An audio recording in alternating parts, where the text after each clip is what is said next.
Hello. All right, we're good to go. Hi, everyone. Whoa. Hello. Hello. Welcome in, everyone. How do you start these things? Thank you from my mom for the resub. 44 months. Yeah. Thank you. Oh my goodness. Well, welcome in, everybody. If you're new here, my name is Lemon. I go by Lemon or M or Emmy or Lem or any variation of that nickname. Just don't call me mean names because I'm sensitive and I will cry. I'll fight you. And joined with me today are some of my wonderful, wonderful friends for the first time ever. And the first guests I've ever had to play Dungeons & Dragons on my channel as well. We're so excited to have them all here. Just a quick housekeeping right off the bat here. We will be playing a one-shot together that I homebrewed. Though the little exclamation point sup command that I programmed will tell you about the supplement materials that I did draw some inspiration from while writing this one shot, so shout out to them.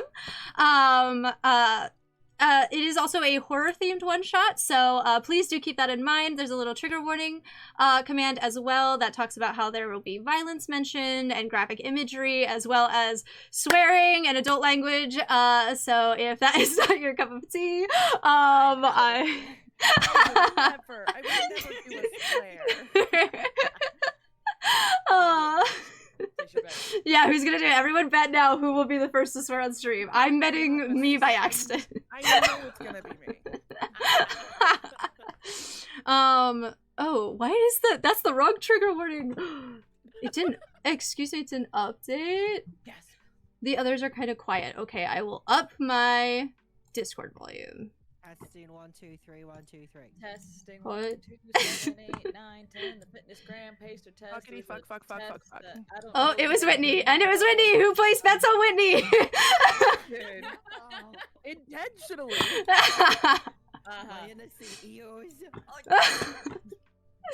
Guys. Never heard anything so. Oh no. No, I did swear. No. World will end now. I am broken.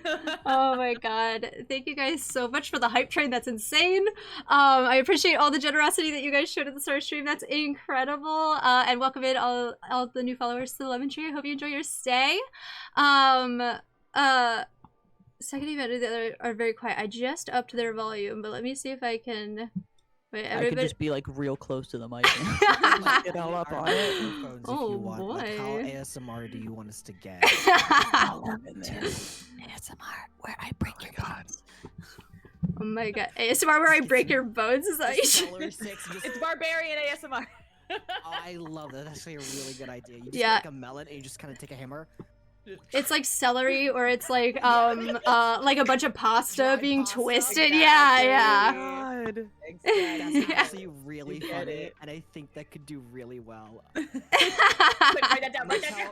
I'm Write gonna it tell down. an ASMR friend right now and be like, hey, do this. Do it right now. How does everyone sound now? Because I just upped their individual volumes in Discord. I also upped my Discord capture volume. Ooh. Quincy is really quiet. Quincy, get louder. I don't know what to say.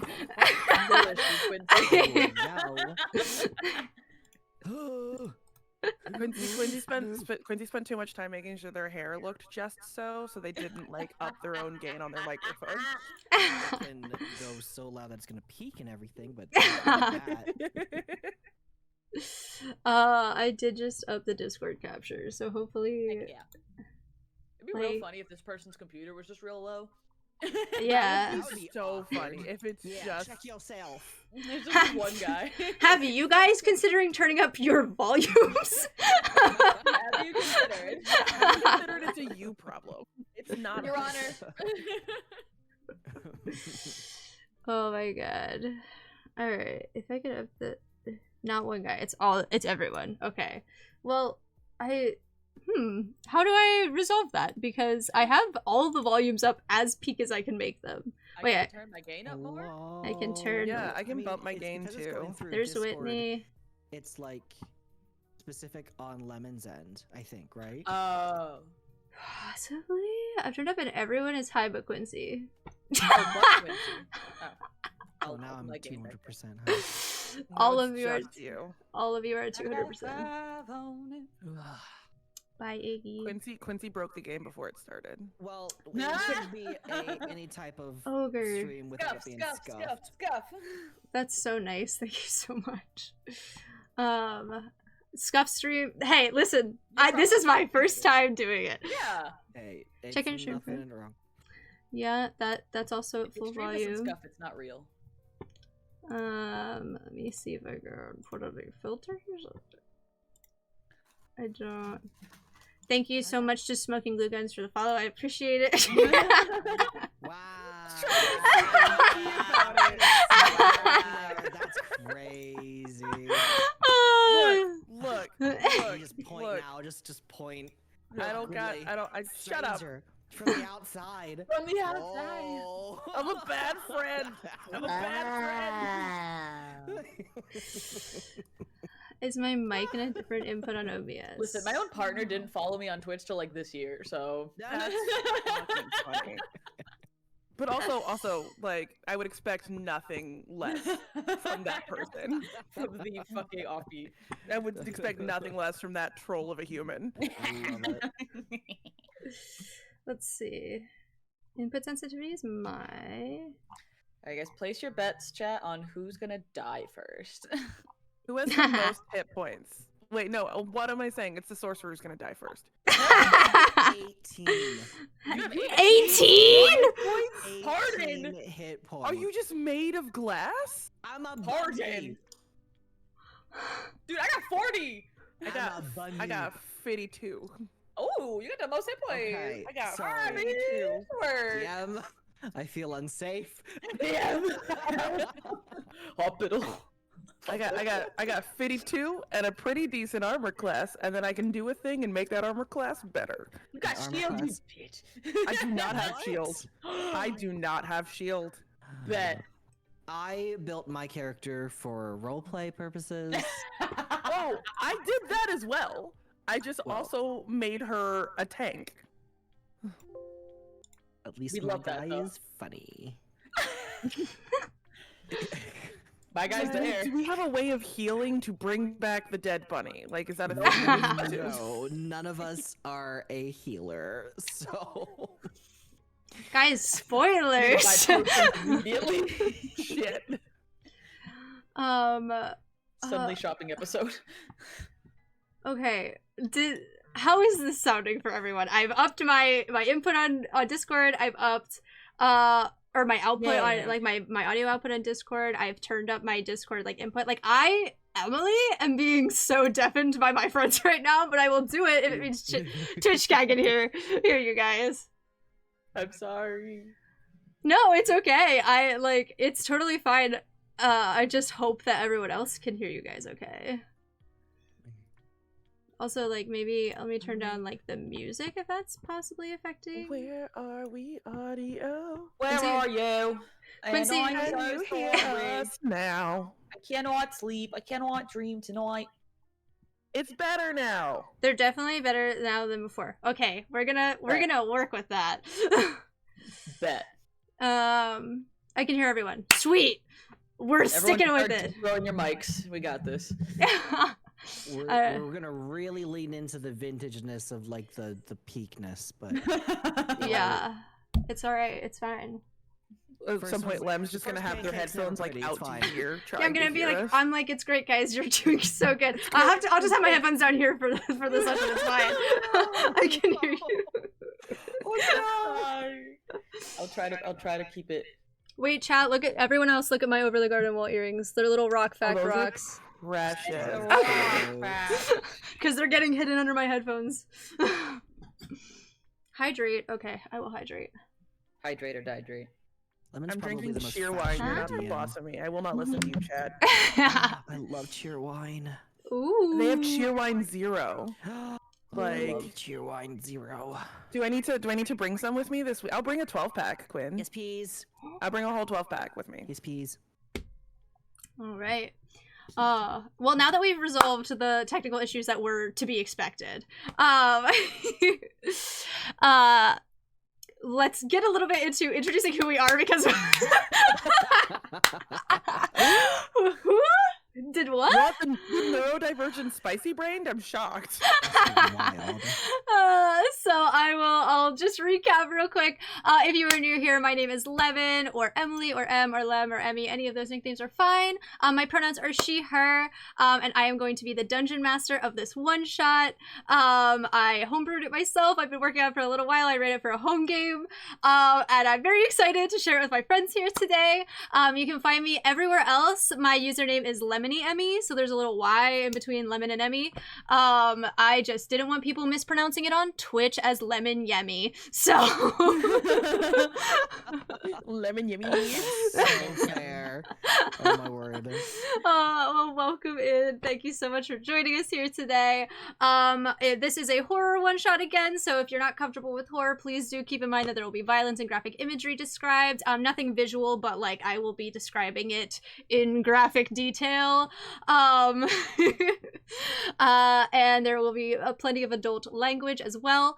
Anything else I need to mention? Not really. Exclamation point podcast if you want to check out the horror podcast that I made with my friends. But other than that, let's go. We'll go Quincy, Lex, and then Whitney. So let's start with Quincy. Oh boy. Yay. You get the one with the scuffed microphone. Hello everybody, my name is Quincy of Quincy's Tavern. Thank you for letting me be here, Lemon. I'm so happy to be at your table. I'm so excited to be here. You can find me everywhere on the internet at Quincy LK on TikTok, Quincy's Tavern on Instagram, Twitch, Facebook, and YouTube. I am being playing Leverett Laverne. Leverett Laverne is a little white rabbit with a wonderful little blue waistcoat and a extra large pocket watch he likes to bonk things with. And I'm just a little guy, literally, figuratively, and everything else, and I probably will die. But I'm very excited to be here. I have a cookbook out right now. I'm working on my second book called Book of the Lost Bard, which is a poetry book and a cookbook kind of combined. It was little adventures of this traveling bard going around, and I'll have more information hopefully coming up soon. But you'll be able to catch me at the gathering next weekend in Salisbury, North Carolina. I will also be at PAX Unplugged. If you guys are in Philadelphia area in December, you can see me there. But otherwise, I'm here to have a good time. So I throw it all over to Lex. Hello, I am Smallbird Lex. You can find me at Smallbird Lex. I do art, TTRPG, streaming, and VTubing. I'm on a medical hiatus at the moment. When I come back, it's over for you bitches, I swear to God. I am playing Robin. I am a furball with, medium height, like 5'6", 5'7", furball. She's not very big. She's got medium tan skin. We're going with the Critical Role, like a bit of cow features, with the ears and the nose. She's got gingery orange locks, and she's rocking some very typical clothing, like plain clothing, nothing too inconspicuous until you see like the inside of her capelet, and it looks like some very pretty embroidery. Just to kind of like, maybe I splurged once or twice on a few things. But yeah, I'm playing Robin. I'll pass it over to Whitney. Hello, I am Whitney, known across the internet as Smoking Glue Guns, purveyor of shiny, sparkly math rocks that are either going to be very no in between. You can find me at smokingglueguns.com, where in point there is rocks for sale, or in person at the Gathering next weekend. Bay Area Maker Fair later this year, North Carolina Comic-Con, San Francisco Fan Expo, and PAX Unplugged. I get around. I'm a busy bitch. Also, if you feel like following me on Twitch, which I think is linked down below, I'm starting my own stream in like a month. Hell yeah. So come see spooky, scary, nonsensey things. Pronouns she, her. I am playing Rose, I think it's an elf? High elf. Full high elf, fancy lady with a dope scar across one eye, wearing a rather iconic hood that, if when pulled up over her head, looks vaguely familiar to the skinned hide of a beast. Yeah. Yeah. All right. Promise. Woo! Amazing, and thank you to all my players for joining me. I'm so honored to share the table with you guys, and get to experience my first time doing this live with you. Thank you for trusting me. Their names are all mentioned in the title to the stream, as well as if you hit !point players, you can have a little recap of their names and their handles across all platforms. So yeah, that is all available to you. Doing the thing. I'm so proud of you. Oh my god. If there's one thing I know how to do when it comes to streaming, it's program a chatbot. The most important thing. The most important thing. Absolutely. Is a little guy who will do half my job for me. So to begin this one-shot experience, we are actually not going to launch straight into the storytelling aspect. The first hour of this game will be a character building activity from the Kids on Bike system. What we're going to do is we're going to be rolling on basically a 20 questions table, and establishing character bonds between our party here, who in fiction has been traveling together for about a month. After we are actually, I guess I'll give it here now, because it's important, I guess, to understand like what kind of world we're playing in before we start exploring the character dynamics in this world. This is my one shot in wolf's clothing. It is set in a fantasy grimdark world called Grimoire, which is an alternate version of reality in fairy tale where a miasma has corrupted and twisted lands and basically bolstered all of the villains of this universe into places of power. It has left these peaceful little boroughs war-torn with wickedness, and they have, many of the heroes of old have been left to become monster hunters, taken on the mantle of monster hunters. In this universe, they are known as hounds, and they travel in packs.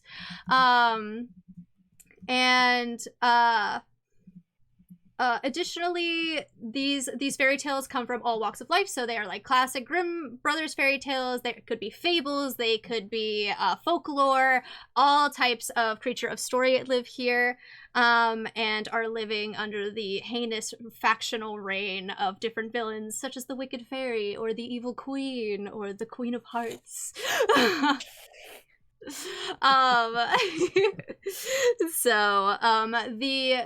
The present timeline that we are playing through is referred to as the hereafter, and before the corruption is referred to as the here before.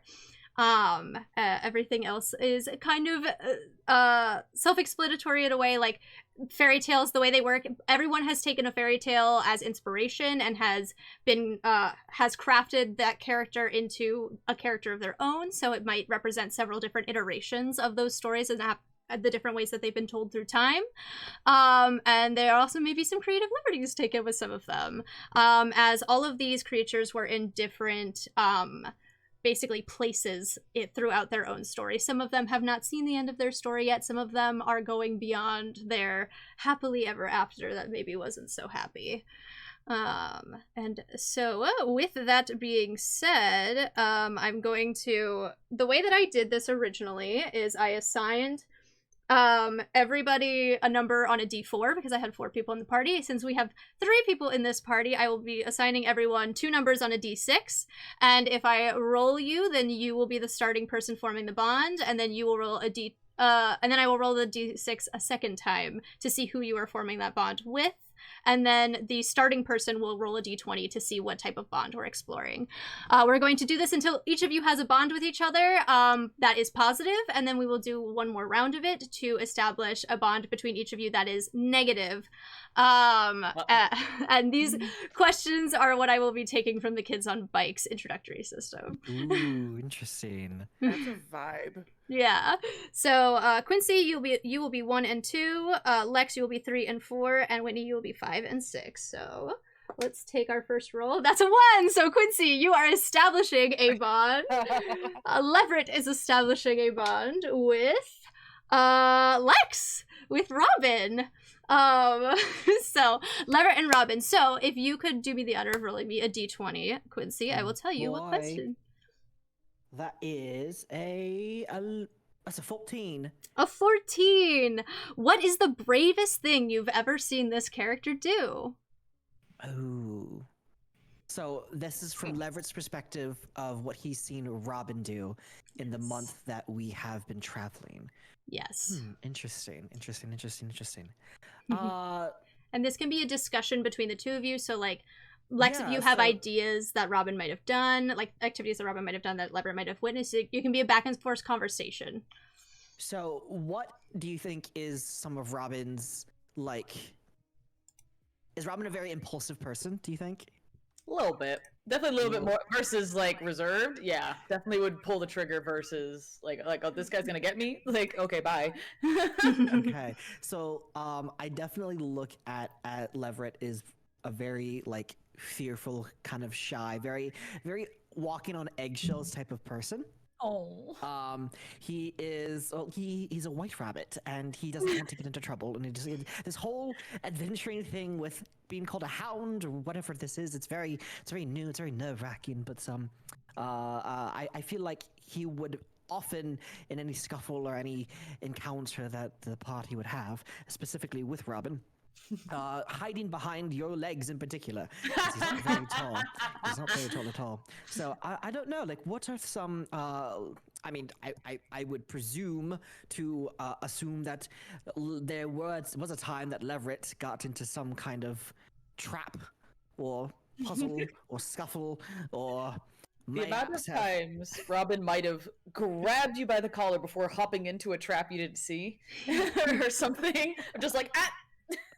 Probably. Just like a Honestly, little grab by the ears, just like, what I could see this. What about this? Like every time you save Leverett, he's like, "Oh, that's the bravest thing I've ever seen you do." Every single I time. love that. okay. After saving him from a rolling cart. The second time, he just like was about to talk to someone that it was probably not someone to talk to, that would like probably punt him. You were like, "Oh, no." And then what happened last night? He said no cheese on his burger. It's the bravest thing I've ever seen you do. Excuse me, I didn't want cheese on this. Send it back. Just looking up at you with big watery rabbit eyes, like, Just my hero. Which is so funny with the context of like Robin being like Robin Hood, who is like not infamously like a heroic type character. Like literally. Agree. What do you think about that? I think I like, love it. I think after a while it'd be like, yeah. That's yeah. so It's good. like, all right, Robin Hood's just accepted. Like, okay. Yeah. The I- biggest thing you've done today, let's wait a little bit. Mhm. I absolutely love that. All right. So we've got Lex forming a bond with yourself. Hold on, let me reroll. Bet. Hey, who If would have anyone thought? could. Who would have If thought anyone could. that a 3 and 4 are the most likely to be rolled on a d6? With Rose. So Robin is forming a bond with Rose. So if you could roll me a d20, Lex. I got a 2. A 2. Get those rolls out of here right now. Shake them out. Yeah. This is the time to roll low. What do you admire about this character but would never tell them? You are so badass. It's like a princess adventuring and fucking with us. Oh, you're cool as fuck. I'm not telling you that though, but like, holy shit, you're cool. Fuck. Yeah, Robin thinks Rose is cool as hell, bro. Like, just like wow, you really had like the princess life. You had it all. You were part of royalty. You could have just sat there and collected taxes and shit, but no, you came here and like so yeah, very very big respect and badass energy I love that that. I think of Rose. Is there typically a little bit of like sticking your nose up at Rose because she's like comes from a royal background and you don't quite have a good I feel like it'd perception be a of mix Rose? where it's just like see them doing badass things. Like, that's so cool. Fuck. It's just It's like like- the mixed feelings of like not liking royalty. And Yeah. Usually trying to steal from them. Uh-huh. Oh God. I love that. I love that a lot. Perfect. So your admiration of Rose's capabilities is something that you keep to yourself. Yeah, that was cool, I guess. You know. So, Yeah. All right. So next we have Lex again. Maybe we'll Oh, do no. a reverse. Wait, that's Lex and Rose again. We already have that. Since we rolled that, why don't we have Rose roll for a bond with Robin? Hey. I'm gonna roll my sanguine dice because it's pretty and makes a good thunk noise. Hell- That's a 3. Whoa, one higher. 3. Slowly, we will climb our way through these. Slowly, burn them now. What great kindness did this character do for you that they don't even remember, but you do? Ooh. Interesting. Ooh. Okay. Well, because Rose is a little bit more standoffish. She does not talk about her past history in the castle whatsoever with anyone. That's all like behind a locked door. So it might have just been like she was having a particularly bad day, and it could have been something as simple as Robin just bought her a drink at the tavern. Just like okay, but like noticed that like they were being particularly sort of like isolationary, just like sort of pulling away, and it was like the basic simpleness of just like I'm gonna sit and we don't got to talk about it, but like Swiped have a some of this drink. cupcake and just gave it to you. Just like Basically, yeah. Yeah. Just like That was the hey. funniest thing I've ever seen you do. you saw that? I'm impressed. Just like we don't gotta discuss it. We don't gotta discuss it. But like clearly you need a buddy. So I'm gonna be here. Aw. Oh. I love that. I love this dynamic that we're like that's what I love so much about these questions is like already we can see that the dynamic between Robin and Rose is like almost like reluctant like consideration for each other. Like they're like, yeah, we're from different walks of life and stuff, but like really cool, and I don't want to see you sad. So We have to work together to protect the glass bunny that we're dragging around. Yeah. I love like we kind of like discussed in like character development like what made each person become a hound, and like the idea that like Leopard especially was drawn to because it's like two like very like strong capable like fab people, and then this absolute like disaster of a buddy who is like afraid of everything, and they're like, you're ours now, and you like swing him between you like a toddler. It's so good. Got you, homie. Swinging him by the ears, not even by the hand. We're just grabbing him by the ears and just swinging him. No. You're Does ruining my it? petticoat. Does it come? Did you take improvised weapon fighting? And does that apply to Leopard being swung around? Eat a motherfucker with a motherfucker. Leverett, do a flip. It's funny when you flip. Oh, barrel roll. I can already tell I'm gonna absolutely cry in the corner of my makeup off. So if I look bad by the end of stream, nobody say anything. My friends are really funny. I rolled the next one, and it's actually Rose rolling for your bond with Leverett. Ooh. I'm gonna roll a different dice this time. All right. So that's a 1. Get him out Oh early. Get him my out god! early. I was It's a 1. I was literally about to be like, yeah, see which one is rolling best for you, and like, well, that certainly Well, I wasn't also, like, better than the last I one. rolled the LED one, so it even flashed red and angry when I did it. It Oh. was like, here's your punishment. It It's like, was what did this character do for you that makes you owe them a debt you can't yet repay? Ooh. Ooh. Okay. We're hanging with the rabbit. Oh yeah, Yeah, Rose is hear me indebted. out. Hear me out. What if the first person Rose ran into upon fleeing the castle was Leverett? So like he just sort of found this disheveled, broken, covered in blood woman, and just sort of like was the first person she ran. Oh yeah, shit went down. You don't know anything, okay? I've built a problem. I'm just picturing him running away from seeing the sight. I'm just picturing like, ah! But just like you just would have found this like crying, broken woman on the side of a road, and just like sort of. It would have been like, oh, it's a corpse. Oh, it's alive. Oh, it's alive. What do I do? What do I do? Do I help? Do you want help? Just say no.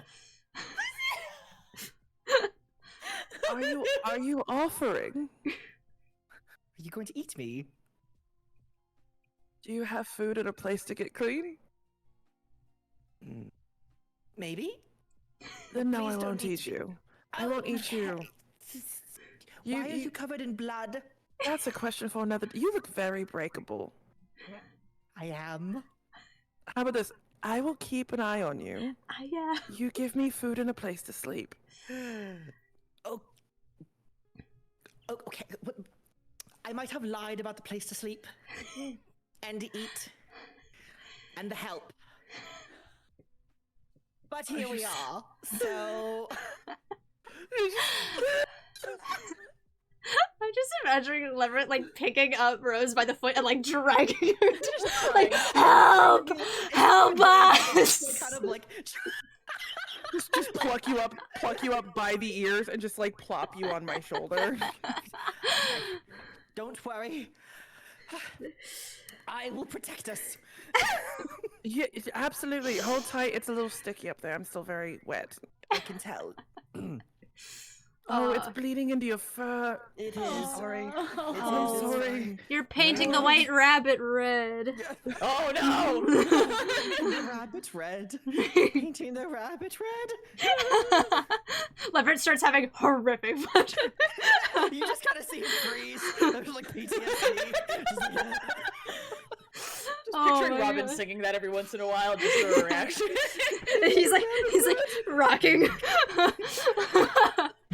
Find him in the corner, clutching a mug, just like painted the rabbit red, clutching his pocket watch. So maybe with this interaction of like first meeting, it wasn't necessarily like Leverett saved you, but maybe he brought like some humanity back into your life. Yeah. So Yeah, like it's it just was like that weird levity of the irony of the situation of like whatever just happened, life still goes on. Yeah. Yeah. And Leverett for some reason was just like the Right duality person, of right life, time. right? And it's just like, okay, sure, I don't know what this person is, maybe we stick with the bunny. Maybe we stick with the bunny. I like it's almost like the Good Samaritan thing where like maybe Leverett was the first person to actually stop and make sure you were okay. Like against his better judgment in as Accidentally well. became the new purpose. Yeah. Just like, Keep the bunny alive. maybe life isn't so bad because this goofy little guy still exists. This guy's still alive. Like, damn, I gotta try. Oh, I love that. All right, that's wonderful. And it says something about like Leverett's character as well. So I rolled a 1, which means Leverett, which I think the only person you haven't rolled a bond with yet from your end is Rose. So why don't you roll one? Ew. Absolutely, it is a 4. We're just 1, 2, 3, 4. Let's go. Oh. Guys, we gotta do better than this. You're getting them out now. We're cleansing them. I swear to fucking God. All right, guys. 20-minute break. We all have to go cleanse our dice in the moonlight, in the sunlight. We have to do. Yeah. Everyone get your moon water. Quincy, you should maybe put your dice next to the seance that's happening behind you. She's just kind of check out. They're like, listen, gotta get your shit together. Listen here, you mother trucker. Exactly. Power of Christ compels. Power of Christ compels. This is a great question, though. The question is, what trait about this character that they despise about themselves do you genuinely appreciate? Ooh, okay. Interesting. Would you think, Rose, that one of the things that, like, let me see. Like, I think through our adventuring for a month together, we would probably see bits or pieces or, like, mentions of possibly what happened, especially that night, like, when Leverett found you. Yeah. Would you think that possibly one of the things that Rose despises about herself is maybe her, I guess maybe her softer side? Like the side that, like, what do you think would Rose despise about herself? Oh, there's one specific thing that yeah, I love that. I love that you already know. Okay, I'm like, this is such an interesting question yes, to be asked about yeah. Rose specifically. Can I give this to Quincy in private DMs so Yes. Lex does not know? Yeah, I'm gonna do Absolutely, that's a-okay. Secrets, Yeah. secrets. that. Yeah. Business. I'm gonna send you a DM on Discord. Amazing. I love Hiding that. from the audience. Ooh, a secret. So I With- can see whatever that is. Like, I feel like Leverett's pretty perceptive, with everything, with his past of being in the court of the Red Queen and everything, and kind of knowing a little bit of just royal decorum and hierarchy and etiquette. He probably saw a lot of, like, a particular way the Red Queen and those under her would act. So seeing maybe, like, someone who is of the more, I guess, genuine. Can't send it because we're not friends on Discord, mother trucker. Who's the bad guy now? Wow. That's crazy. You know what? Wow. You know what? At least I followed Lemon. It's Valid. okay. I'll give you that. There's a lot of platforms, okay? I think If I- someone There you go. just straight up, like, does, like, Snapchat, that's it. I don't do Snapchat. God. Literally, I'm like- just saying right here. Tumblr, I, none of that I either. sent you the thing. I sent you the Thank thing. Yeah. you. I'm pretty sure I followed like the first after God, I had to follow Quincy on Twitch. Yeah. Woo! Spicy Yeah. reactions. Yeah. Is this something that Leverett would have witnessed or seen? The aftermath of. Okay. So he hasn't seen this thing happen. Hasn't seen the beginnings, but would have seen the coming back into camp afterwards. Okay. It's a thing that she tries to hide. Okay. How much of it do you think he would have seen? It's possible he would have seen the form. Okay. So, like, kind of putting two and two together, kind of like, Yeah. interesting. Okay. Okay. Cool.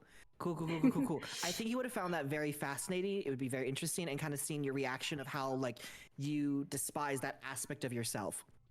Yeah. I feel like there might have been a moment, maybe at, like, a campfire night time, or just kind of like a quiet moment. He would have come up to you and been like, "That's the bravest thing I've seen you do today." Well, I'm gonna cry. And I don't just say that to damn. everybody. You said it to Robin 3 times yesterday. But they were. That's different. I mean, did you see the way that she just, like, chucked that guy into the cart? He's dead now. All because she She- made fun of my fur. People die, Leverett. They die all the time, and often by our hands. Yes, but I still think that's very cool that you can do. Oh. You call it cool. I call it a curse. Well, boons, banes, and all the such. Sometimes they're blessings in different colors. Just not red. Go to sleep. Go to sleep, Robin.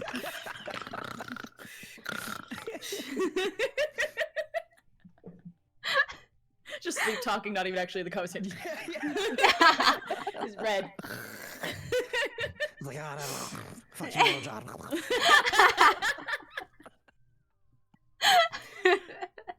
Maybe Chat. was mine. Second half me, you bitch. Oh my god. Secrets. Chat, are you guys seeing that? I put it in chat. I was like, does Lexus sitting here like, chat, is this real? Chat. What is happening? So I think the only positive bond we haven't gone over yet is Robin to Leverett. Like a bond between you from Robin's perspective, right? So go ahead and roll a d20, Lex. And try and get higher than a 17. Okay. Woo! Okay. All right. Ooh, what aspect of this character's personality do you try to use as a model for your own? Ooh. I'm finding it. Be nice. No, probably how easily he says nice things to people. Like, it seems to come easier when he does say, even if it's not like a constant thing, like he's not like constantly just complimenting people, but it's still like, it seems to come easy to Leverett to just like, wow, you're so brave, or it's like, you're a good person. It's just like, oh, that's really nice. I should probably try that. That's nice. Like, so kind of his like open forwardedness. Even though he's a terrified person, like constantly scared of everything, but still has the openness for kindness. It's like, wow. I love that. There we go. Okay, my internet's back. Oh, I was like, oh, Quincy's a bit. I thought you were just contemplating my screen. Yeah. No, I unfortunately missed all of that. Damn. Wow, it's Pretend like I said something super deep and cool. I kind of feel like just the whole thing with like Leverett giving compliments. I think part of it could be like knowing Robin would be able to kind of sniff out when some of it's disingenuous, because him kind of being a little bit of a suck up, you know, sometimes could point out things just to kind of like just say things to make someone feel good, but then some of it could be genuine. And then eventually the more that he gets to know Robin and Rose, it becomes even more genuine and like just pointing those things out. Yeah. Yeah. Hell yeah. That's so nice. Okay. Well, those are your positive bonds. So now we're going to roll on the negative table. Negative. Yay! All right. I keep forgetting that my second monitor thing is not a touchscreen. There we go. I feel stupid every time. I felt that in my soul. All right, we've got Robin. You're the first up to have a negative bond with Leverett. Let's revisit this, shall we? Well, give me a d20 roll. nice thing. Now, why do you hate him? Let's see. 7. 7. What do you feel you need to take from this character for their own good? Ooh. I will steal the fear that has burrowed its way into every vein and capillary in your body, and I will give it to the people who hurt you instead. Oh, that's so nice, actually. Your fear is causing problems, bro. I love that. I love that. Very cool. So, taking Leverett's constant fear away from him in order to help him survive. It's going to be an interesting exploration of Leverett's reliance on fear for survival versus, but maybe both Robin and Rose's like inclination to show no fear in the face of danger. Speaking of Rose, we've got Rose rolling for a bond with Rose. With Rose. Yes.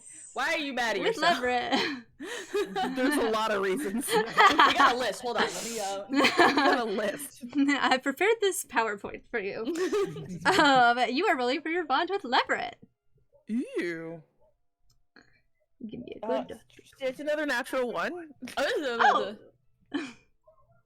That's fine because it's a new list.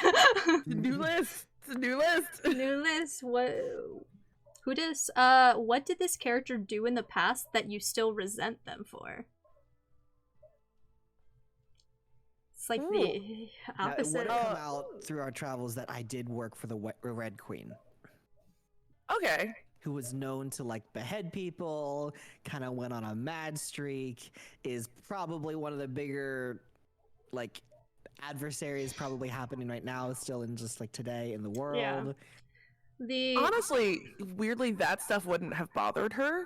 I think she riffing off of the positive thing that we already built. There's probably a level of resentment for you to find, like, strength in that thing about herself that she hates. There's a resentment there because she thinks it's disgusting. So like, it truly is a curse to her. So like, the fact that you enjoy that aspect of her is a resentment thing. It's like, how could you? That's what the fuck is wrong with you? Right. Yeah. Okay. Cool. That's really interesting. Cool.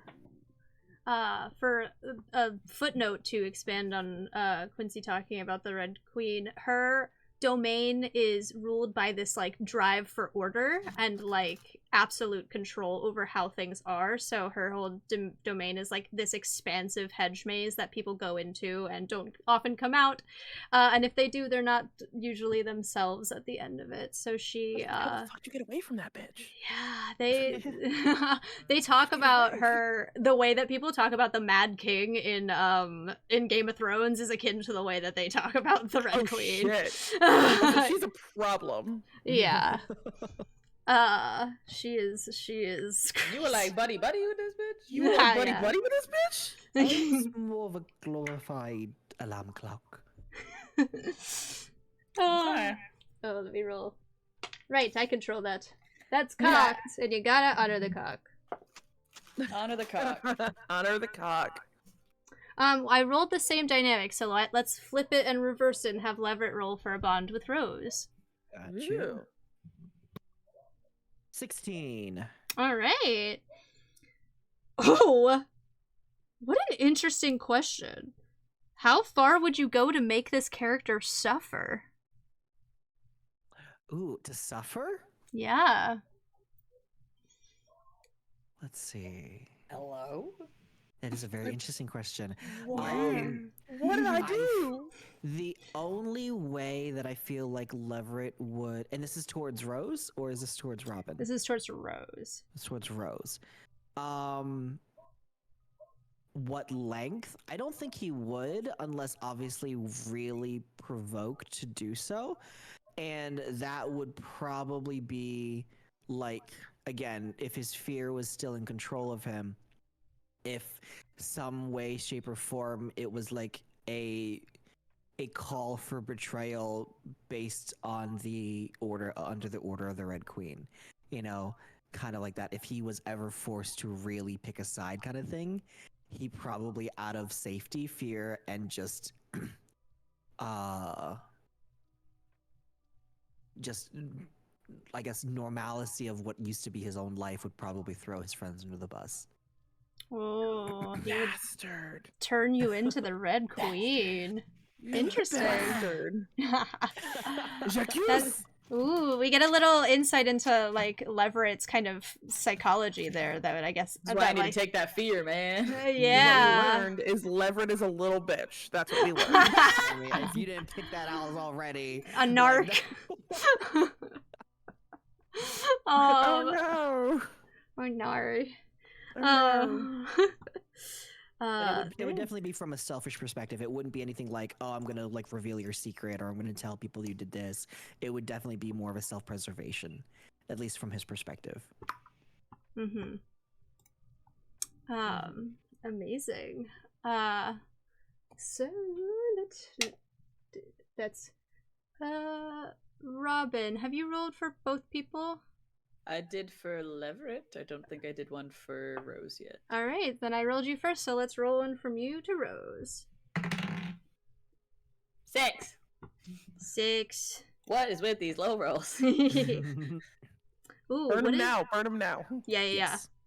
What is this character doing, either knowingly or unknowingly, that hurts you?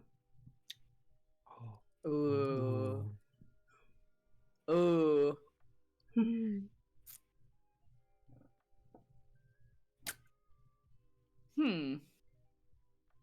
Maybe a portion of it would be the whole, like, double-sided coin of the royalty. It's like, wow, you're a princess doing all this stuff, and it's like, oh, you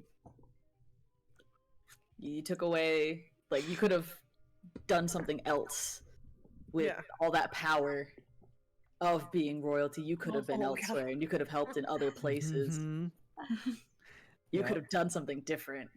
Instead of just fighting in the trenches with us, you could have like gotten rid of the trenches. Something, I think that would probably be something that's like a very unintentional hurt, because like obviously Robin does not know anything that's going on. Just knows that this person was a princess and now they're fighting in the trenches with us. And it's like, that's real cool and that's real badass, but also You can almost see that would be like more of the front thought that Robin would probably push on to distract from the fact that she thinks that Rose is so badass.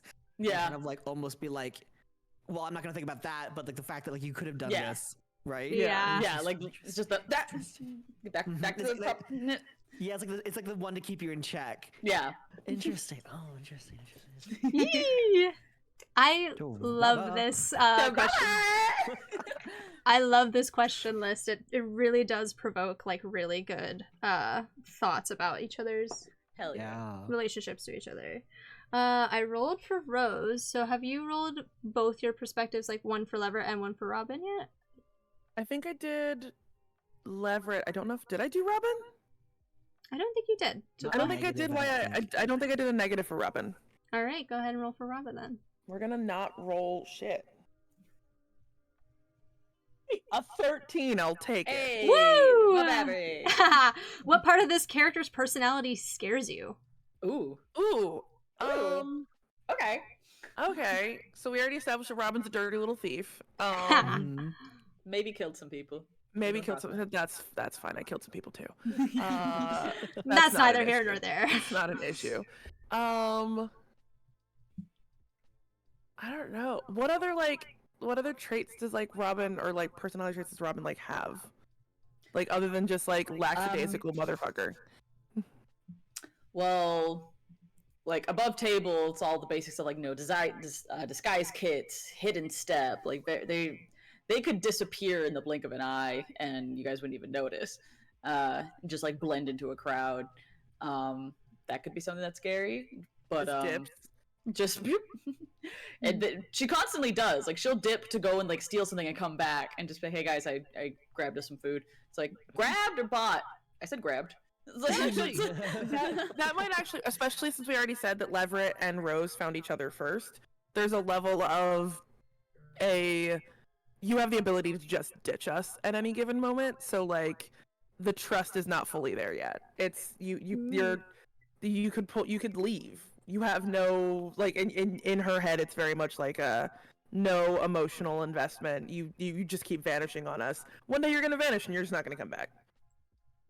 Ooh, Maybe there was one time where like I was gone for like an entire day and you were just like, oh, you're she's gone now. never been gone this long before. And then I came back at the end of the day and I'm just like, yo, look what I got. It's like a huge haul, and it's just like, Yeah. it might have even lended itself to like a little bit of like a simmering anger. Like just like what the fuck? Just keep doing this shit. yeah.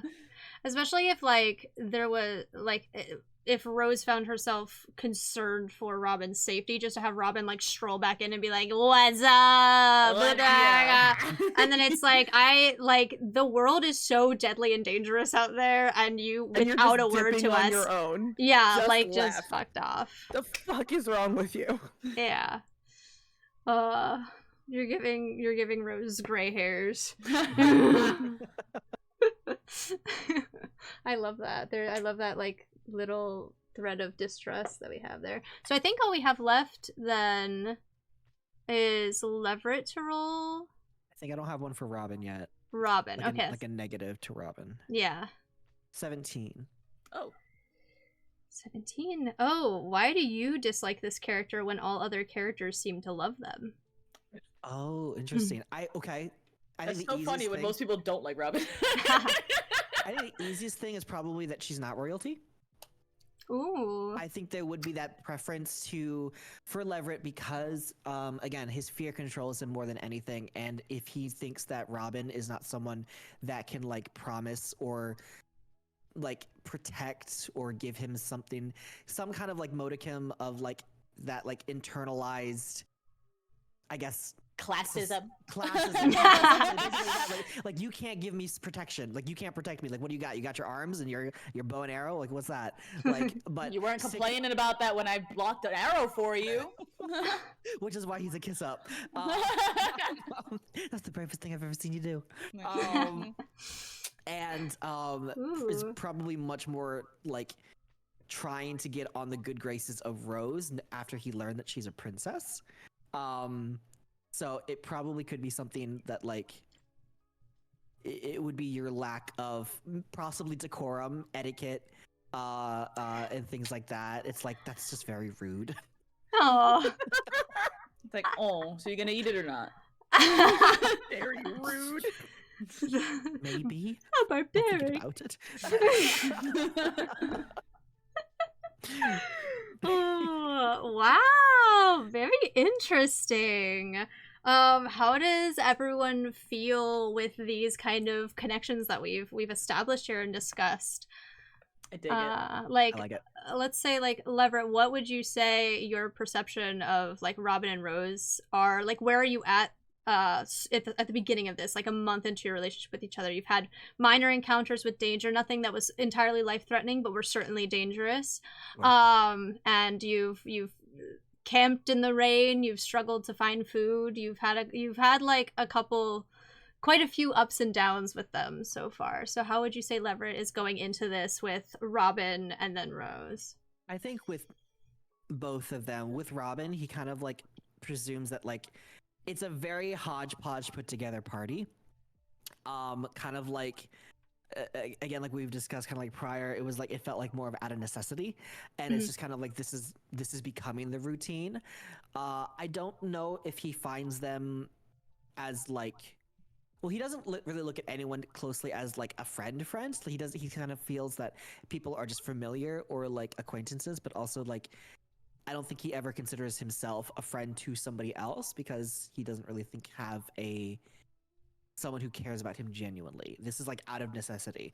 So I think that's his still current perspective with everything, while being still polite and still kind of like, lauding them for their abilities and everything like that, like cheering them on.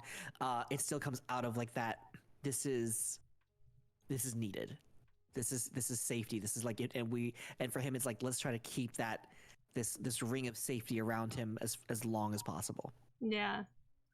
Very cool. Like it's like I have to be in cheerleader mode at all times, otherwise Yes. they might get rid of me. Right. So it kind of goes between like, am I really appreciating and liking these people just because they're of them being people, not what they can give me, or like, am I afraid that they will drop me because I'm not useful? So I will at least be emotionally beneficial. Mm-hmm. So yeah, that's probably what he's kind of worried about in his mind right now. I love that. Robin, how do you feel as though Robin is going into this month after you guys have formed this ragtag party? How do you feel about Leverett and how do you feel about Rose? It will always have that underlying like side eye of like, oh, these are royalty or part of the royal courts, and it's like my whole thing is stealing from y'all to help people who really deserve like, help. So it's like, it's always gonna have that little thing in the back of their head. It's just like these guys wouldn't have given a shit about you if this thing happened. Like these guys probably would have tried to lock you up if this whole thing didn't actually happen. That rabbit would have ratted you out so fast. But it's one of those things where it's just like the pros outweigh the cons, where it's just like we are together helping how we can, but I'm not going to forget that you would have had me executed or at the stockades in a different timeline. Like cool. And then Rose, going into this, how do you feel about Leverett and how do you feel about Robin? I think she's growing to trust Leverett. Like she's growing. She's slowly been over the course of the last month. She's slowly been coming sort of more and more out of her shell, but she's still very cagey and standoffish and doesn't really talk details about the things that she went through and experienced before they all ran into each other.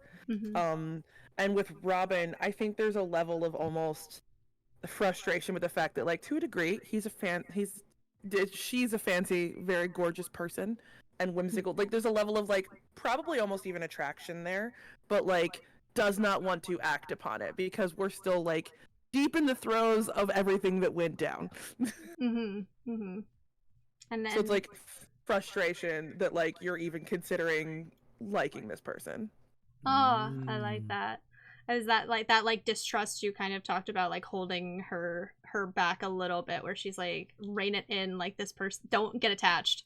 Yeah, you can't get So attached. don't feel. Basically. Yeah.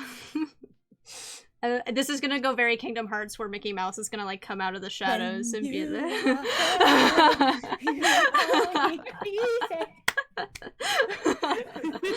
Oh my gosh, amazing. What the hell, are you a bunch of nerds or something like that? That's weird. What the heck? What the hell? God, I built sad Aqua from Kingdom Hearts.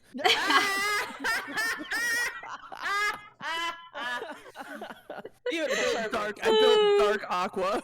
That's I love it, awesome. actually. Incredible.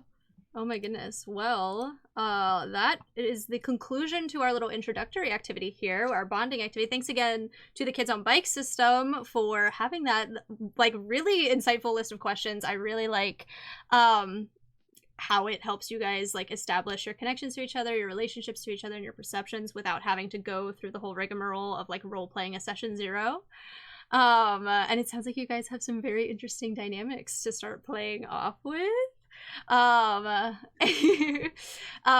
going to get started very shortly. I'm going to run to the restroom really quickly just to, like, get that out of the way so we don't have to interrupt Quick actual time. story. If any of my guests have to excuse themselves for a moment, you're welcome to. Otherwise, you're welcome to stay and just chat and pass the time. If you got your Twitch connection to Amazon Prime, you can sub for free one time to any streamer for free with Amazon Twitch Prime.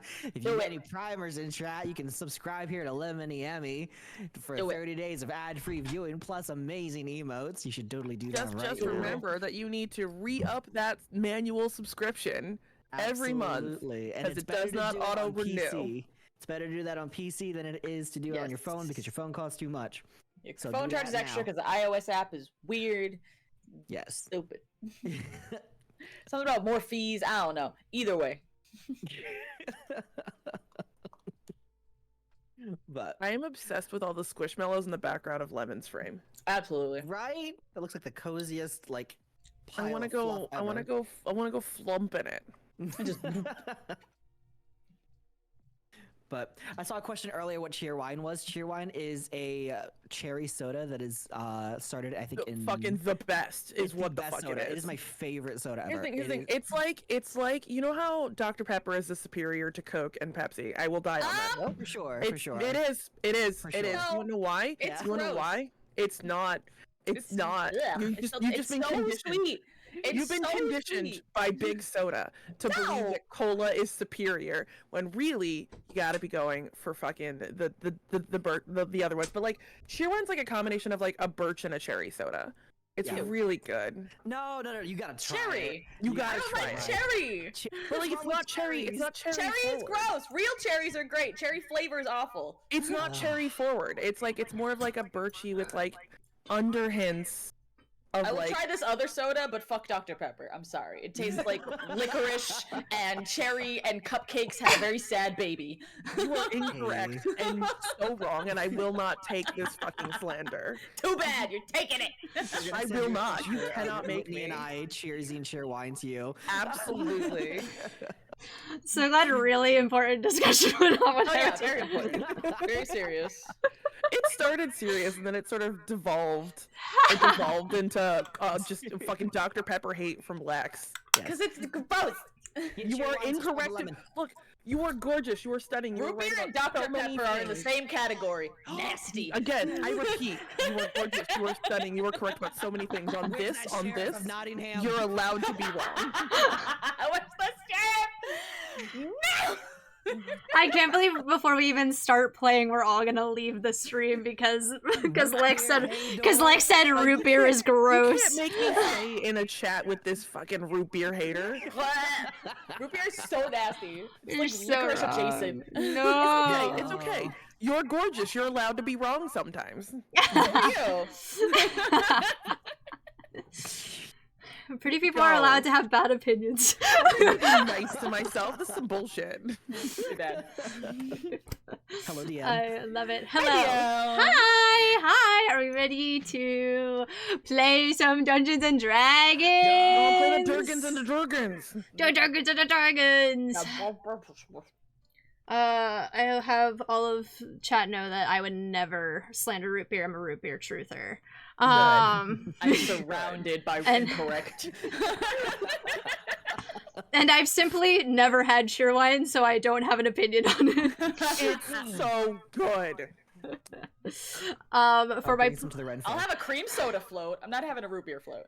Ooh, You know what? cream I'll give soda's you that. good. Cream soda floats are actually really good. Yeah. Like the Stewart's, like yeah. Yeah. Yes. I will for my players in chat a little bit ways up before we started sending messages to each other.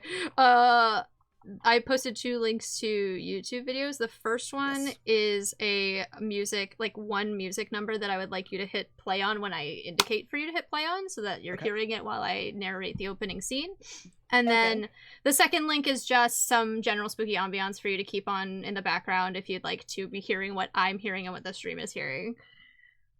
Fantastic. I'm Nice. scrolling. Oh, I already had them locked and loaded. I was prepared. Beautiful. Oh, Thank you so much, Whitney. You get a gold star. Is the gold star a healing potion that I can give to a glass rabbit at some point? Because I'm gonna need to. We might. A point of inspiration. Ooh, wait, like really? Yeah, I'll give you a point of inspiration with you for Fuck having it yeah! locked and loaded. Heroic inspiration. I've never got to click that box before. I'm so excited. Yeah. The way I do inspiration is basically like an advantage roll, so you get to roll a die again. Nice. Okay. Well, let me turn off this fun little spooky Halloween lo-fi that we're all listening to, because that's not the vibe. And then this opening sequence is kind of like a cutscene. So I just politely ask my players to listen as I narrate until I indicate. I will address you with a question when we are beginning the kind of back and forth of this session. God, I'm nervous. You got this. Tell us when to click the play button. Tessa, we can't get into what root beer is right now. I can't believe that you don't know. It's disgusting. Don't bother. That's what it is. Okay. It is beer of the root. It is beer of the root. It truly is. All right. And without further ado, if my players would like to hit play now.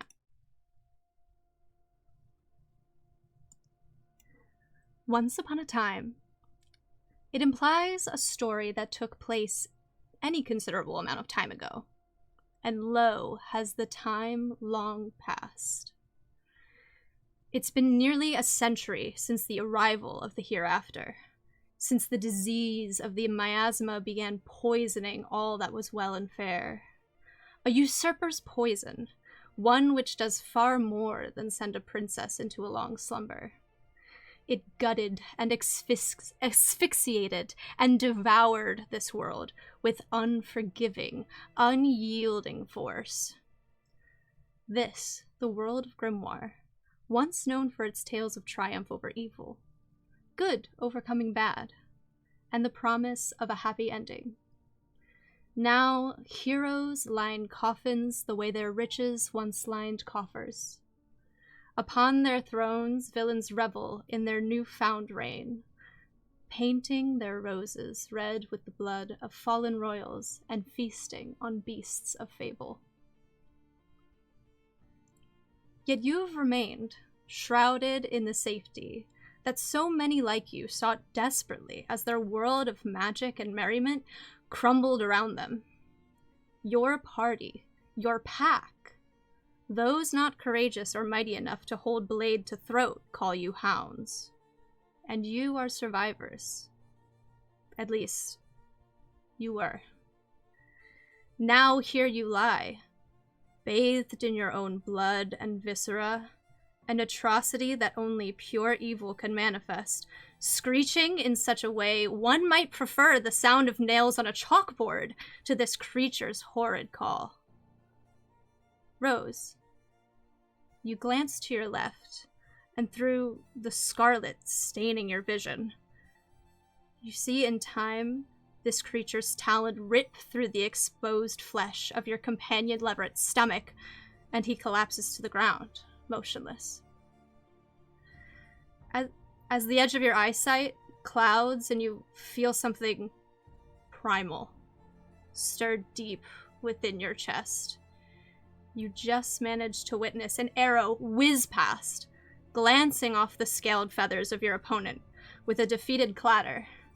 And as you collapse to your knees, the horrific strangling sound of a crushed windpipe joins the symphony of slaughter filling your head as Robin's neck is snapped in one swift movement. With the last of your consciousness, you reach out blindly with your hand, willing a weapon to meet it. Instead, you feel the sharp sting of glass slicing open your palm, and you collapse alongside the fractured face of a clock long stopped.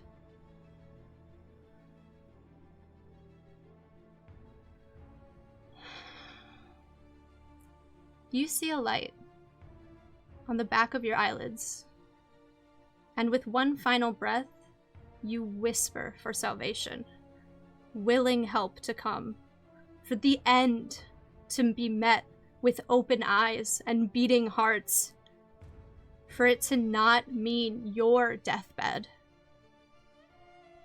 Pages turn in front of you. You hear whispered words filling your head, and you hear a low growling that, while concerning, offers you some comfort as you begin to fade. One last wish upon a star, in a time long past the effectiveness of wishing.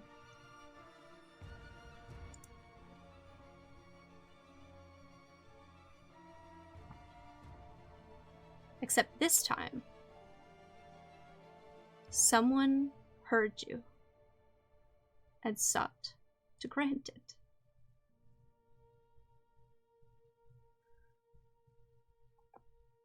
As Rose begins to lose consciousness, what does she think of in possibly her final moments? What?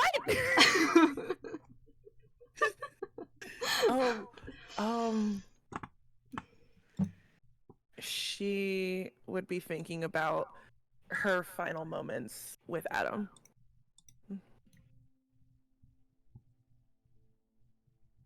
Yeah. How does that make her feel? Heartbroken.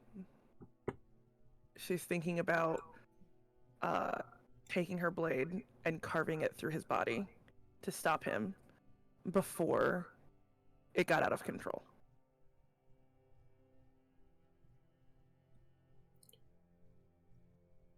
I think you see this night play out before you, but there's something different about it. When it was happening, you were desperate, you were scared, you were heartbroken, as you said. But alongside that feeling of loss, of devastation, you almost feel a moment of comfort, knowing that if this is your end, at least you will see him somewhere sunnier and maybe kinder than you left it. Leverett. As you begin to lose consciousness, as the world turns dark around you, as you stop seeing that light at the end of the rabbit's hole, what do you think of in these final moments? As Leverett is falling, and it's like, is it like we're dying? Is that kind of like what the feeling is happening right now? Yeah. Leverett is instantly full of regret. It's the coulda, woulda, shouldas. It's the what if I was a little bit braver? What if I was not afraid? What would life be if Leverett Laverne was just a bit more altruistic? I guess we'll never know. I guess I'll never get that chance.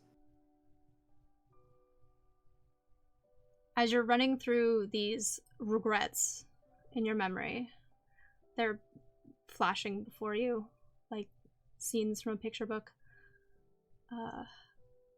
You're filled with this feeling of regret and a loneliness that I don't think you were fully aware of when you were alive, let's say. That alongside this feeling of regret, there's maybe a longing for true companionship, one where you're not expected to be a performer in some capacity. And I think you remember finding Rose on the side of the road. And know that at the very least, if this is your last breath, you did that one brave act. And you stopped when no one else would to save someone who was suffering. Robin, the world goes dark around you. You feel the air ripped from your lungs without your permission. You can't even bring yourself to scream, as there's nothing left to scream from. What do you think of as this brings an end to the tale of Robin Hood?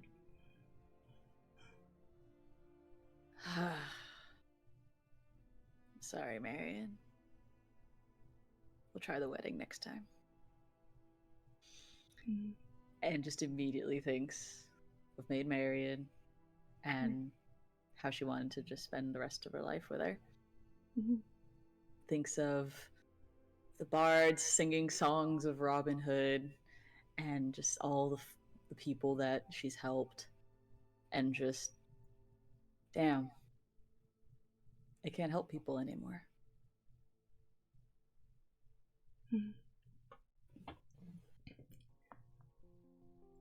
There is something that is not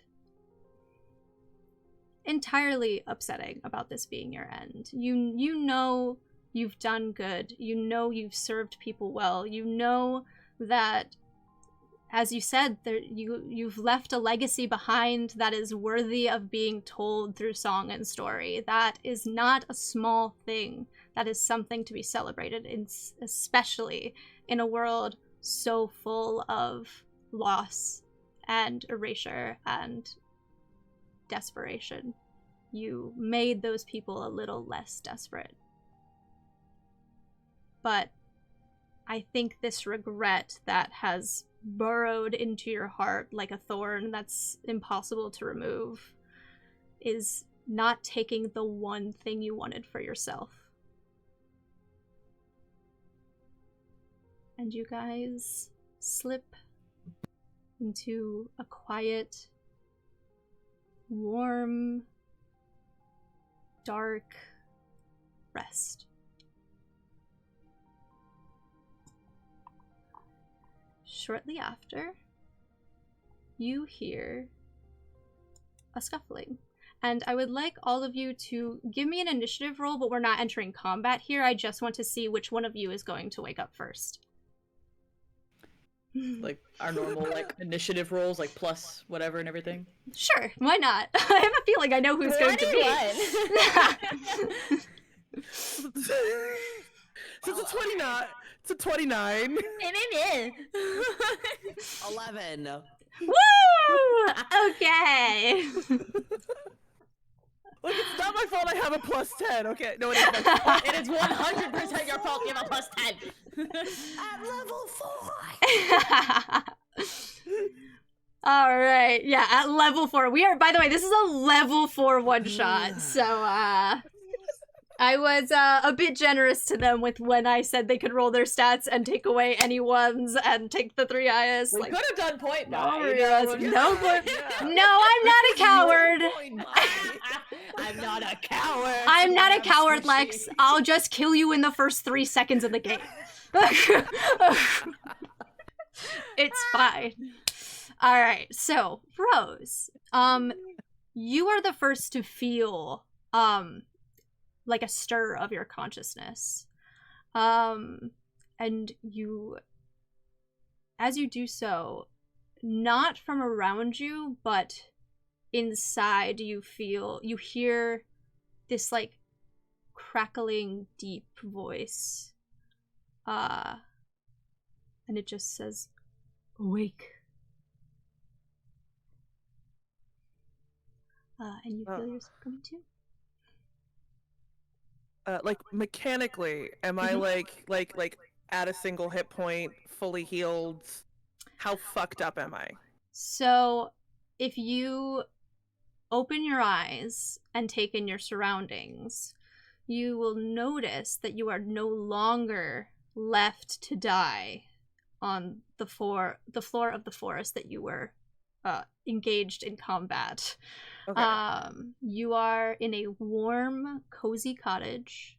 There is a fireplace crackling. You smell immediately this warm stew, perhaps, wafting over to you. And you hear this scuffling sound. And amongst the scuffling sounds, you hear ticking. Do I see either of my compatriots? You do. They are laid out. You are on top of a bed, and your 2 friends are laid out on like a couch and a kind of like a stretcher almost. It looks like pelts have been put down for Robin, who is atop them. Leverett is kind of placed in an armchair by the fire. Also, both of them seemingly still unconscious. But they don't look bloody anymore. They don't look like you see the rise and fall of Robin's chest, and as you awake, you feel fine. Do I still have like all of my weapons, all of my stuff? You are not like wearing all of them still, but as you kind of like scope around this room, as you begin to regain your senses, you'll notice that there is a pile of all of your belongings kind of like neatly organized by the entrance to this cottage. Your pelt is draped over top of your belongings, so you're not wearing it at the moment. Almost out of comfort, she's immediately going to grab that and wrap herself in it. And then following that, it's grabbing the sword and bracing herself in front of her 2 unconscious compatriots to just instinctively protect them and keep them safe. And sort of, she's just like, no, absolutely not. Don't like this. This is sus. All of this is sus. Hate all of this. Don't like it. So comfort blanket, sword. As you kind of like shoot up out of your bed, I imagine, and kind of scramble to retrieve your belongings, you hear like this, oh my goodness, please don't move too fast. Oh, are you okay? And as you like arm yourself and like stands up in front of your compatriots, you see like a small mouse folk wearing like a little patchwork jacket, and he was moments ago he was holding soup, but you see that he's kind of like spilled some of it on the floor out of like shock from how quickly you moved out of bed. And he's like grabbing a rag and like dabbing at the table that he's spilled some of it on. He has tiny little spectacles balanced on the bridge of his nose, and he like maybe comes up. Like, how tall would you say Rose is? She's like 5'10". She's a tall lady.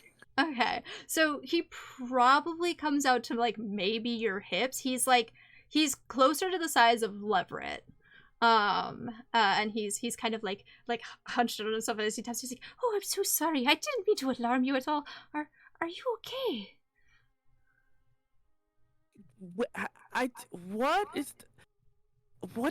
How did you get us here?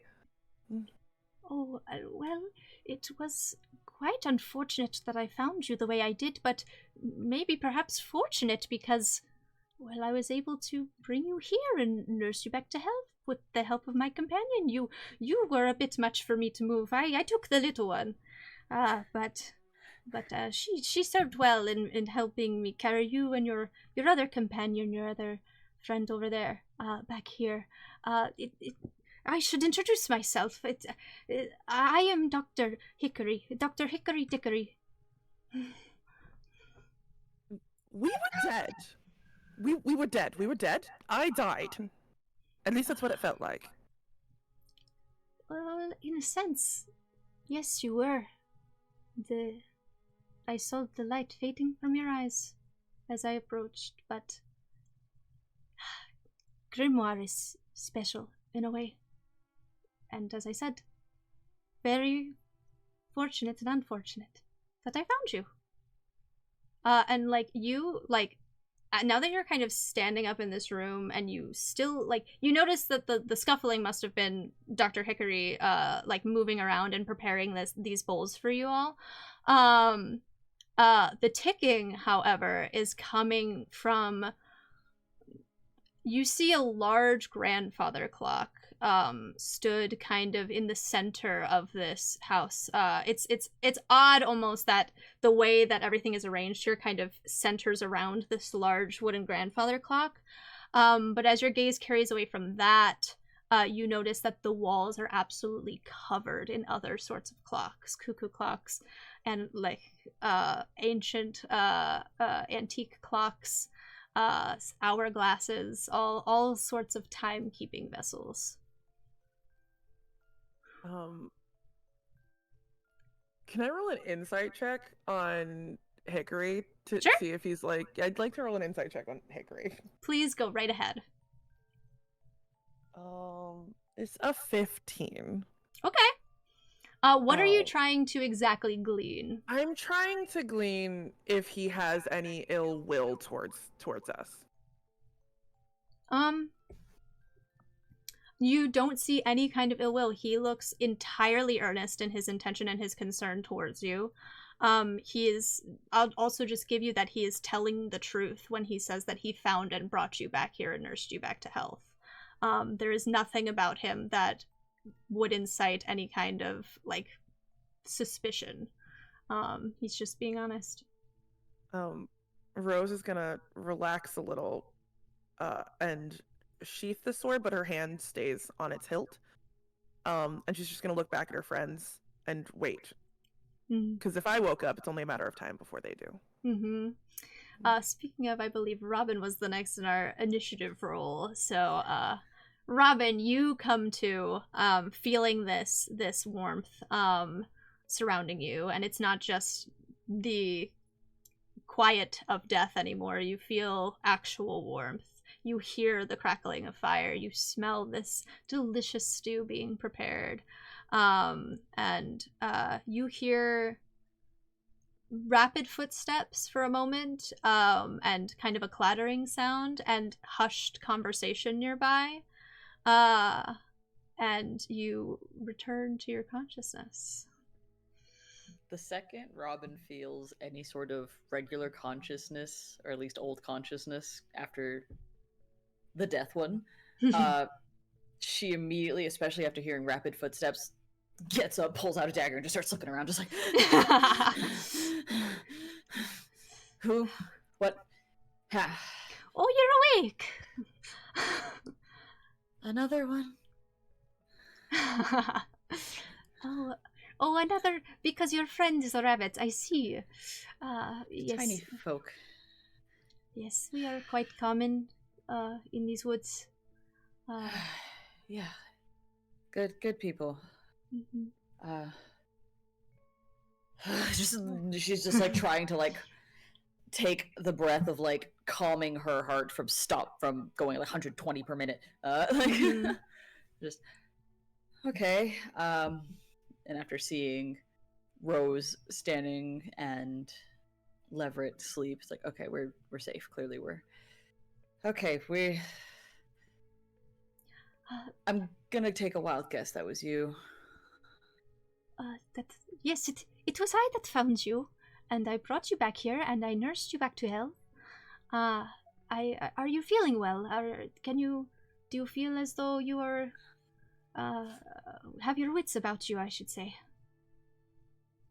First reaction was to fight, so I think I'm back to normal.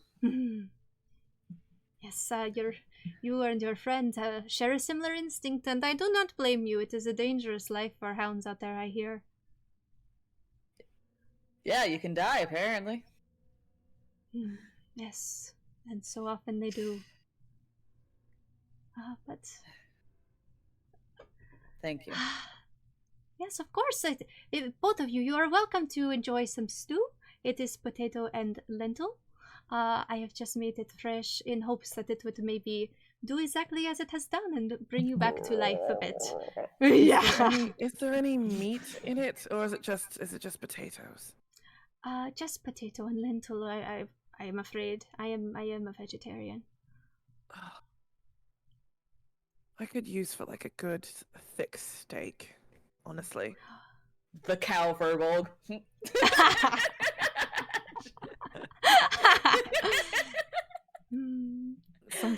Something red, something bloody. Oh, I could. Well, perhaps if my friend were to return, depending on how long you stay, I could have her bring us some meat.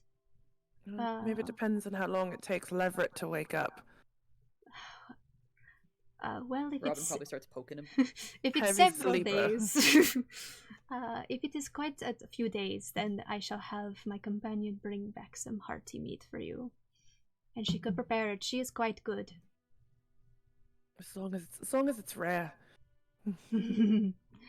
I think as you begin to prod Leverett, you feel like you have this semblance of the same kind of warmth, but before you kind of have the time to like register all that, you feel Robin just like poking you in the side.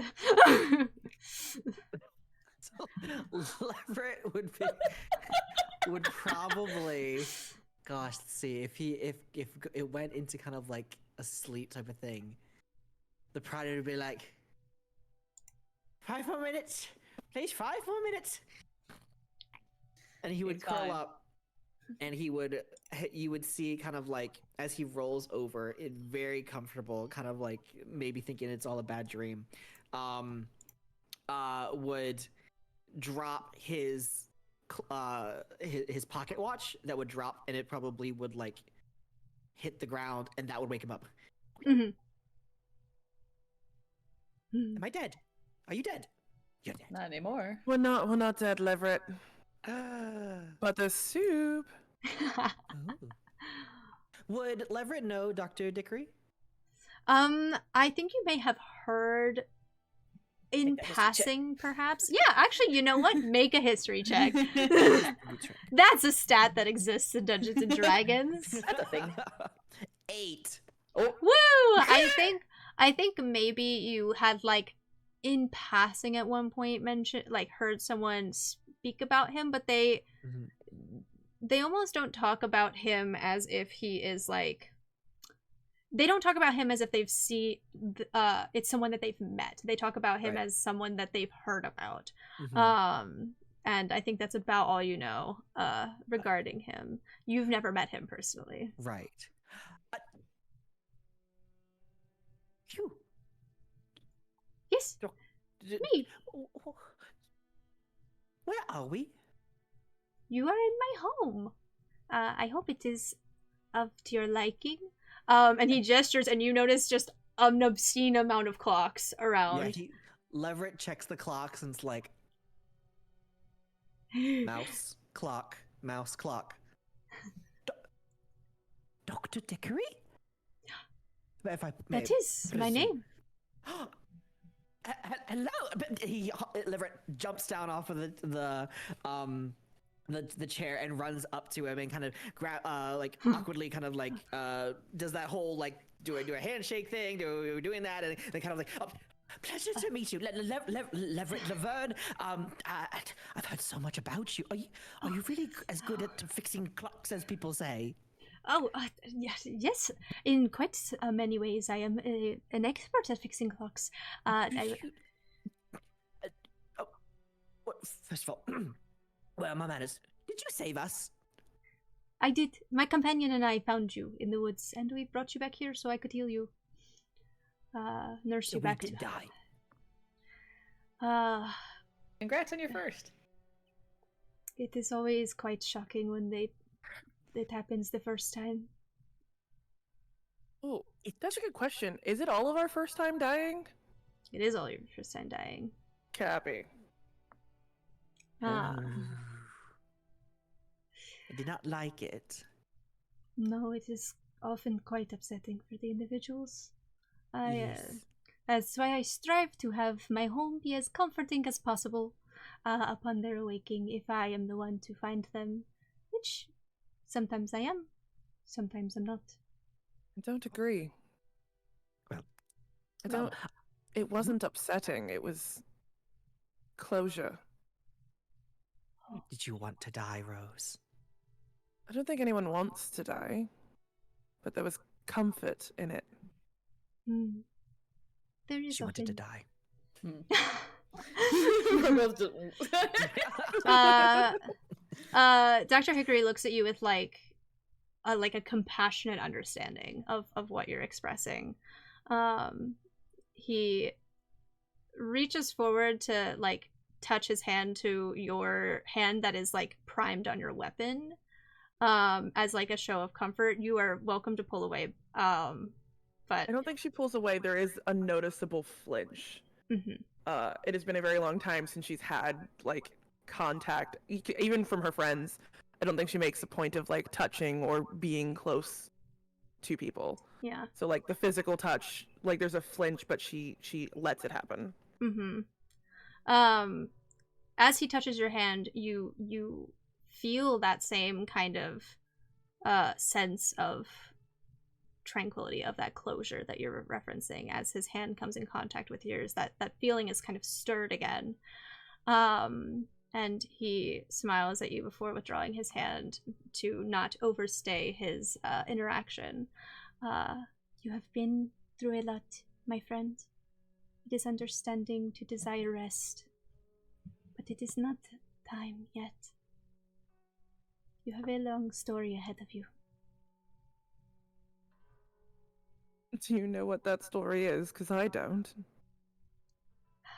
If only there were ways to tell. The only way to find out is to push on and continue writing it.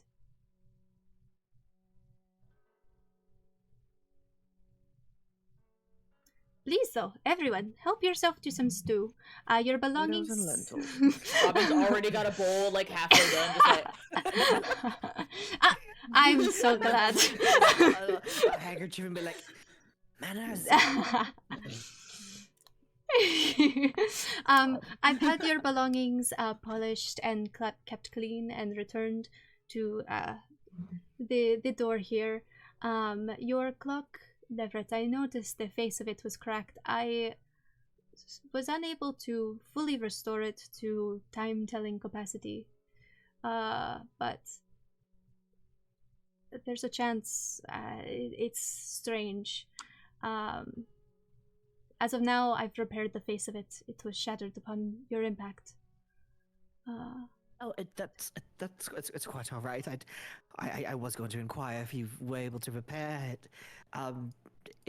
It's been cracked for a long time. It wasn't because of the incident that we all suffered through, it was through something else.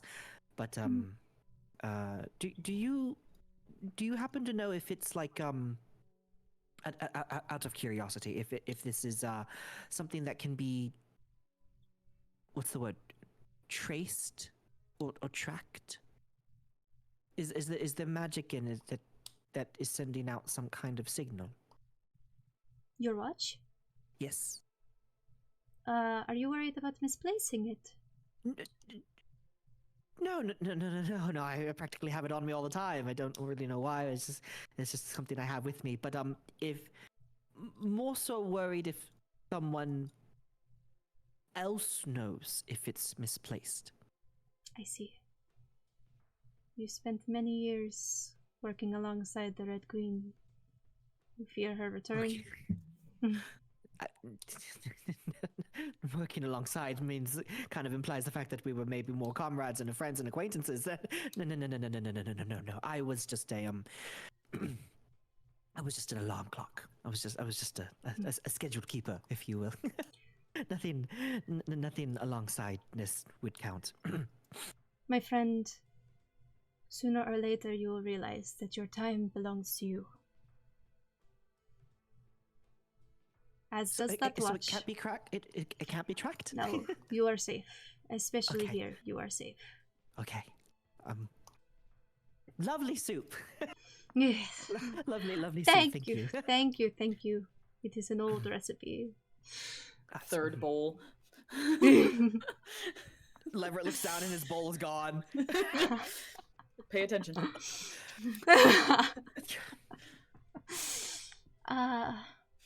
My friends, you happen to remember where you were off to before I found you. And as you guys kind of go back in your memories, you remember that on your way to a job that you had heard about, you were cut off by this creature that led to your untimely demise. But prior to that, you had seen advertisement in a local tavern calling for any type of hound or savior to reach the town of Fuelen that has a wolf problem where people have been being picked off one by one overnight. And no one can seem to locate this wolf or prevent these nightly killings from happening. How do you spell Frailin? Fuelen, it's actually Gaelic, I believe. So it's Your thing fell forward on the candle.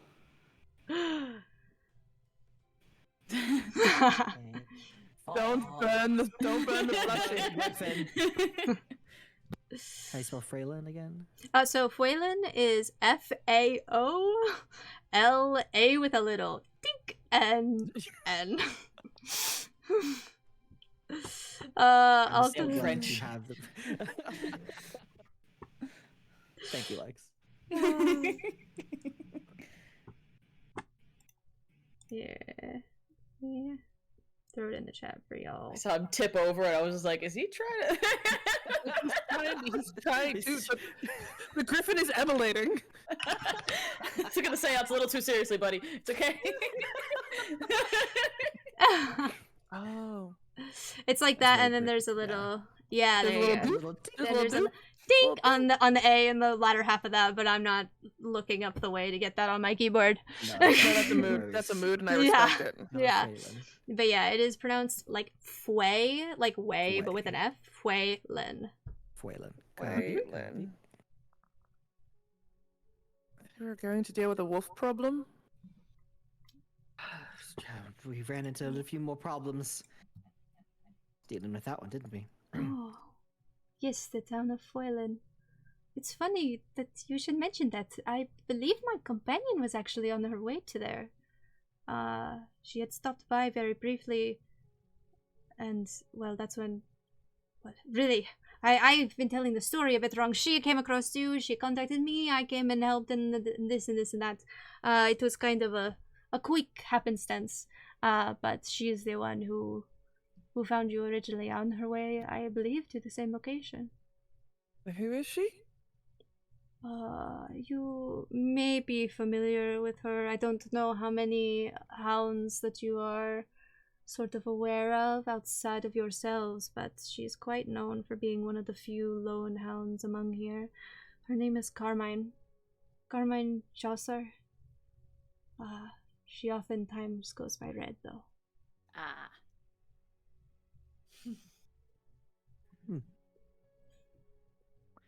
Well, you give your friend, your companion, our regards. I will. Perhaps you shall see her on your journey there, if you are to meet her at Twilight. No, It would be nice to thank her in person for, I guess, summoning you to keep us from dying. Yes, well, I owed her a favor, so it has been paid. Can I make a history check to see if I've like met Red? Sure, Yeah, same. go for it. 17. Wait, plus. What do I have for history? Stop that. Oh, I have advantage on it. 18. 18. All right. First one was Oh. higher. Math. Math is the best part of D&D. 12. 12. Okay. So Rose, I think you might have like caught wind of this hound. A lot of people are aware of Red because it is very rare for a hound to travel alone. Most hounds travel in packs. It is extremely dangerous to be a lone wolf. And so I think in people's kind of chatter about her, she had caught your attention because you heard that she was especially proficient at slaying wolves. But besides that, I don't think you've ever encountered her directly. You just know that she is kind of revered by some and feared by others, in the sense that she is very unusually traveling by herself. Robin, you said an 18? I think as you kind of reach into your memory, as it's kind of coming back to you after all this, you do recall a one night at a tavern that you guys spent some time at. You stayed a little bit longer at the bar, hoping to pick some pockets, maybe.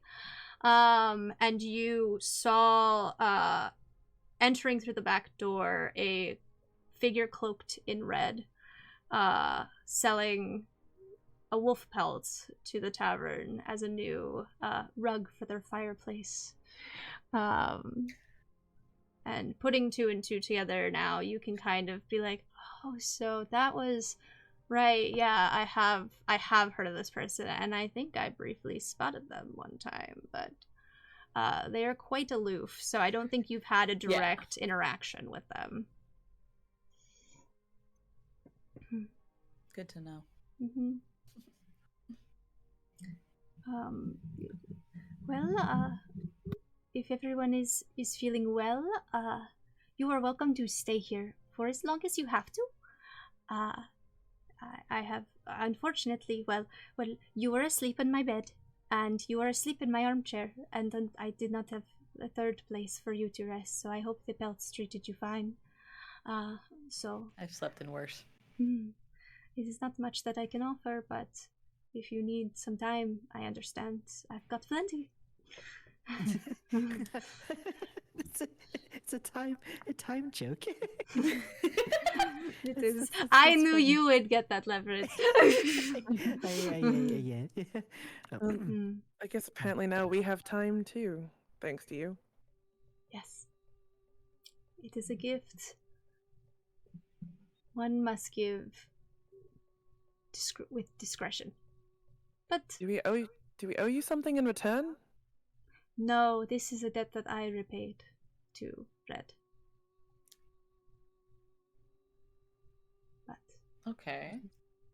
But either way, then thank you. of course, it is my absolute pleasure. As I said, I do not believe you have reached the end of your stories yet. How do you know that? You are still here, and with every second that passes, another line is written. you Got have, you like, there, little guy. Do you have like a travel bag? I have a feeling Robin's gonna want to bring soup on the road with us. Already has a canister, just like. Like trying to stuff a Oh, potato this in a water is- skin. Please, please take all that you need for the road. If you need, I'm not sure what I have in terms of containers. But if you would like to fill your canister, please do. There is more in the pot that I have boiling over the fireplace. You're very kind. Mm. Thank you. I hope it keeps you warm.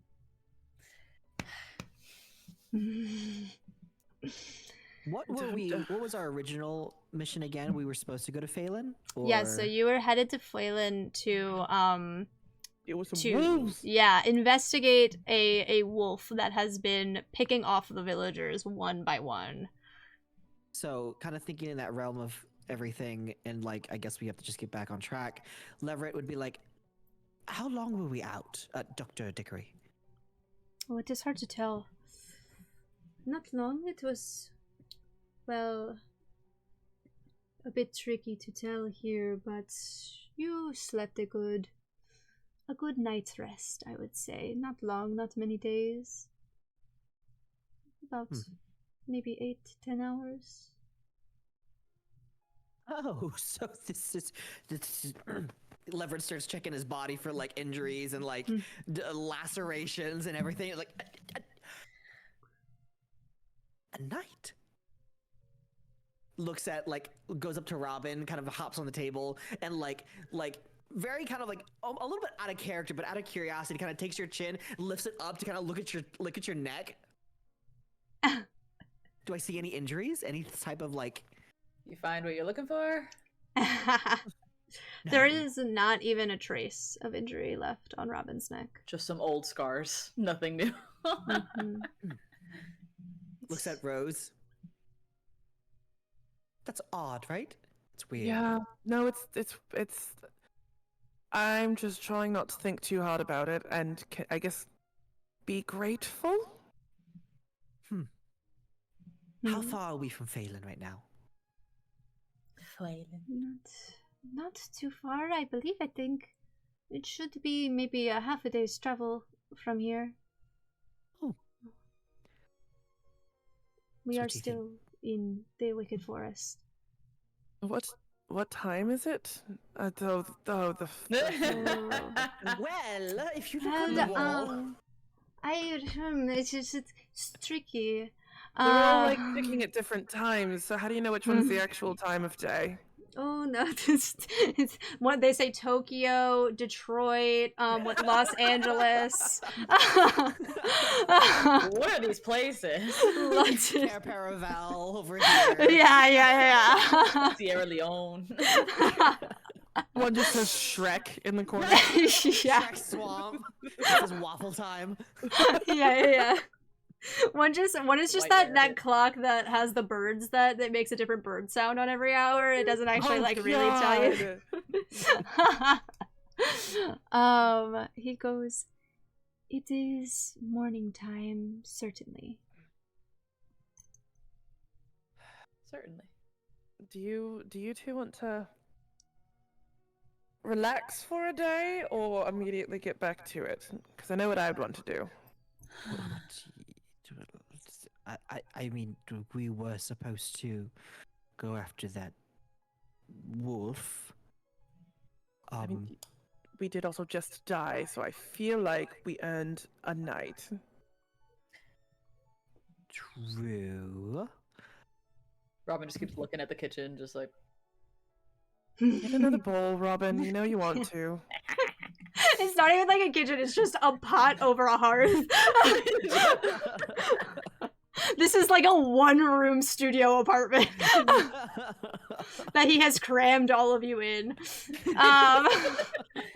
Damn, a doctor in a studio apartment. Shit, economy's fucked. Hey, it's Oh, rough out man. here. It's rough out here. Capitalism's the real enemy here. You see Dr. Hickory kind of like considering your conversation for a minute. He goes, "I will say it did seem that from what I heard from Red that it is a nightly occurrence that they are losing people in that town. So, with every So passing night. better to go then, isn't it? I wasn't going to. I mean, whatever you want, my lady. This is whatever you want. But I feel like A lady. we have. She's still a princess.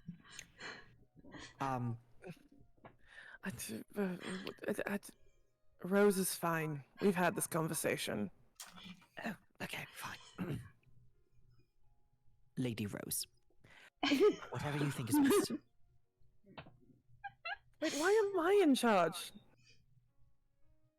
Oh, you are a It's princess. in your blood, ain't it? Leverett looks up to you. Are you taller than Robin? I'm 5'7". So yeah. So Yeah, you're taller than yeah. Robin. So like him, hierarchy is based on height. Hey. What? Damn, the Red Queen's 8 feet tall, canonically. Canonically. She just And then her crown makes it 10. and just kind of Yeah. like straight up like Yeah, very her intimidating. her crown is very tall and very high. God, how tall is Leverett canonically? How tall is Dickory? About like I would say like shy of 4 foot. Okay, yeah, he's like 3 foot tall. Oh. 3 foot tall. Dr. Hickory pats your head. Without the ears when he has them down. Yeah. Years, he probably goes up to 4 feet. Rose is gonna gather the rest of her belongings and just like out of habit take the hood of the beast pelt head, just pull it up and rest it on top of her head, and just look at the other two of you. It's like it's time to go. We had a job to do. Shove another potato in your canister. Alright, let's go. Alright, Dr. Hickory picks in the soup bin and sees it's absolutely clean. Licked clean. Soup bin? The cauldron.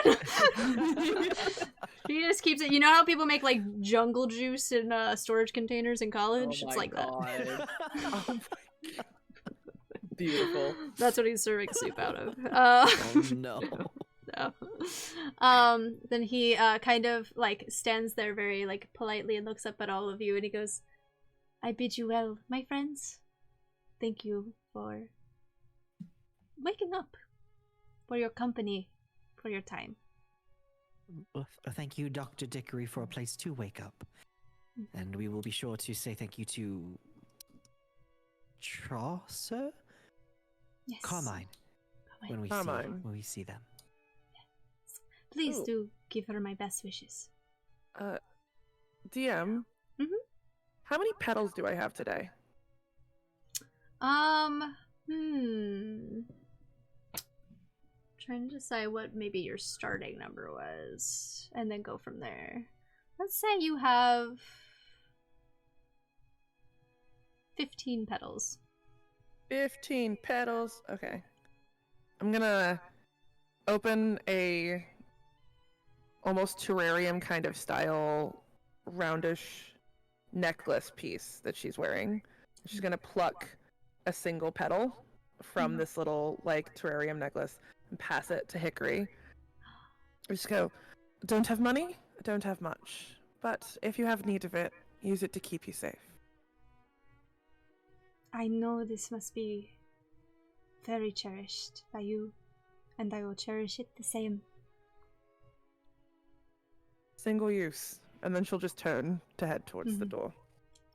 Alright, is everyone filing after Rose? Mm-hmm. Robin probably just plops a little gold coin on top of Doc's head. Just like, oh, here you go. Thank you. Don't ask where I got it, don't check it. He holds it up in front of him and kind of like you see like for a moment it like blocks one of his eyes as it looks like he's examining it, but it's kind of your perception is kind of strange. And then he brings it back down and smiles at you and says, thank you for the fare.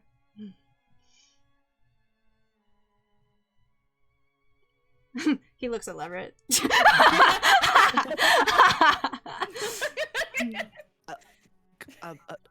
starts to kind of He- he he places- a little bit. He places his hands on your shoulders to like calm you, and like takes a deep breath and kind of releases it. He goes,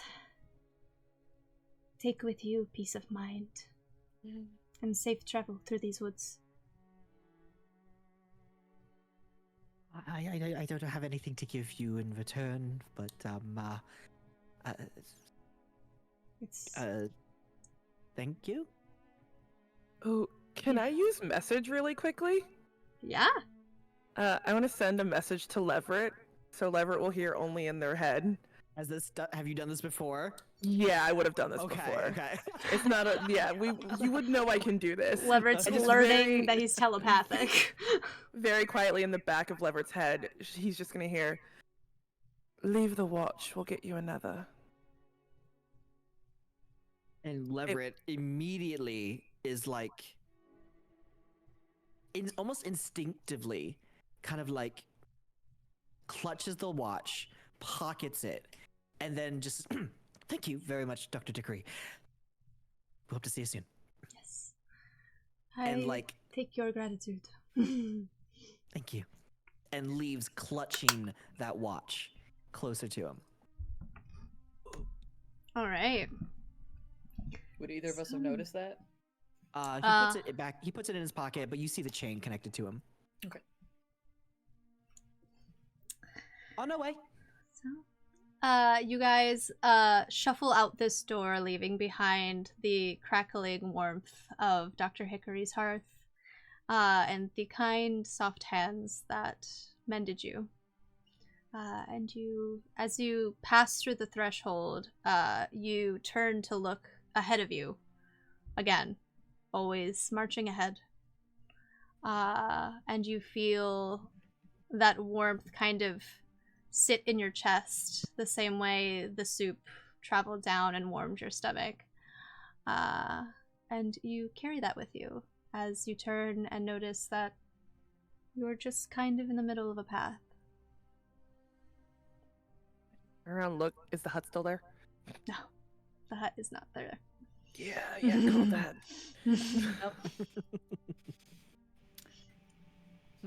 Probably should have given him a better gift. Shit.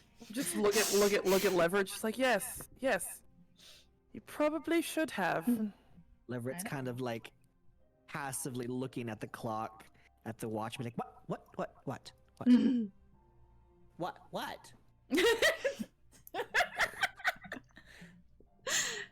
Onwards, old friend. We've only known each other a month, but I mean, yeah, sure. It's a ton of she's gonna turn and stomp off into the woods. You backpacking or you walking? She wanted to die, didn't she? Oh, definitely. Mm. Because that was unpleasant. Well, he hops up onto your shoulders. Onward. Let's go. Lovely. As you turn, you reach a crossroads and you notice an old, kind of faded sign, overgrown with lichen, but still legible, pointing you in the direction of Wayland. As you continue on your journey, you notice almost that though the shadows of these woods crawl and reach around you, they almost seem to be unable to touch you. And you feel that warmth carried in your chest as you walk, only fading as you come into view of a small village. There are... who is leading this little walking party? Is it Rose, I would assume? Rose. Rose Yes, walked first, yes, and then we Rose. followed behind. Mm-hmm. We're going in order of HP. Interesting, so the low one's at the back.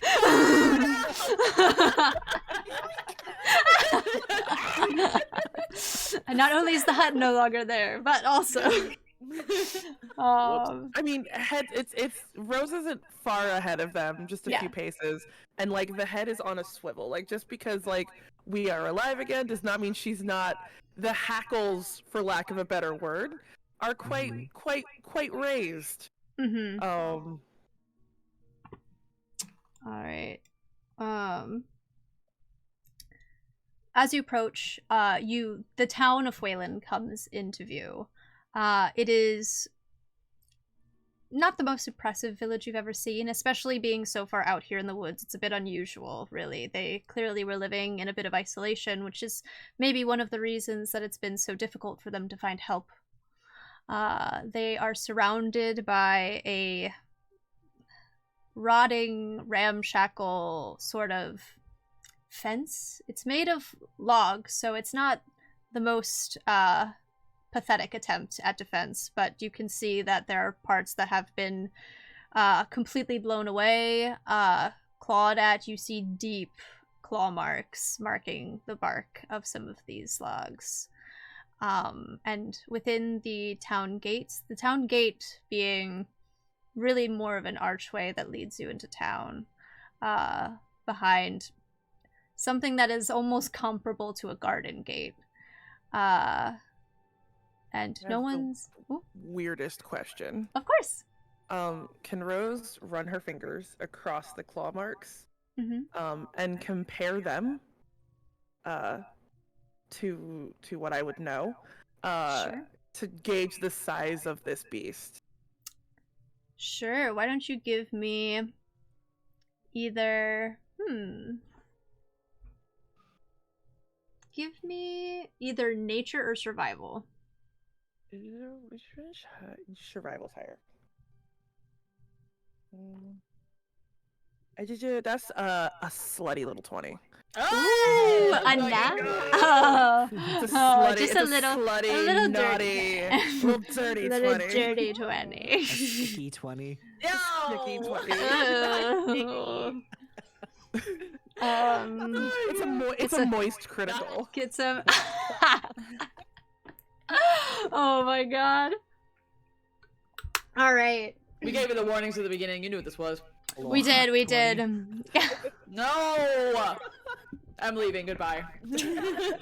That's my Can't line. leave. You're That's- starting the story. You're right, Quincy. Get out of here. Rabbit in the mittens. Yeah, interesting how this rabbit also has a pelt. We'll add it to the collection.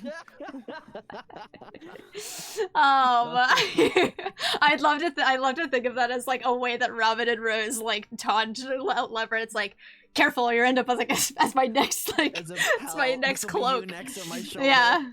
It's like I've got room for a muff. Yeah. It's not a lot of fur, but it'll make a good muff. You look like a nice handkerchief. Good with the fur on top of my boots, you know? Mhm. Sweet the fur. As you run your hand along these claw marks, they do seem familiar. Although they almost seem a little bit smaller than what you'd expect. The kind of way that they seem to have clawed at these logs seems on track for what something that you may be familiar with. But it's smaller, and you're not sure why. They don't quite cut as wide or as deep. Happy. I say nothing. And as you guys, you hear the creaking of iron, just sort of rocking in the gentle breeze that has carried you here. From what you can see from the front entrance of this town, there's not a lot of lights lit here. In fact, you only really see light being cast from one direction in this town. The way that this looks to you from the entryway is like a large road kind of leading into like a central area. It's not really a road, it's not paved or anything like that, but you can tell that this is the most traversed direction, and they've put down good dirt to trot on. And you see off to the left-hand side what seems to be the glow of a light.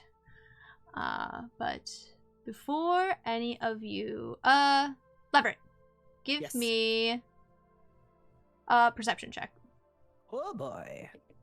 That is a 7 plus perception. Ooh. 10. 10? Solid 10. All right. I think you are caught off guard when you hear a voice directly behind you go, "Can I help you?" What do I turn and see? What do I see? You turn and see the like bulking, hulking figure of a large woman. Carried across her back is what it seems to be a large, like, it looks like the type of axe that you would use to chop wood, but it is much bigger. Not definitely not necessary for felling trees. And it seems to be lined with some kind of silver, and she's had it customized for her liking. And she stands before you at a hulking 6'5". Never gonna say it out loud, but in his mind, it's so many tall women. She has a bandolier that goes across her chest with many smaller throwing hatchets. And amongst the kind of dark and gloomy grays and blues that you've reached this place in, it's about just after midday, so like afternoon time, but the sky has grown very overcast and dark. And a chill has started to kind of fall over the forest as the canopy blocks any sort of light coming through. And so you catch a glimpse of a bright crimson robe, kind of hooded robe, that she wears underneath the pelt of a large black wolf. Leverett looks from that character back to Rose.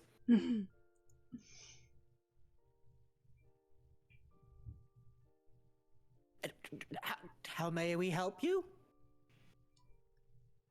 That is what I asked you.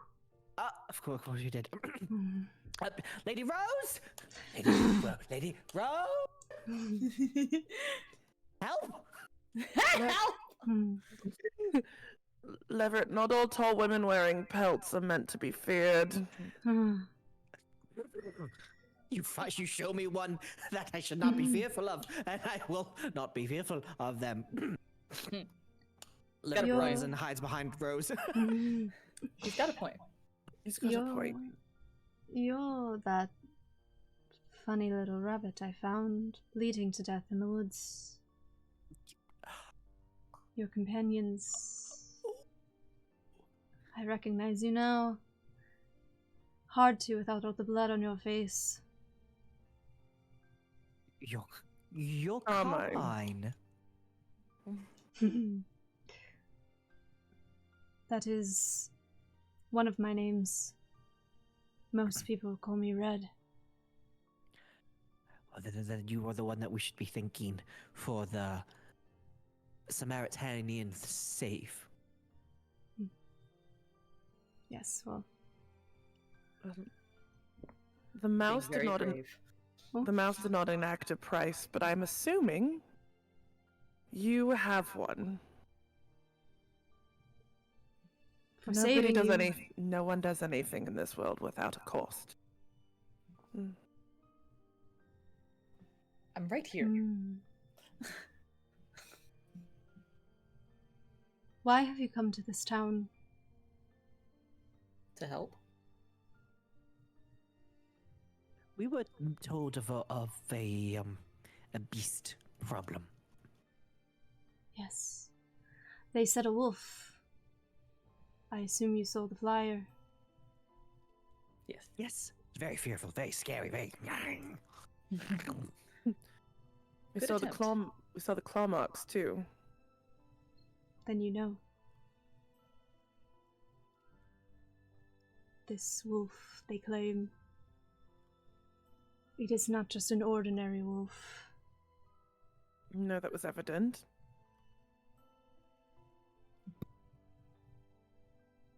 You ask if I have a price for kindness. I ask that you pass it on. I cannot help this town.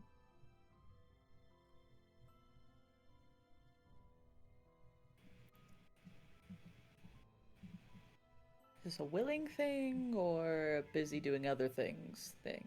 You can make an insight check if you want to try to read her vibe. Yeah, I was like 3 seconds away from being like, can I vibe check this bitch? Yeah, go ahead. Yeah. Everyone who wants to can. 19? Alright. 15. Okay. Yeah, next 4. I can math. 21. Alright. Leverett, as you are kind of gazing up at her from behind your companion, she is definitely a formidable person to behold. So something that strikes you in particular is, why would someone so formidable and seemingly so capable of handling this exact type of situation be hesitant to do so? You kind of think about fear for a moment. Robin and Rose, you guys rolled pretty close to each other, so I think you glean the same amount of information. She looks frustrated, as though she wishes she didn't have to be telling you to do this, as though she wishes that she was capable of helping on her own, but there's almost a sort of defeatedness to her expression. You notice that she looks tired. She looks as though she has been, there's like pieces of foliage that are kind of stuck in the bits of hair that you can see. She has these 2 thick, long, black braids that come out from under her hood and her pelt, and like kind of piecey, tangled bangs that frame her face. She looks like she was putting up a fight that she did not win.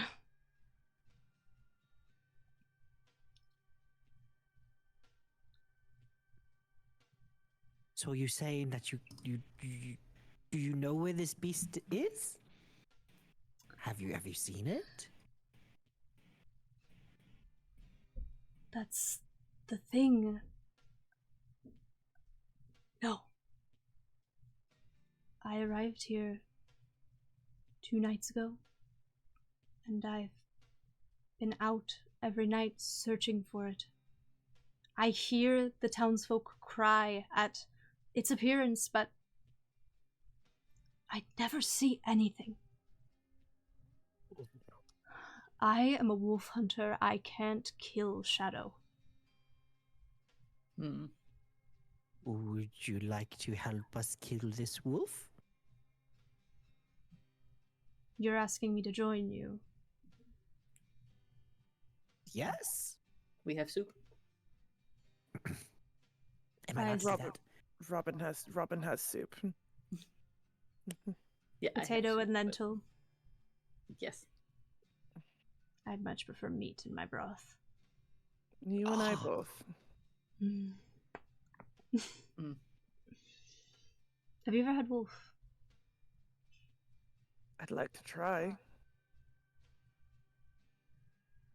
Then maybe we will. I don't often work with others. I find it limiting.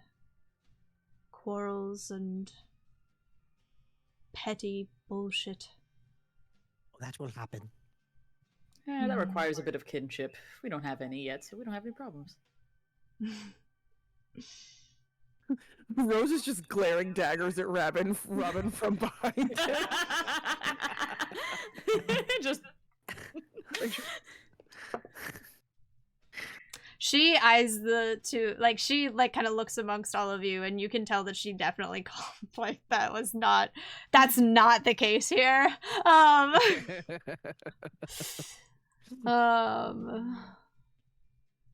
Perhaps more than meets the eye. We were sent here to deal with a wolf problem, and you are very skilled with wolves. You're the expert, you said. If killing multiple of the same creature consistently makes me an expert, I guess that makes me an expert. She's the alpha wolf. I'm the alpha. I'm the wolf. I have this protein powder that if you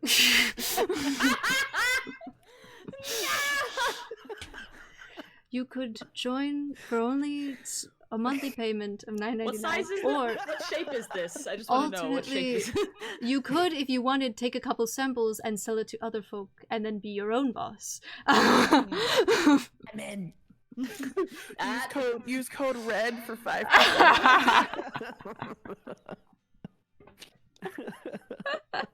Yes, you are the expert, at least in comparison to other people who are not of your skill level.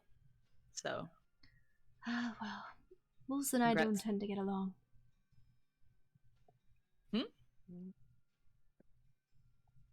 I didn't catch that. Sorry. Wolves and I don't tend to get along. Well, I mean, if you're killing them off, they probably would not like to hang out with you and make friends. But I mean, what do I know? Just stares at the rabbit. You're just kind of kicking the dirt.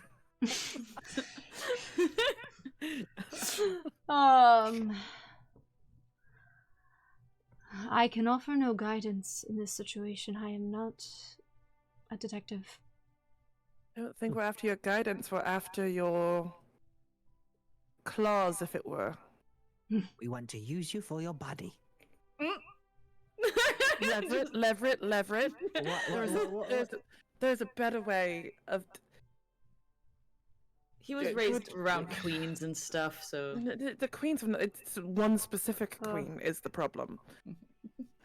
What did I say?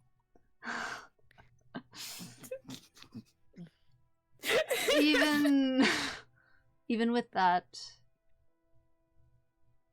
I will join you, as I wish to help the people who remain here. It is... I have to warn you, it is not a pretty sight. There are not many people left here. They are shut in, scared of the outside world.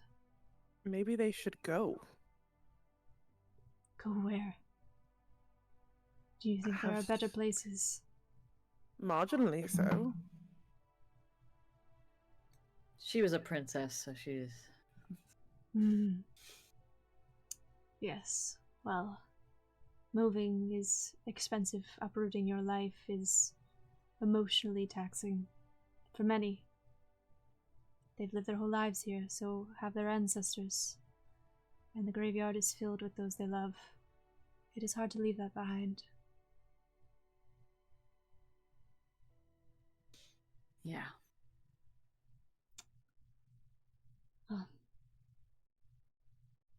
And she kind of like tilts her head and like looks over to the entrance and goes, I did not see a light before. Do we see a light? You see that same kind of faint glow to the left-hand side after the immediate entryway. But it's a bit hard to discern where it's coming from outside the gates. And inside we go. Into the den, I suppose. Into the woods to grandmother's. Sorry. She kind of, yeah. To grandmother's house. You had to do it in the most nasally, annoying voice you could imagine. Grandmother's house. God, you're giving me flashbacks to when I worked in theater. God damn. You see Whoa, Leverett, kind of what? pull out his watch and start to kind of like rub on it and kind of like play with it as if it's almost like Fidget toy? a fidget toy. No, what are those things the Catholics do with the beads? Oh, and rosary whatnot? beads. Oh, Rosary rosaries. beads. Almost like a rosary, kind of mumbling to himself, and the flail and the clock itself starts to kind of glow a little bit. It kind of just has a little bit of a hum ticking to it that kind of pulses with the seconds. But he just kind of holds it out in front of him as if to kind of like ward off anything. Mm-hmm.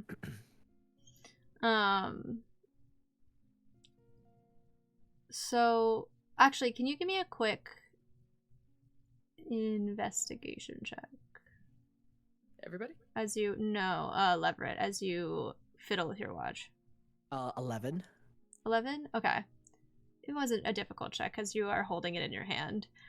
You notice that despite the fact that Dr. Hickory said that he repaired the face of your watch, it still remains cracked in the same place that it was cracked initially. Mm-hmm. As though the repairs might not have been through practical means, mechanical means. Okay. And you guys enter the town. As you enter through this the threshold to this new place, you look around. I was like, you don't need a perception check to look around and see that there is a town around you. In the center of town here, there is sort of, it's just like a planter almost. It's a cobblestone planter where a large tree has grown out, but it is long since dead. Its branches are barren and don't even contain the remnants of leaves on them anymore. The dirt, as I said, is trodden. It's been walked over for years and years, but noticeably no one else walks amongst the town as you enter. It is seemingly just the four of you here. And as you enter past some of the first sort of foliage and buildings that were obstructing your view, as you enter this sort of town square, you notice that off to your left, just a bit ways down the way, you see a lantern lit on the overhang just outside what seems to be a tavern.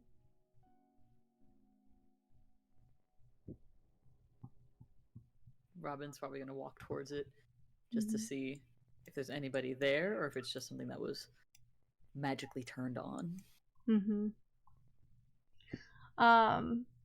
It is a light just with seemingly an ordinary candle. And you notice that not only is there a light outside, but there is like a grungy sort of window that has become practically tinted from grime. But you can see on the other side of that there is another faint glow, as though there is another lit lantern within. Feels a little too Hansel and Gretel-y here. She says it out loud. Is that a candy house? No, but we are following a trail. Huh? Do we get like what are we feeling in the air? Like, what does it feel like around us? The atmosphere here is it's a little unnerving, I think, because of how quiet it is. You notice that there's not even really the sound, like the ordinary sounds that you would hear of just wildlife kind of passing through, which isn't wholly unusual. There's a lot less just kind of casual wildlife since the miasma started corrupting these woods. A lot of those creatures have been mutated in some capacity and corrupted by the miasma, but it is like eerily quiet here.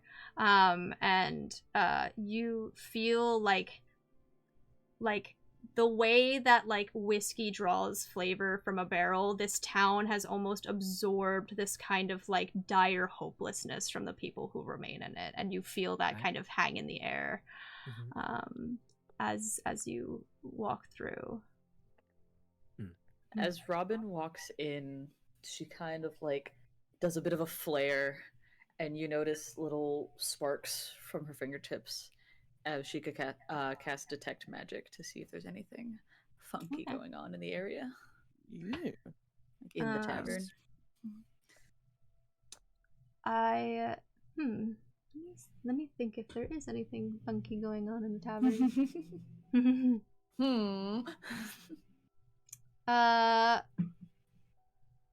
I don't believe there is. Okay. I guess you would get a faint like aura from the light outside a little bit, that like, so maybe this was lit by someone who used magical means to light it, but it is not like, it is not actively a magical thing. Yeah. And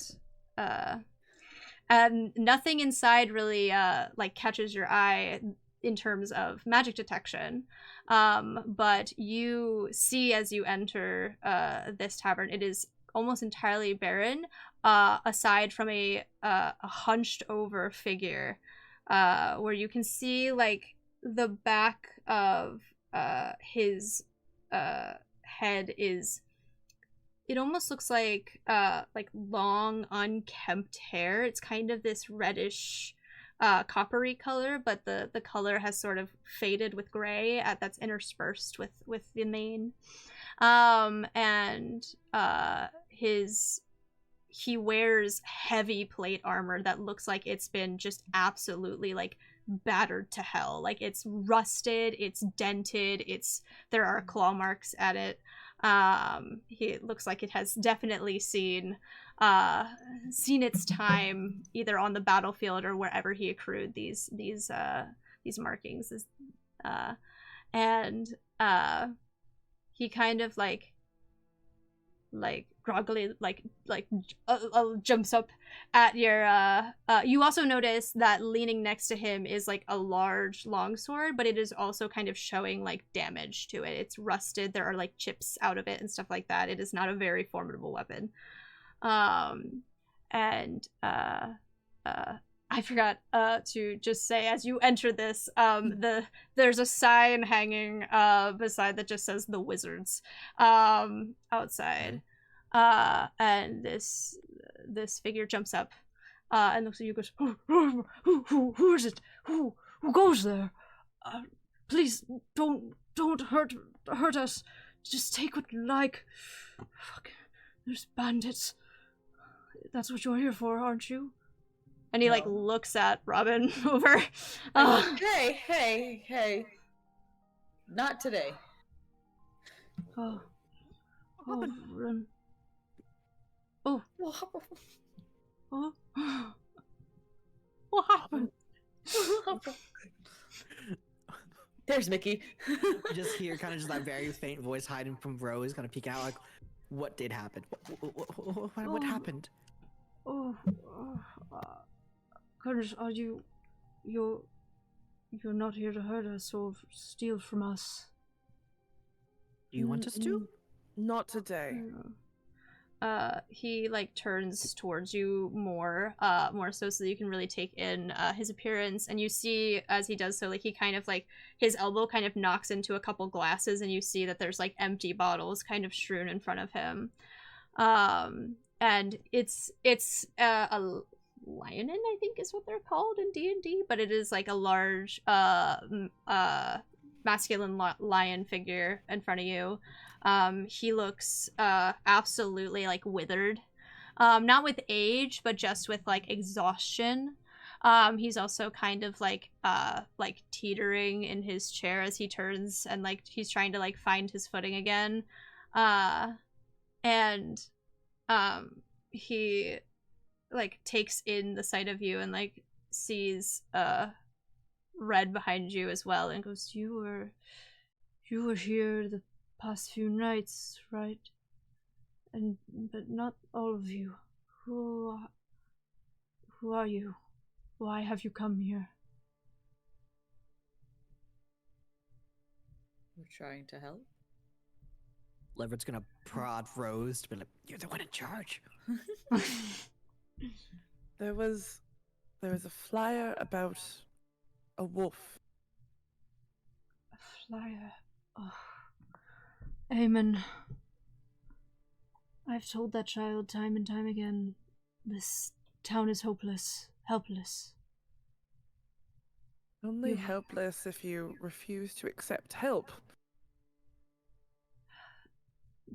I fear you've wasted your time here. We are beyond help. I've done everything I can. Oh, well, well, you heard him. That's two accounts where people can say we can't help. She's gonna grab the back of Leverett's coat so that way he can't go anywhere and just lift him off the ground ever so slightly. And just like not say anything about it, just holding him there. Just let him just go, you're but one man. And there are 4 of us now. Give us a night to at least... Leverett, shut up. Oh. You do count the whole. Give us a night to at least look into it before you admit defeat. I'm telling you, the creature that comes, the wolf, that preys on this town, I've never even seen it. Can you believe that? Sheriff of this town, and I can't even see the threat that's killing our people. Well, it's a good thing hope doesn't need to be unanimous. So. He kind of like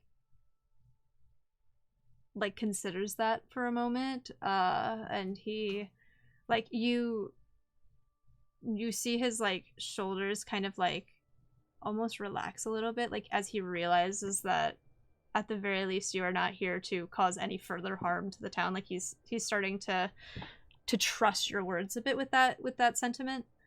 And he goes, Are you hounds? Do you have experience fighting creatures? Actually, I'm a rabbit. I could see that. Yes, we're hounds. Well, I suppose if anyone were to be able to help us, it would be the likes of folks like you, but this creature, it must be the doing of the wicked fairy. Everything she's done to this forest, it sickens me. Yes. The wildlife that was once so kind, and the forest that was once so beautiful. This town was flourishing. Yes, we were isolated, but we had each other. We were like a family. Now there's barely scraps of us left.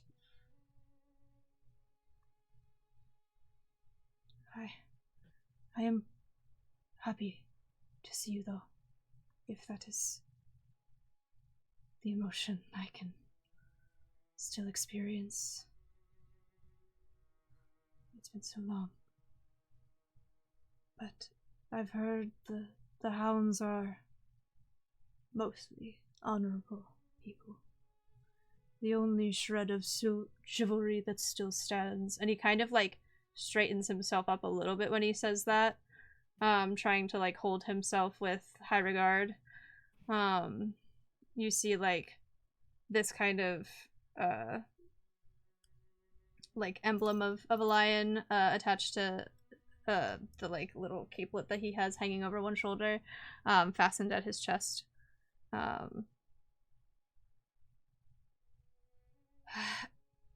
Is there anything I can do to help? How many people are left?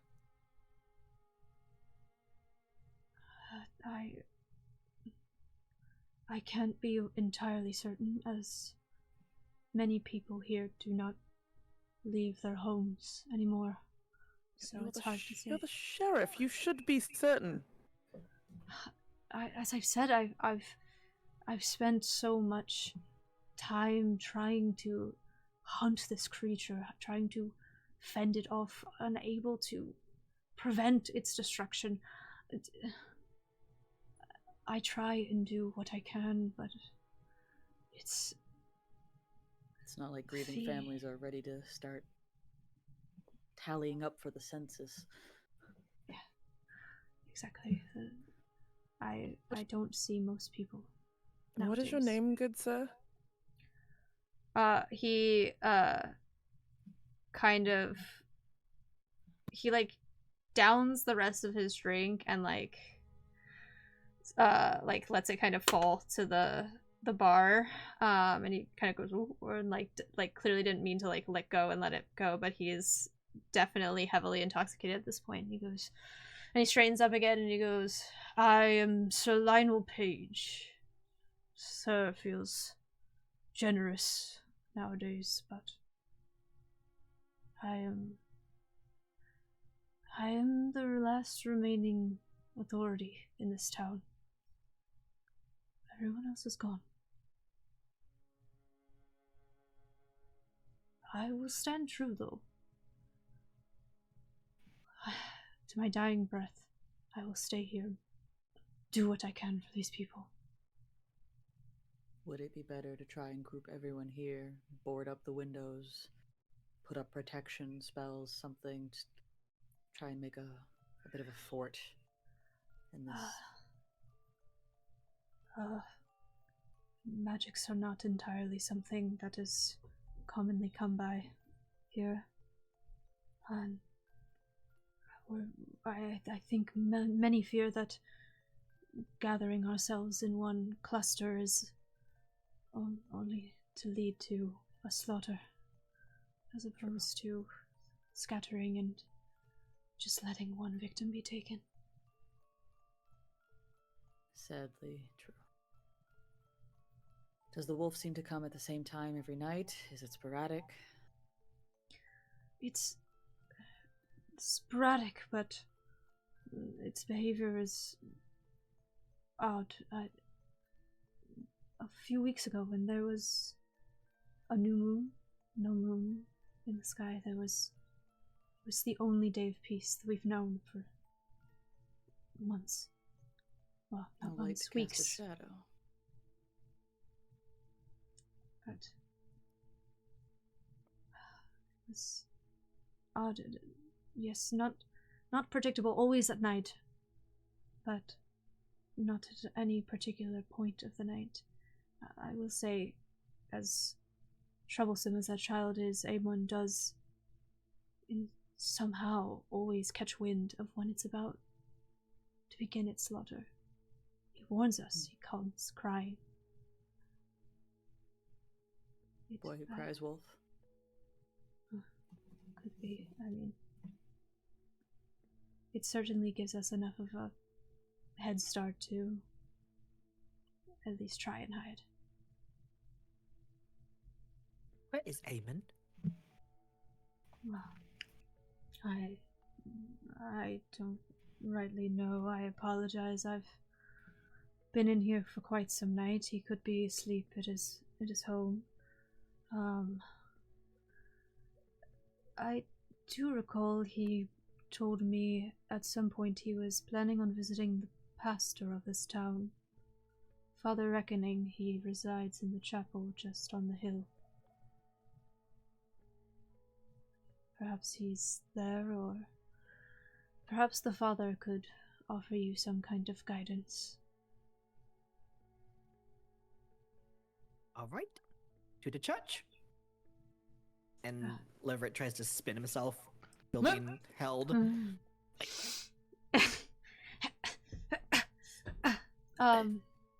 Before you go, she'll just drop you. Before you go, while you are looking for Eamon at the pastor's, you might be able to ask him some details about the bodies. He has overseen many of the burials that have taken place since the attack started, though there is not always a body left to be buried. Not to be blunt about it. But when there's not a body left for burial, does that mean there's no pieces?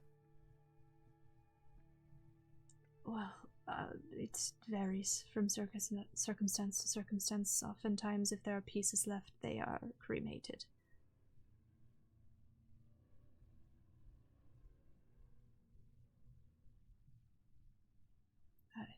Sorry that I could not be of any more help, but I've unfortunately taken to the drink tonight, and I don't think I would be much help in a fight.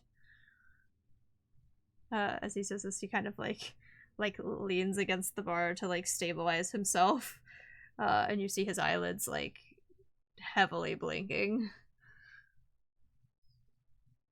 Yeah. Lever kind of just slowly steps back out, just like, well, I guess we must be going now. Nice to meet you. You should go sleep it off, Lionel. Drink some water. Sleep. Perhaps you're right. If I don't know if sleep will come to me, but perhaps the alcohol does as I wish it to. And he kind of like goes to stand and like kind of falls back and he goes, maybe in a bit. Maybe in just a bit. Pats him on the back as she walks out.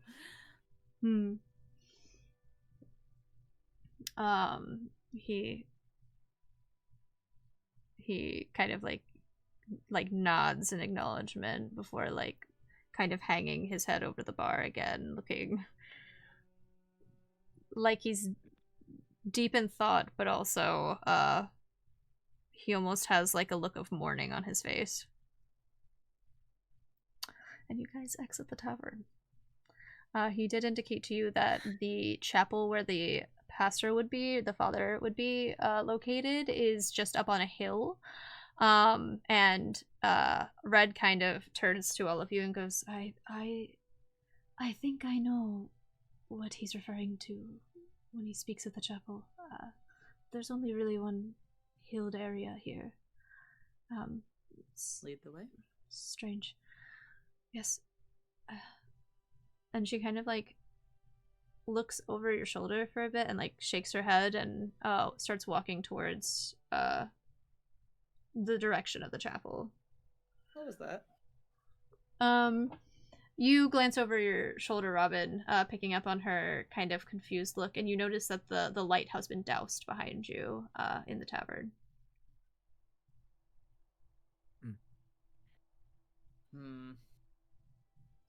As We're you very friendly to the Mr. Sir Page, Robin, considering how your history with law enforcement.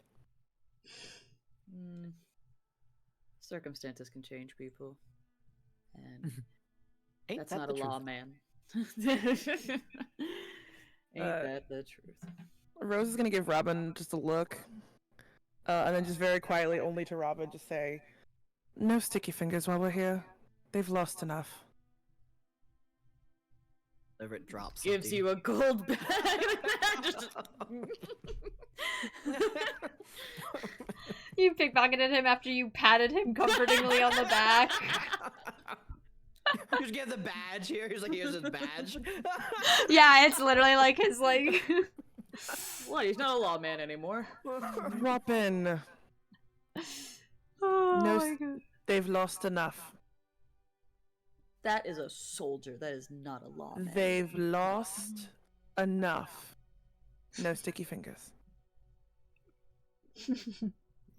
Nothing that they would have missed. No sticky fingers. Quarrels and disagreements. Red just like mutters to herself about. Why? Done with you. See? No, definitely not with Carmine. Red probably bites. Nah, I'm used to bites. Just keeps going. She kind of like. Oh, go ahead. Speaking of, is it possible Mhm. to on the low roll an insight check on Red, purely to see if she is like me? Go for it.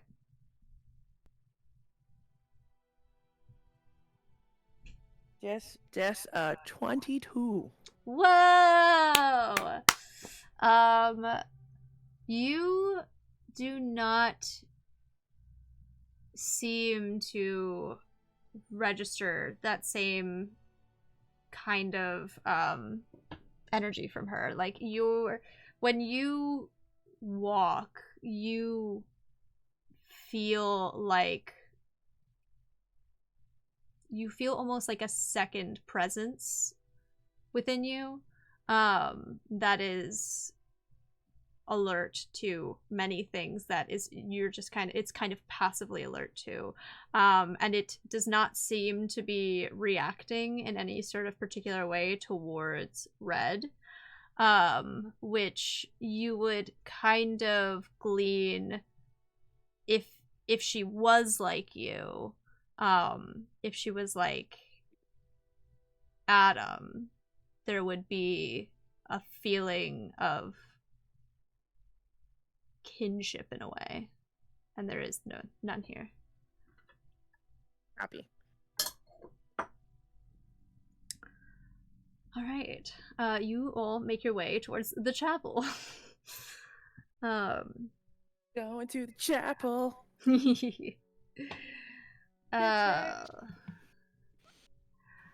And you notice as you approach this hill, there is a flickering lantern kind of hanging outside the door, and once again the inside that was previously dark seems now to be lit by low, probably candlelight, you would glean. Hard to say whether you just didn't see the light prior because it wasn't quite, you were diverted to the tavern right away, or if it's been or it was just freshly lit as you approach. And who is going to knock on the door to the chapel? Because Red kind of like gestures ahead of her to like let you guys engage. She's like, Following the hand movement, looks up to Rose. I'm gonna take Leverett and shove him in front of me to knock. As he kind of goes in there, that what you feel like is a gentle shove is like a, and he just kind of tumbles into the door. I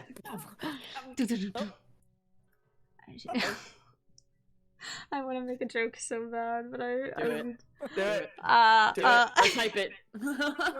no, I'll just make it. The Father Reckoning comes, you hear like shuffling on the other side, and you hear, well, I told you I don't want any of that protein powder.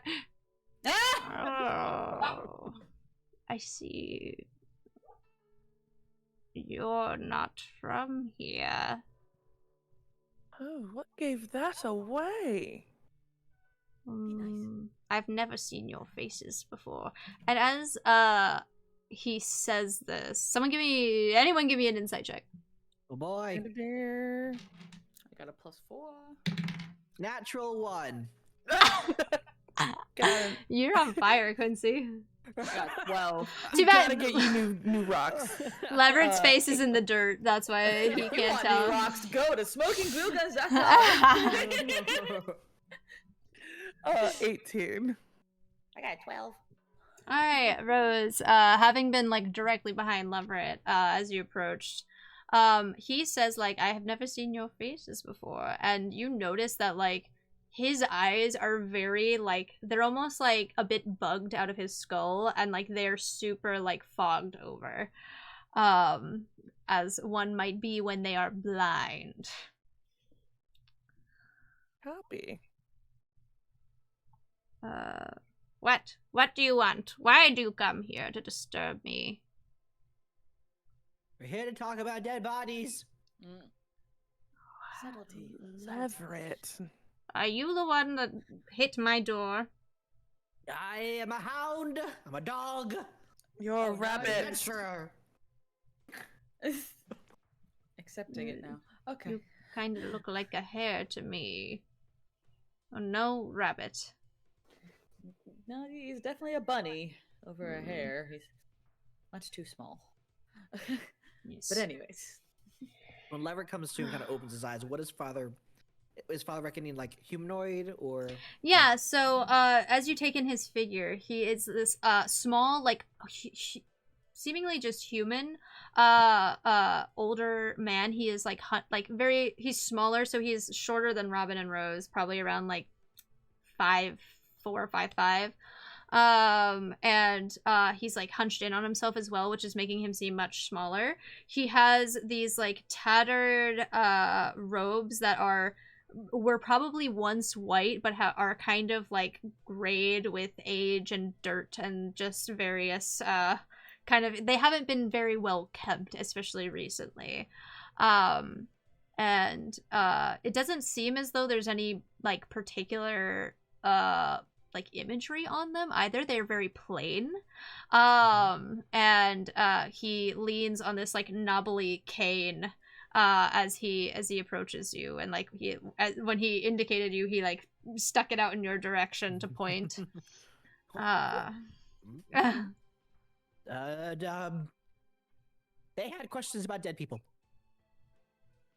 You speak of the villagers who have passed that I have buried. That are dead, yes. We would just like a guesstimate on how many people are still in your town that need protecting. And what was the status of the bodies before you buried them? And the wolf? Where's the wolf? So many questions. These young people, they show up on my doorstep. They don't even introduce themselves. They expect me to provide them with every answer when they should be asking those of the faith. They should be asking the Almighty for answers. I mean, if you don't want us to go kill the wolf, we don't have to. We could just leave your town and let everyone slowly become slaughtered until there's no one left to bury. Is that what you'd prefer, Father? See if I care. And he kind of waddles. I apologize. May I offer a donation to the church? You put your dirty hand on my robes, and he kind of like smacks your head. Oh, on the door. Okay. On my precipice, and he like swats at your hand, and he goes, an offering to the church, you say? It's going to be from stolen gold, if that matters to you or not. The church doesn't care. I certainly don't. Come in. And he like waddles in. Plops a gold coin in his hand. Yeah, he takes it and he puts it in his like robe, and he like you see that indeed there are like several kind of lit candles along the like there are pews here, but they are not being they're also not being very well taken care of. Some of them are even knocked forward. They have tears in the fabric of their cushions. There are cobwebs gathering a lot here. And you notice there's even just kind of like a gaping hole in the back of like towards the like altar area. There's just a hole in the roof that seems to have rotted through and collapsed. And he doesn't seem to pay any mind to it. There are little candles kind of sporadically lit down the central walkway towards the altar. And he just like wobbles towards the altar, where it seems he's like set up a little it's like a small podium almost to the side that he walks over, and he seems to be like just kind of turning pages and stuff. He brings out like a big heavy book, and dust flies off of it. And he goes, let me see here. And he starts like licking his fingers. It's disgusting to watch him do this. And he like starts paging through. Robert looks up at Rose. Who are you looking for? He makes me feel things that are weird and icky. That's like, if we use that as judgment leverage, that would be like 90% of the population. But him in particular. He's an old grumpy man who lives in a town that's been devastated by an angry beast that's killing everyone. You'd probably you'd probably be very similar. That's rude. Is it wrong? No. Who are you looking for in particular? Dead people. No, live child. Yes. Come on. people. Nah. No.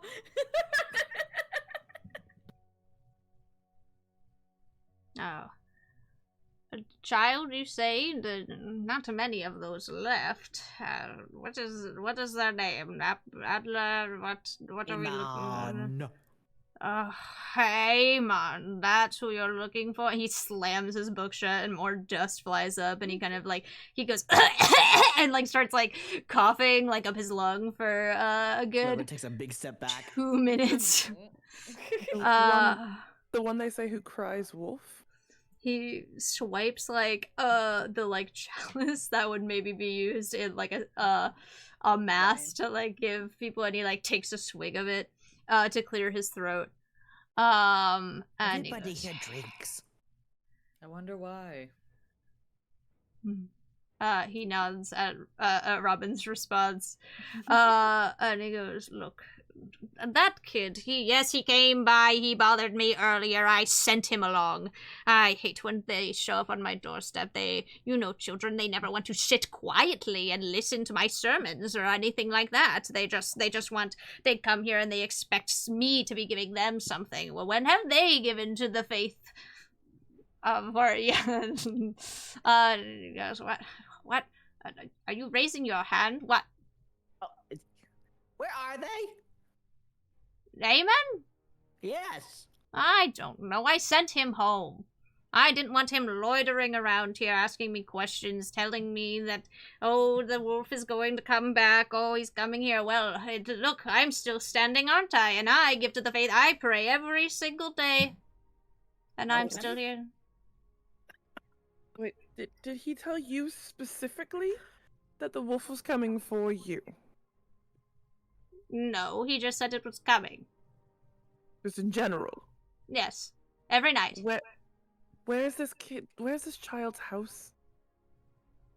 It's like down the ways a bit, you'll notice it. It's the one absolutely covered in spiderwebs. Disgusting. Nothing like my chapel. I keep it nice and tidy here.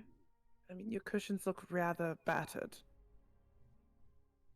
I can't imagine what for. It certainly isn't from the butts of the townsfolk attending my sermons. Can Robin, like, investigate or perceive if there's, like, claw marks anywhere? Sure. If the church has kind of just been untouched in comparison to everything else? Yeah. Lever wants to find the tithing donation box. 14? Hey. You look around and it doesn't seem as though there is any damage that is similar to the outer kind of gates of this town. It almost seems as though like this particular chapel has not seen any attention from whatever creature is raining terror on this town. Maybe it'd be smart to keep the townsfolk here. Good luck with that.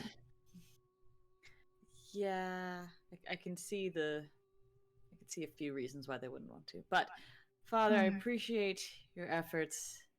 And then Robin's gonna go to the candles and like put their hands together and say a quick little prayer out and just leave. Not because they're religious, just a basic respect of being in a church. Lever's still looking for that donation bin. You're looking at, you wanna give me an investigation check? 7. Okay. I don't think you're able to find any sort of donation box around here. You watched as he took the offering your donation bin so I can give a hefty donation. Oh, you wish to donate to the church? Yes, Daddy. Oh. I am not your father. I am not your father. I don't need children. Oh, yes. Anymore. Yes, Dad. And he kind of like goes behind the altar and like brings out this like kind of chest looking thing. It's like a simple wooden box. And he offers it. He puts it on the podium and more dust flies off. And he like wheezes a little bit and there's just like a slot in the top of it for giving. donations. I would like to. Leverett looks up at Robin and holds out a hand for a coin. And so Gives him one. with both hands, kind of holds one, and then as like he puts it in there, I want to cast Mage Hand, and like Mage Hand to grab more coins that are in there There's and try to pull them out. Oh, As boy. While he's right there watching the box. May I yeah. have a moment? Yeah, essentially, he's not subtle at all about it. May I have a He is moment? blind. Yeah. He is blind, but boy does he see. Yeah. Robin's just watching all this, just Quincy, give me a luck check. Heck yeah. Mm-hmm.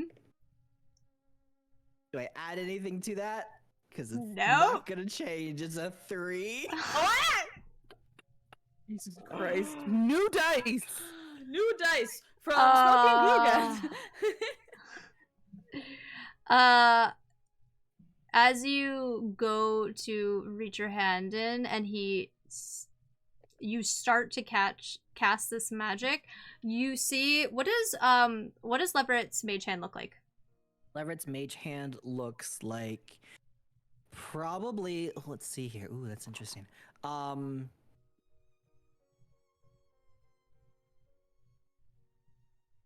a hand on the cards.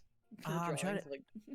I'm trying to think of almost like a very feminine, long fingers, kind of like long nails, very reminiscent with like weirdly like a bracelet on it of roses. Interesting. You watch as this like forms to like start like reaching in further into the box, and then you watch as it just kind of like starts to like wither away to like a skeletal form as it is dispelled, and he pulls the box away from you and goes, "Thank you very much for your donation," and he like hobbles back toward behind the altar. Magic. Just stow it away. And he goes, ooh, 1 second. So to answer really quick your question, we will be breaking in about like 10 minutes maybe. As soon as you guys leave this area, essentially, there will be a short break. Ooh, I clicked on the wrong thing. There we go. And so, this, disperses, and he turns back at you and goes, "Now listen here, those of you who remain. I am here to recite the rites of passage to those who have passed. That is my duty to this town, and afterwards the faith will spare me. They will spare my life for what I've done here. And you know, for as annoying as he is, that Eamon kid, I see something in him. He is a prophet of the faith." What have you done here, Father? "I have granted these people proper burial." No. You said they would grant you like relief for what you've done. That implies you've done something. Yes. So what did you do? Am I talking to myself here? I've laid to rest many wayward souls. I've made sure their spirits have passed into the unknown safely into the arms of the faith. How Understood, Father. You are a perfect angel incapable of no wrongdoing. Your efforts are appreciated, Father. My dad. It's like, and what exactly have you done to speak to me in such a way? What have you given this world? What have you given to faith? My faith was stripped from me a very long time ago. Robin, I have this very weird internal and like feeling to kill him. Oh no, Is it's that fine. normal? That's normal. Oh, can I do it? Not in the church. Oh. We gotta get him out first. Father, would you like to step outside for a real quick? No, it is absolutely frigid out there. No, it's not as hot. Roll for gaslighting.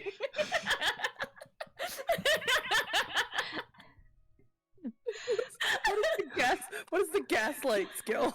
Deception.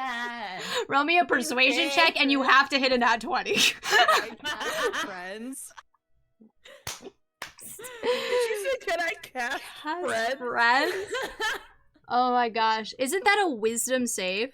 It is just a concentration check, and I get advantage on not all even a charisma s- checks. yeah, Oh, it's not even okay. a thing. Yes. It's just a At thing. one creature of my choice that isn't a hostile towards us. Are we sure Okay. he's not hostile? So you're No. So you're casting friends so that you can roll advantage on this persuasion check?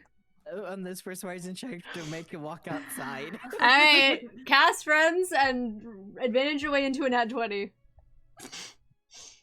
That is a nat 20. Are you kidding? Oh my Oh, god. the orange Oh one, it is my a nat god. 20. Oh, funny. You have to kill this guy, Kirby. I mean, Oh you said my it. You God. said it. And so it shall be. Like, God damn it. It's warm out there. Wait, did my lantern catch fire? What happened? And he kind of like pushes past you to go to the outside. Pushes Looks past at Robin. Robin. Looks at Yeah, Rose. like Suddenly, that coin that he gave him is gone. Dear Lord. And I kill him. Surrounded by idiots. Do you And I- think you can do it in one blow? Nope. Then no. what? It's very cold out here. I don't see I what. want to, if we can, like as he's walking out, then like when Robin says no, can we just take the donation box? He took it back, didn't he? Like as he walks outside, you just hear it outside the window. Throw the donation box at him? Is that what you're doing? No, throw it out the window so he can't get to it.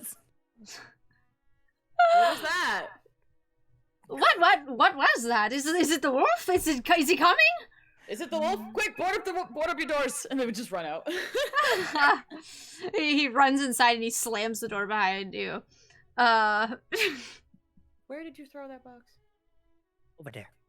Go grab it, please. You just hear him dragging this thing. Money. We agreed. I didn't take anything. Robin. I made no such promise. You He's got a guys, point. you ladies are bad influences. Just in Leverett's head, all he's gonna hear in like a low growling tone is say, "It's not too late to skin you and wear you as a belt." I'm starting to learn to call you out on your boo hecky. Robin's very confused. I said, yeah, because Leverett says it out loud. He just says that to himself.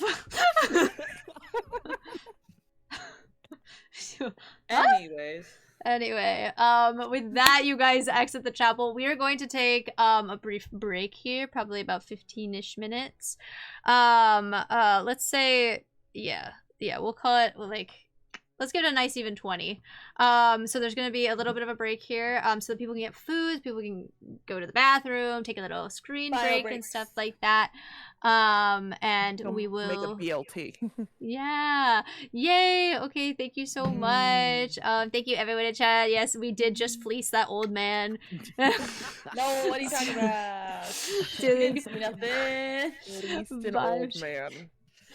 vibe check indeed. Here, as a reward for your vibe check, I'll play head empty music on YouTube. Yes, the Head Nintendo one empty, with no like thank the Yoshi that Yeah. slowly gets bigger. Yes. Beautiful. And we'll have a nice little cool relaxing time.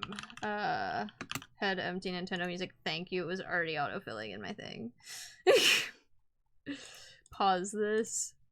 Play that. Alright. Alright, gamers, we will reconvene in about 20 minutes.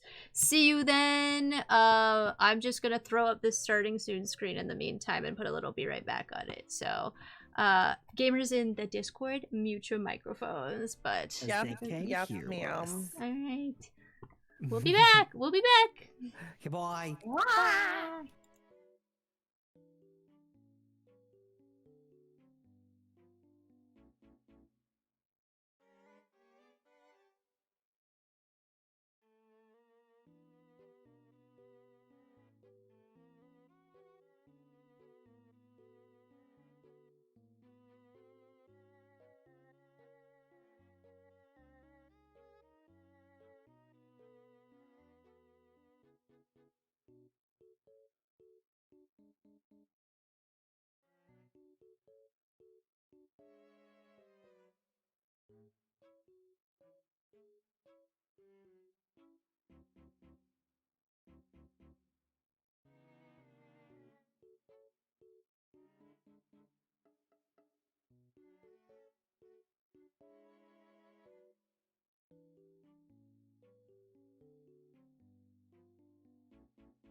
We're back.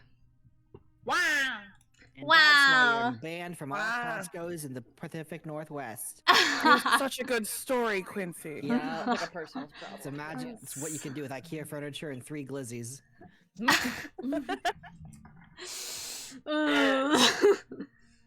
Anyways.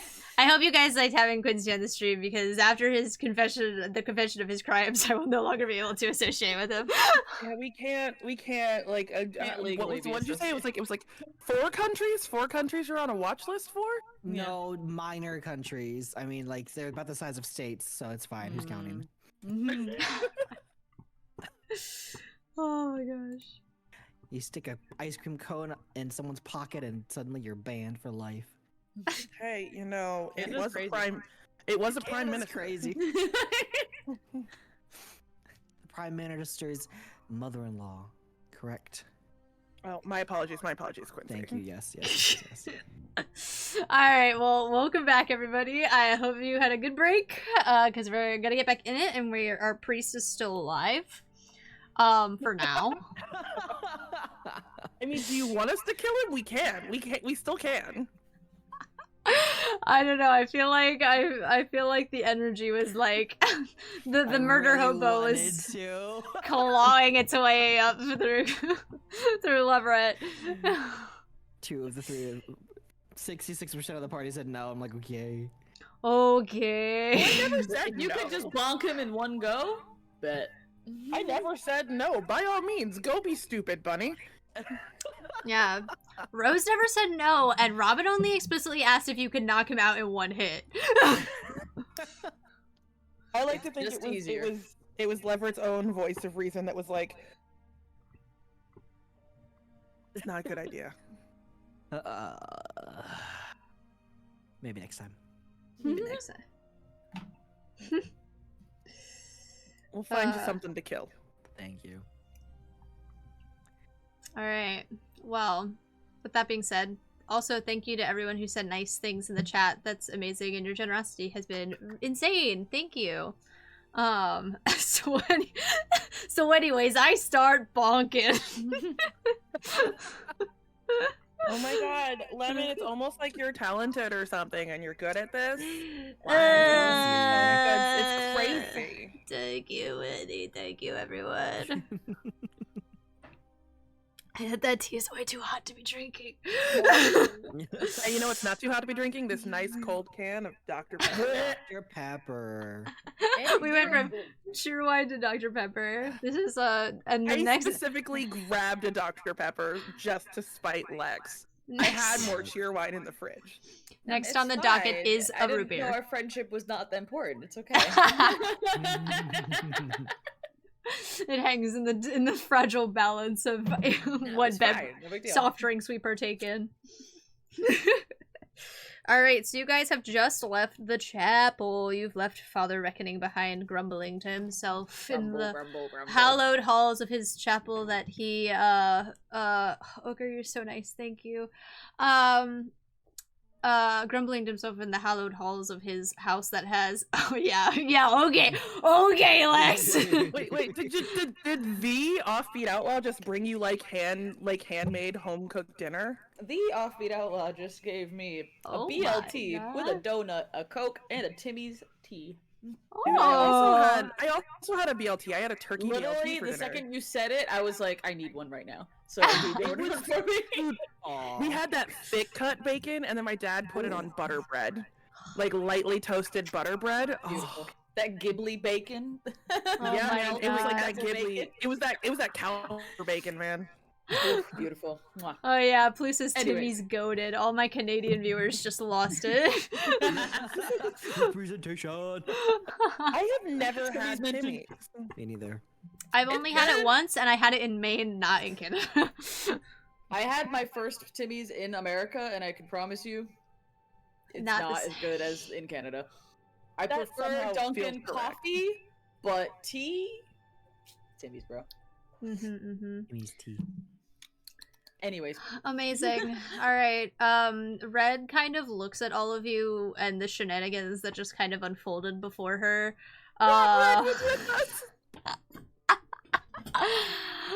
And she's like, she's not really saying anything, but she has the energy of the, like, I'm not mad, I'm just disappointed, like, disposition.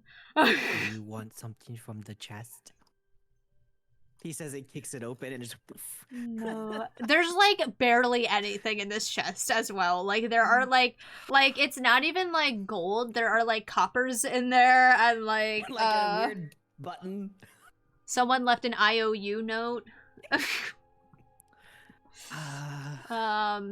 There's, like, some personal belongings, potentially, from, Father Reckoning, but who's to say if they're worth anything? But yes. I tried my life of crime. Are you Very are you short-lived. proud? Are you proud of yourself, Leverett? Actually, yes. That was a rush. I gotta teach you to pick better targets, man. The adrenaline is pumping, coursing through my veins. Robin, do not encourage this behavior. He's not built for it. He's going to get himself killed again. If he gets better targets, he'll be fine. I have been given a new lease on life. That bunny is made of glass. He's going to shatter. I should bring up a new form of life. Let's just let him have this for a moment. And then No, we'll put him thank back you. on. I don't want anything from the chest. It's all mine. When he dies, it's on you. He already did. I'm fine. For such a jumpy creature, you sure do have some guts. Thank you. That was the bravest thing you've ever done. Oh my god. He's beaming. He just like has a little skip in his step now. So I guess we're off to the wolf warner's house. Ooh, the wolf warners. How does this child know that the wolf is coming? That's my question. Maybe he's psychic. Maybe the child is the wolf. Are you saying we have to kill the child? I hope not. That would be unfortunate. But for the greaterness of society, No! Robin will do it. No! I have a thing against killing children. Oh. Well, guess it's up to Red. The duty along. I do not take. I don't claim this. she walks. She starts tramping down like the hill from the chapel towards the roads that lead more into like. There's like a clear area that kind of is like more residential off to the like. You guys went to the left when you came in, and this would be off to the right side of the entrance. And she makes her way down the back.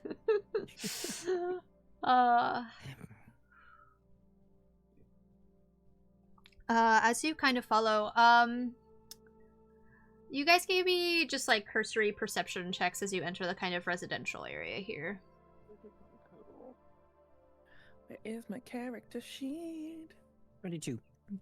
22. That is cocked as hell. Please get in the box. Leverett's hopped up on. 2, that's a 3. Damn. Oh, the I fat got one. me an 18. 18. All right.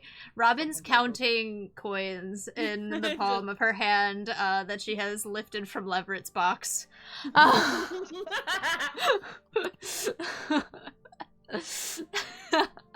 Oh, and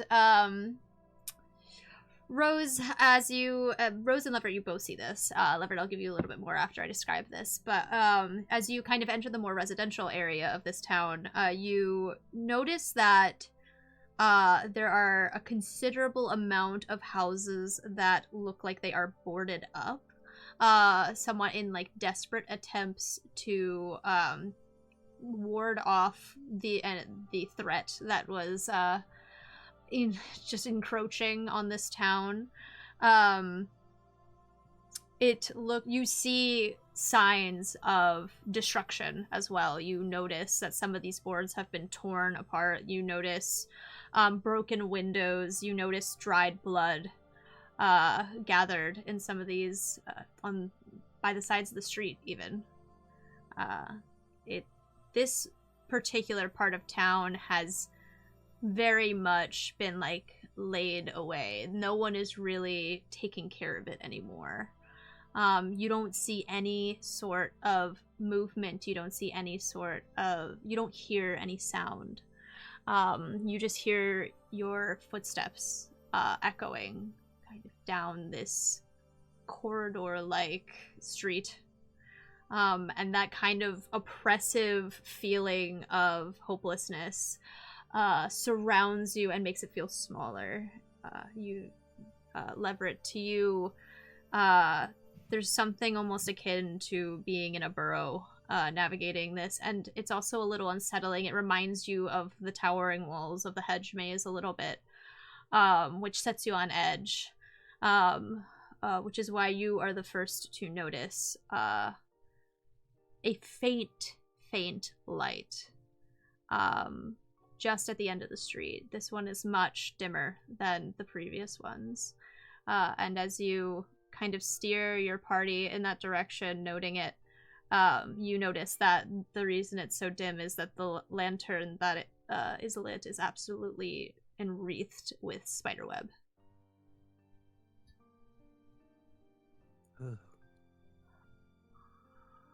Robin, go touch it. Touch what? Oh God, no. Rose. I'm not touching it. You saw it. You go touch it. I am fragile. Can I pick up Leverett by the scruff of his neck and just yeet him at the lantern? Oh my God. At the lantern. Leverett. Touch me. Leverett, are you resisting this, or is it happening? Okay, If so I do, it's probably very faulty and frail. There's a one shot where I'm not tossing something. make a dexterity saving throw. Fantastic. 17. Ooh. Okay. Yeet! Quick boy. You, as Rose kind of flings you through the air, you've almost come to like expect it a little bit at this point. Like, she has picked you up several times since entering this town and like pushed you in the direction of something that you have feared. Therapy. As you sort of like realize you are being picked up, you like brace yourself enough that when you're thrown, you kind of catch the lantern, like you're hanging from it. So you are indeed touching it, and as you do, your paws become webby and sticky, and covered in dust. You notice as you like pull and you're kind of like scrambling off of this thing, these webs pull on a much larger body of web that kind of like creeps in through a broken portion of this window and into the inside, where you see more dim light. Yeah. What's it look like, Leverett? It's sticky. That's what it feels like. That's what it feels like. I asked what it looked like. It looks sticky too. Good job. Yeah, probably deserved that. Do you see what made the webs? Can I see anything? I would say, going off of I'll just carry your previous perception check here, because you rolled above a 20. 17. There doesn't seem to be, you don't seem to really notice, anything in particular, but as you get closer, like, there's no, like, large spider sitting here, right? Okay. But as you get kind of as you get kind of closer to the That's good. window, you do start to see like shadow, like dozens of little shadows of movement kind of interspersing in these webs. Mm-hmm. Oh. I don't know if that's worse. I relay that information back. Oh, I don't know if that's worse.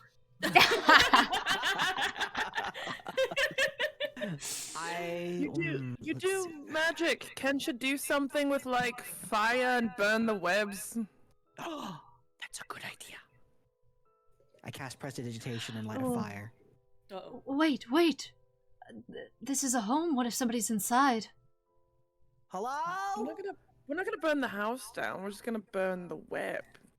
As you like as this web starts to catch fire from your prestidigitation, like it catches, and like very quickly there is like a sporadic burning. And you like it is fast, and it travels into the house, and you see like the light from the inside like increases significantly. And you start to see like these little shadows emerge from the hole in the window, and they start like pouring out of the window. Ah! No, that's worse. That's worse. That's definitely worse. So much worse. I think Red like sprints ahead of you, and she goes to like push in the door. Like she doesn't even really like knock, she just pushes it in, and the wood gives way with very little resistance. And she calls in, "Is anyone in here? Are you safe?" And you guys can see now like there are like there is like smoke and like flame kind of dispersing through this house. Like the amount of cobwebs that were intricately laid out in this house is just like absolutely like spreading full send through it. Shit. I'd like it to be known I didn't do that. I was provoked. The bunny did it. You hear like a shrill like scream like, "Ah! Who's there? Help me!" Coming from like deeper within the house, and Red just like jumps in. Yeah, if Robin hears a kid running. Yeah, they'll chase after Red. God damn it. Elaborate? Do you remain outside? Yeah. Okay. You go in. Okay. Red, what have you done? Oh no. Can't take this rabbit anywhere. She kind of she like has pulled off her cloak underneath the pelt that she's kind of, because the pelt is like attached as like partially a headdress down over her shoulders. She has like taken off her cloak and is like beating away the cobwebs that are burning in an attempt to kind of clear out more space. And you hear again like that, "Please, somebody help me!" And you see like in the corner there's like a dusty set of just like a basic table and a single chair, and there is a frail woman like curled up and like in a ball, like looking around her with absolute terror in her eyes. And also, as you enter this place and the cobwebs are being whisked away, little spiders are just raining down from the ceiling. I hate it.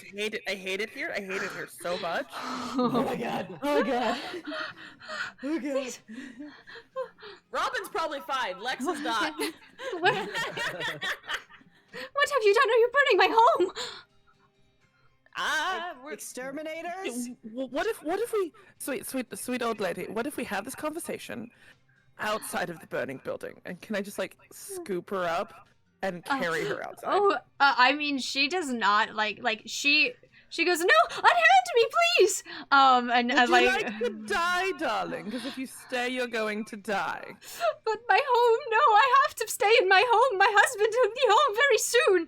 He has to know I've been waiting for him. He'll notice the house is on fire, and you'll just be outside. I'm just gonna picking her up via protest and just carrying her out.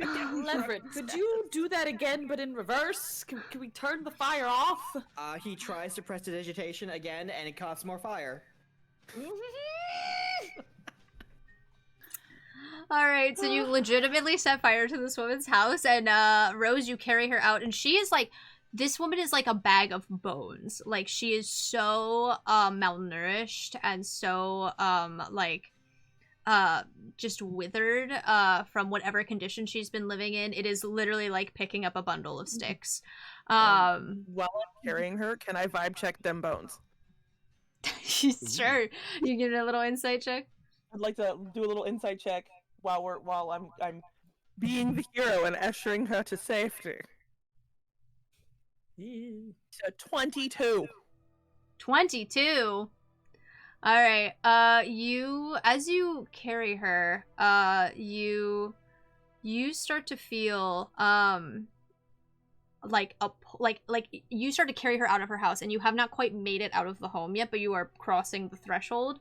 And you start to feel this like tug, like something is pulling her back towards the house, and you feel like she's almost like, at first you're like, is she crying? But no, she's almost like, she's trembling in a way that almost feels as though she's like vibrating in your hands. And she's actually like, she's going to make a desperate struggle to like be freed from your grasp. So I guess we'll make a strength contest here. She's not Contested strength? Yeah. Unless you are willing to let her go. Absolutely not. She's not going back Okay. to the burning building. Okay. What'd you get? I got I got a 19. Okay, I got a 13. So you are able to hold on to her. And as you do so, you notice that the further you pull her from her house, the more, like, it looks like her flesh is being, like, pulled backwards. And you notice that she is, like, attached to several threads of these spider webs. And they are, like, holding her. And she's like, please, stop, please! Drop the spider witch! Can I pause, still holding her, just inside like the threshold of the door? Mm-hmm. And I'm just gonna lean down to her and just go, I'm gonna pull you out of this house, or you can tell me what the fuck you are. And please don't lie to me, because you clearly don't want to leave. But the house is on fire, so I've got a limited time window I'm working with, darling. My husband, he's coming home. He went to look for our son. The wolf, he took our son. I'm supposed to wait here. It's been, I can't. The wolf took your son? He took him. Is your son the one who's been telling everyone the wolf is coming? Yes, Aemon, they said he would come back. He hasn't come back. And he's like she is like very like visibly like these spider webs are like it almost feels as though like the tension that you have created is like there are spiders traveling down these webs and starting to crawl onto her body and cover her in your arms. Oh, I hate this. Whitney hates this. Like, specify. Specify. I put out a consent sheet and nobody said nothing about spiders. It's a dick, not a concern. That's why Yeah. It's not a concern. Let the audience know. It's a dick, not We're good. Yes. We're good. Kevin We're did their good. due diligence. We're good. I'm just a little bitch for spiders. I understand. That's why they're Oh my there. So, fuck. Is it possible to try to cut the threads? Sure. Can I, like, try and use my sword to sever the threads? Yes, I'm gonna say they have a damage threshold that you have to hit. So roll Okay. to like attack essentially. Okay. That's not bad. That's a slutty little 20. Hey. Oh, okay. Another one of them slutty 20s. You. What are you such using? You innocence. were actually just describe what you do. She's gonna shift the bag of bones so it's sort of in her offhand, and then pull her hand. And depending on how much damage I need to do to this thing, while I'm pulling out my sword, I will intentionally grab it from the blade so I can activate my Crimson Right on it. Which will give me... I need to roll a d4. That's not bad. I will take 2 points of damage to activate my Crimson Right. Blood Hunter, man. And then pull the sword out and slice the blade along these threads to sever them. Yeah, with a little bit of blood, of my own blood dripping from the palm of my hand across the blade. You pull this woman from her kind of cocoon prison that she has been held in. And she kind of like clings to your, like, she grabs your shoulder really suddenly, and she looks you in the eye, and Rose, you feel a pull stir in your chest that you have not felt for some time. Okay. And like good pull, bad pull? A primal pull. Copy, And understood. you hear a snarl ring through your head as she looks you in the eyes and goes, "Unhand me!" And What the unhand me, and the moonlight kind of hits her face, and you watch as it starts to kind of pull in on itself, and the lantern that was originally lit behind you kind of extinguishes, and you watch as she begins to change in your form, and her hands that are grabbing you begin to dig into your shoulders, and you are going to roll initiative.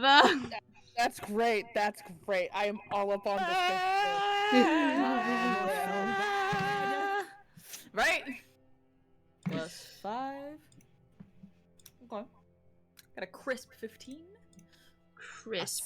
Spicy 17. I'm slower than all of you. What the fuck is this shit? I got a 20 index! I got a 23. 23. All right. So that actually let me roll initiative. The alert feed is broken, everyone. I would just like everyone to all The know alert that. feed is wild.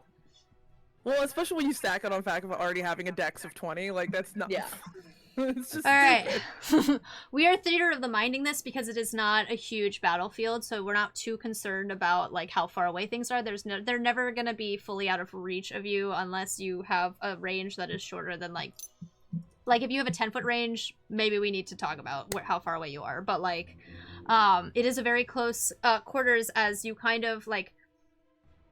As this unfolds and you watch as this woman's face kind of morphs into the face of a young boy, and he looks at you with like deep glowing gold eyes, and you hear like Red like quickly reach for her weapon as she watches this happen, and she yells, that's no wolf, and a boy like climbs out of your arms as if he is arachnid as well, and then starts to as he is washed in the moonlight that is now bathing this town as we've reached nightfall, he starts to convulse, and you watch as this, like, the face of a young boy starts to, like, swallow itself until it is just a faceless void of bramble,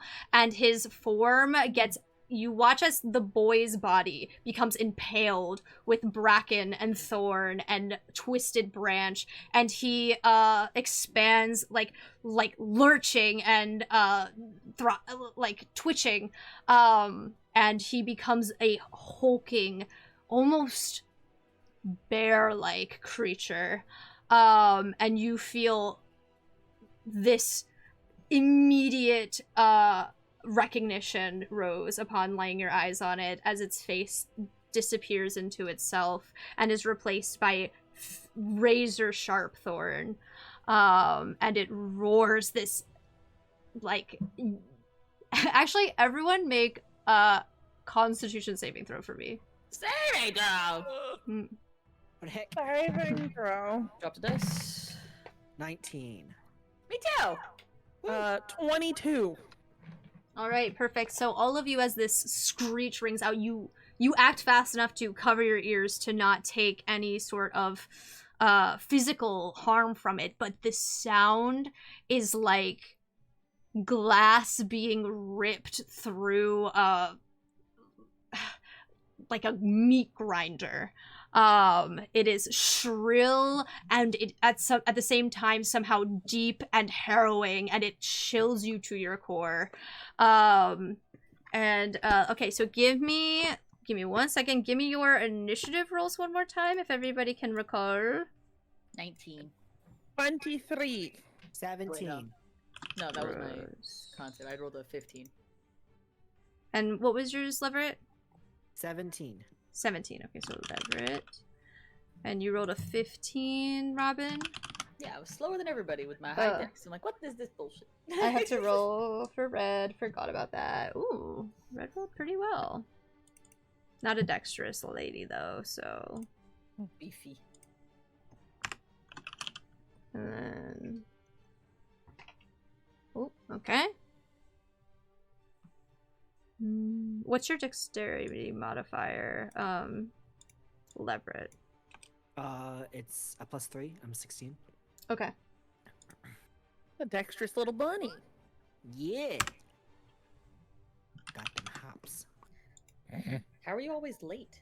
That's a good question. I mean, he's quick, but he's just not on time. You know what? Right. All right.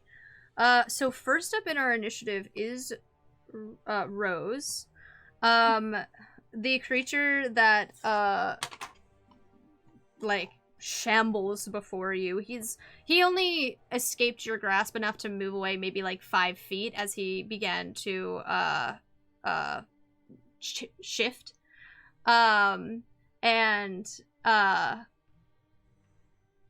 So you are well within melee range. He is getting his bearings as you approach him, as he screams in your direction.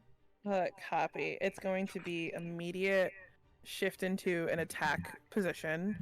Her little shield up on one arm, her rapier in her other, where she's already held it. And she's immediately just gonna go to try and swing at the creature with her rapier. Go right ahead. That is a 22 to hit. That hits. I need a D8 and I need a D4. I don't know if you guys can see this, but this is the creature you're up against. Oh, ew, hold on. yuck. Let my light go dim. There we go. There we go. Oh, I don't like the hole. I don't like the mouth hole situation. Yeah. That's a choice. That's cool. I can math. I fucked with it, but I also hate it. It's gonna be 5 plus 8. 13 points of what is this? Piercing? 13 points of piercing and an additional 4 points of necrotic on top of that. Okay, so 13 points of piercing and 4 points of necrotic. Yeah. 13, so I have to do math. I hate doing this. Math is the best part of D&D. If you guys see me looking down a lot, it's because I'm using a calculator. That's what my phone is in my stand, so I can do math calculations. All right, there we go. All right, you impale this thing with your rapier, and you notice that it, from doing so, it's hard to really land your hit. The way that this creature is built is almost like branches that have been interwoven, so as you impale it with your rapier, it kind of gets caught a little bit in the gaps between, and he doesn't seem to react too much from that. But this kind of sickly, what color would you say the necrotic damage kind of? How does that appear as it crawls off the rapier? Because I use my blood to activate it, I want to say it almost looks like my blood on the blade sort of pierces the creature and then blackens into a dark ichor as it like just seeps into its skin. Gotcha. Beautiful. Is there anything else you'd like to do on your turn? It's action. A bonus action to Crimson Rat beforehand, so I don't gotta do that. That's all I got. That's all I got. So I don't want to burn my blood maledict now. That's too soon. All right. Then next up in the order will be it's Red, and then it's Leverett. So Leverett, prepare. What you're gonna do as I navigate Red, who is just gonna take a big hulking swing at this thing with her axe. That's not going to hit though because she rolled like Garbo. She seems really shaken. Like this is not quite her area of expertise. This creature is, as you guys would know, that this is one of the creature of a bramble and branch. So it is like a direct creation of the Wicked Fairy, and it is a little outside her wheelhouse. So she grasps her her hunter's axe and takes a swing, but just as Aemon is still writhing, he kind of just in time manages to dodge out of the way, and she misses with her cleave. But you see she begins to kind of like heavily breathe, and you see her own eyes kind of start to glow a low crimson as she enters into a rage. Yeah, let's go. But up next is Leverett. And there's only one major enemy that we can see right now. Just one. It is just this creature. Just the one. Okay. Well, Leverett's gonna go ahead and swing his he's gonna kind of like run up, get about 30 feet away, start swinging his pocket watch around, and as he kind of like almost kind of like the David and Goliath kind of tosses, a witch bolt is gonna pop out of it and just kind of try to hit the beast. All right. It's a 17 to hit. That just hits. Cool. Okay, so as like that energy beam kind of swings out, and he's now tethered to Leverett, and that is 1d12 of lightning damage, and that is the full 12 of lightning. Ooh, let's go, Leverett. Nice. So you kind of also see Leverett kind of holding on to the other end of the witch bolt, kind of like almost like as if he's trying to like hold down the beast, but he's kind of getting tugged and pulled with it as like, and is like, take it down, kill it, and he's just gonna kind of hold it there. So is this, does this, I'm not familiar with how Witch Bolt works off the top of my head. Is he... Witch Bolt is basically, I have like a lightning tether towards my target within 30 feet, and I have concentration. It's a concentration spell up to 1 minute, and on each of my next turns, I can, for my action, essentially just do another 1d12 of damage as my action. It's like I don't have to roll to hit. It's kind of like automatically there. Okay. If I ever do anything else with my action, the spell ends, or if the target takes total cover. Okay, so it's not acting as any kind of like grapple or anything like that, right? No. Okay. No. It's just I just have like a beam of blue energy enhanced to it, and flavor wise, he's kind of like it's kind of like tethered and pulling on it. Beautiful. I love that. All right. Up next, then we have. Up next is Amon's turn. So you hear there's like a strangling cry gurgling out of the what would be its face of this creature, and it almost sounds like the sobs of a young boy, and he is going to lash out, I believe, at Rose because you stuck him with a little needle, didn't you? I did stick him with a little needle. Before you tell me what it is, I'm gonna use my reaction to hit it with Blood Curse of the Eyeless. Okay. which means I can use my reaction to roll a d4 and subtract that result from your attack roll. But I have to choose to use it before you determine if the attack hits or misses. Okay. So I'm gonna roll it ahead of time. So whatever you roll, you got to take 3 off of it. Okay. That was almost a nat 20. Ooh, where we got? There we go. Okay, so that is a 15 to hit minus 3 is a 12 to hit. Doesn't hit. All right. Well, he is going to go at you again. Does that does the deduction? It's only for one attack. Okay, so then he. If I want it to last for all the attacks until the end of its turn, I have to amplify it. I only get one of those a day. So gotcha. Okay. This one is just like I can only do it for one attack for a reaction. Okay. Then he is going to, he swipes at you with his large paw and then kind of like lunges towards you. As if to bite. Sorry, I dropped my d20. Yeah. Okay.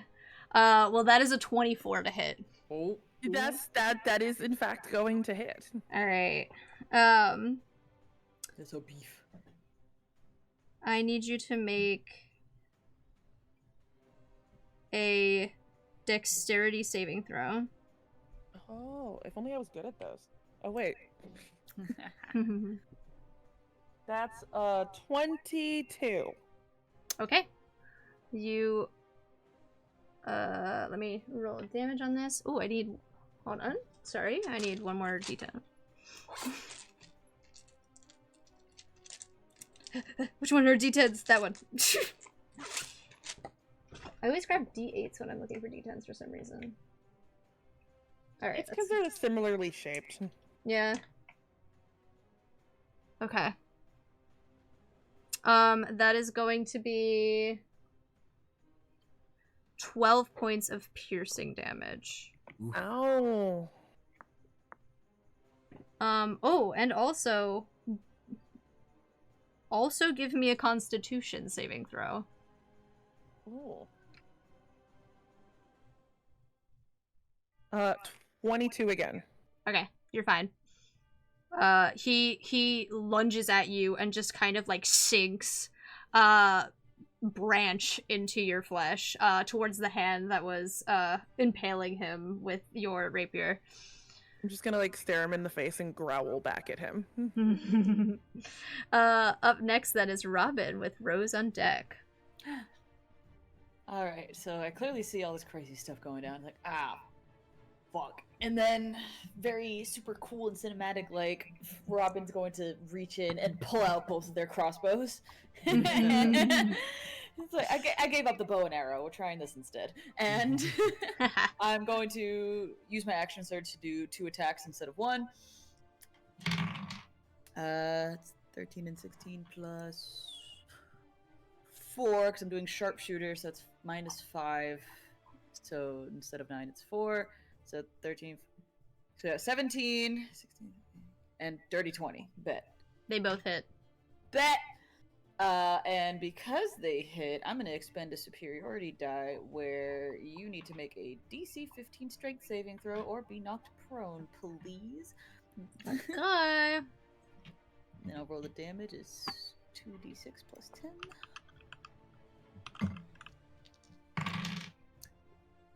Okay. 2d6 plus 10 plus another 10 for sharpshooter. That is a dirty 30 damage. Did you say strength saving throw? Yes. Okay.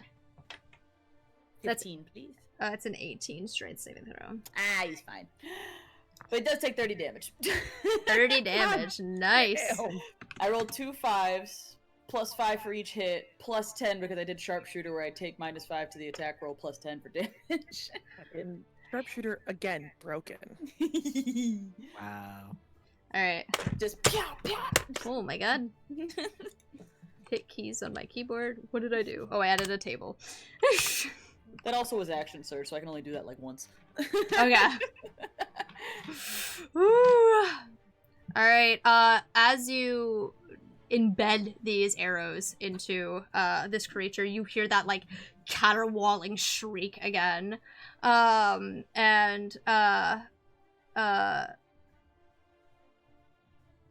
yes, everyone has to make a Constitution saving throw again.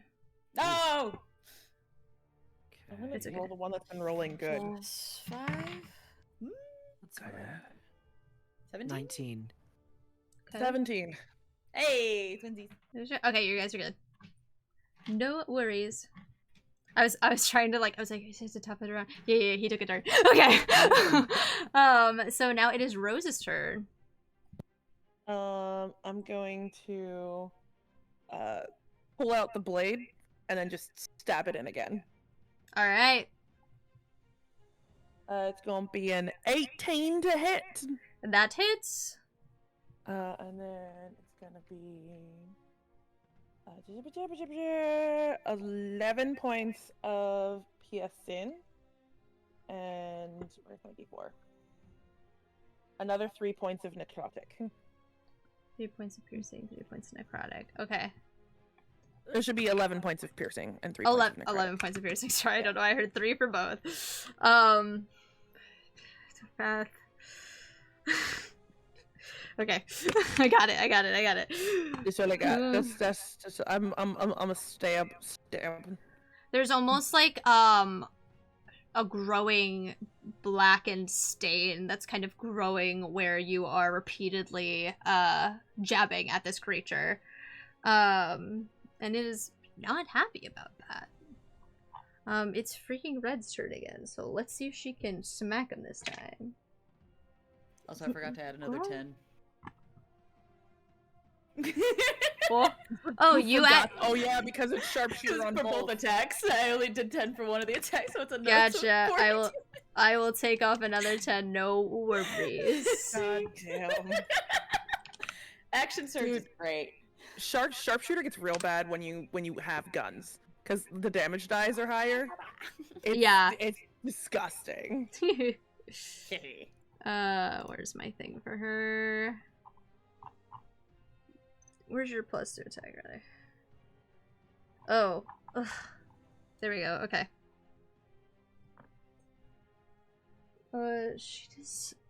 She hits. Okay. I was like, where the heck is the thing now that I'm in rage? Also, Little Red Riding Hood as a barbarian is fucking inspired. Thank you. Alright, we're gonna... So she is going to swing down her, her hunter's axe. Oh, that's not the right damage die. Hello? Me rolling a d20 for damage.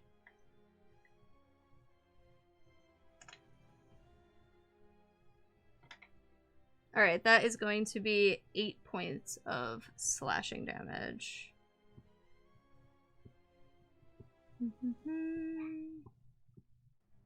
we go. Okay. And then she is going to, bonus attack? Yes? I haven't played a barbarian in so long. Forgive me. Yes. Just assume they do all the damage. The last time I ran... Okay, she's not gonna hit on the second one.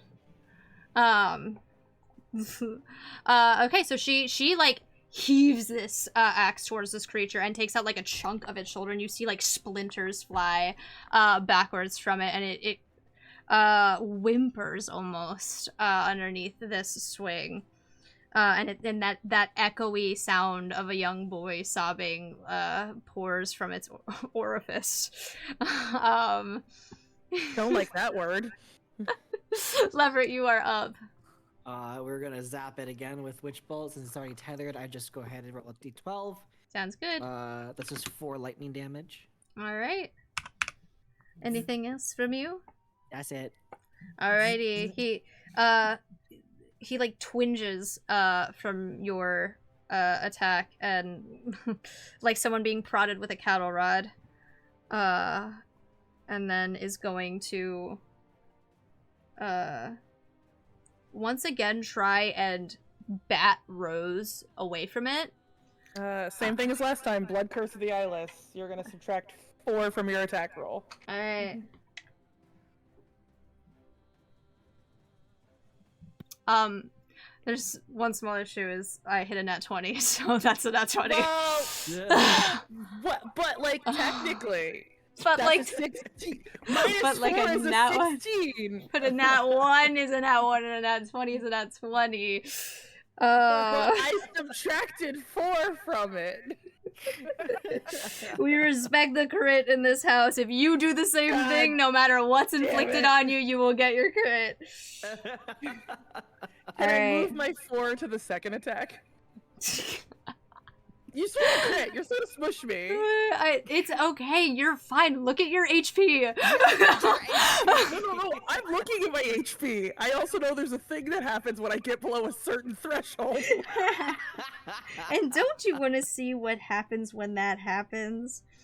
A little bit, yeah. All right. So we're gonna roll this.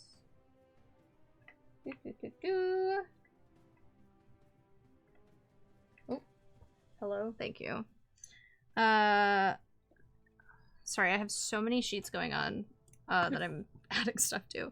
That The game master. yes, exactly. That is going to be 10 slashing damage. Copy. He's going to take another swing, which would be 20 slashing damage. 20. Oh yeah, because I've doubled. Because it's double damage. Sorry, I should have specified that if you crit in this game, it's double. It's not roll 2 of the same thing. It's just easier for my brain. And that's a 22 to hit on the second hit as well. Copy. That one will hit as well. Make a dexterity saving throw. 20. You're fine. 21.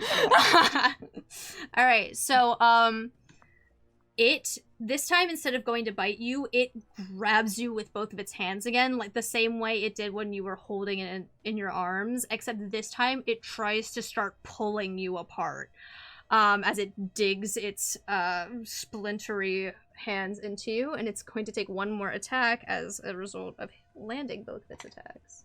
That's just sitting on all my die, so maybe we don't do that. That is a 22 to hit again. We're gonna roll one more. Be the tank. Be the tank. You got this. Hey, it's the first time it's hit someone, so that's 10 points of slashing damage. Copy. All right, and you sit, so you're good. That is its attack. Copy. It is now Robin's turn.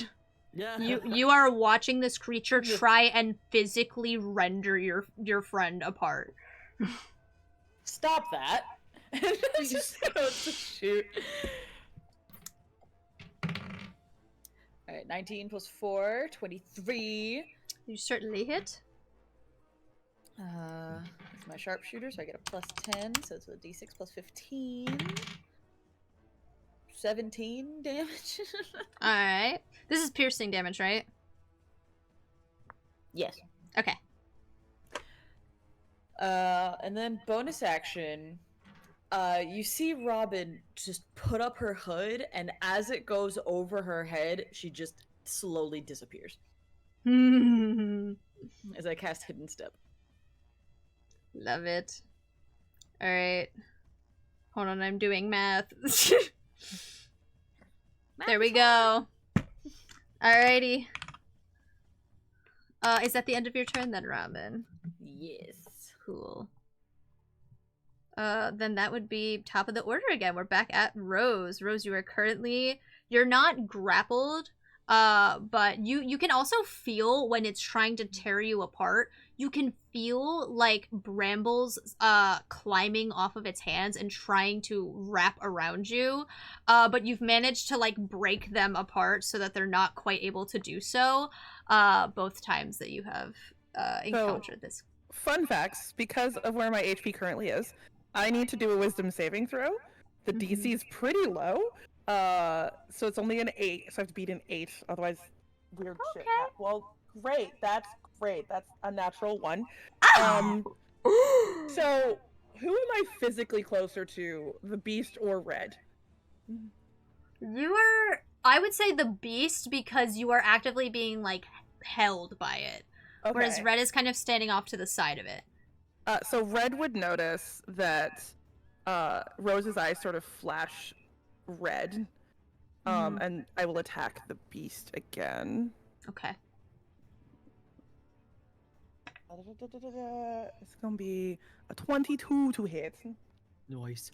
Yeah, that hits for sure. And then it's gonna be math. Math is good. 14 points of piercing, Mm-hmm. and an additional 4 points of necrotic.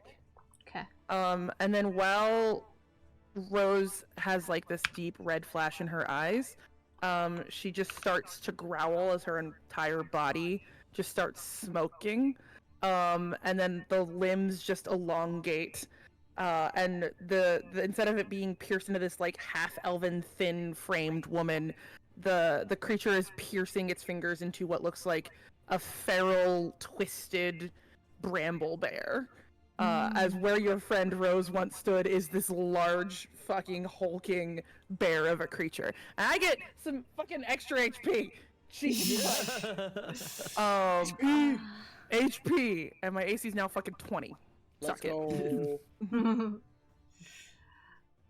Yeah, 4 temporary hit points back. All right. Robin and Leverett, you guys see this transformation take unfold before you, and it's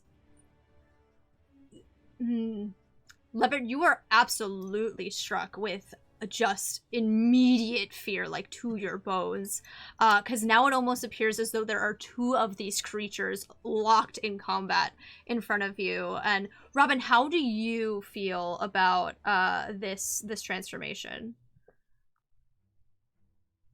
The fuck? Just immediate like confusion, like just Princess got some secrets. Holy shit. Like there's not too much going on in Robin's head versus I'm attacking the first one but the second one starts looking at me funny. The second that one starts doing something a little off. Pointing it that way. Leopard, as you feel this like fear hit your core, how do you what then is your reaction? Like you upon seeing this, you're struck with fear, but then how do you kind of reel back and react to it? Right. The first thought is like kind of getting ready to almost cast a witch bolt on the second one. Mm-hmm. But it's never the first thought, it's the second thought that matters. And so the second thought is like, Lady Rose! That's you. And he kind of just tries to like divert his gaze away from it to kind of like get back into his right mind and focus on the concentrating the witch bolt onto the first beast. Mm-hmm. All right. You hear Red go, "What in the heavens is this?" And she she kind of like looks between the two of you for a second before she looks frantic because she is like in a rage. And so she just kind of steps forward and takes another swing at the original target, which I rolled in the meantime, and she does hit. So let me actually really quickly do a little damage. Let me do a little damage. There we go. Okay.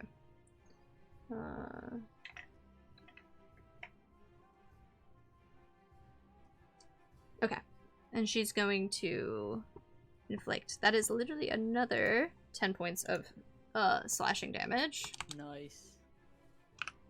Okay. And she's going to attack one more time. That one does not hit.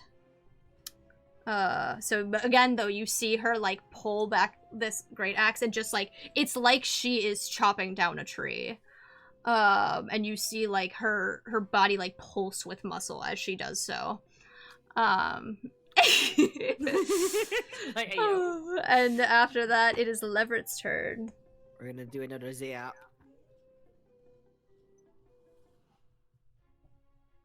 Another four lightning damage. All right. Oh. Hey, this is it is reacting to these zaps, by the way. It is like twinging every single time you do it. It looks like it's getting more and more irritated. But you do start to see you do start to see that pieces of these branches are starting to kind of fall away. There's almost a look as though they have been from where your lightning is hitting them, there's almost like a singed mark. And pieces of this creature, it kind of leans to the side that time, and its weight really shifts, as though it is struggling to keep up its instinct to attack. But with that being said, it turns to Leverett, feeling this repeated shock and wanting to be released from it. And it is going to turn towards you. How far away are you? 30 feet. Yeah, it gets there. It charges towards you and takes a swing. Blood curse of the eyeless. All right. Well, that was it. Oh, what are we subtracting from it? 4.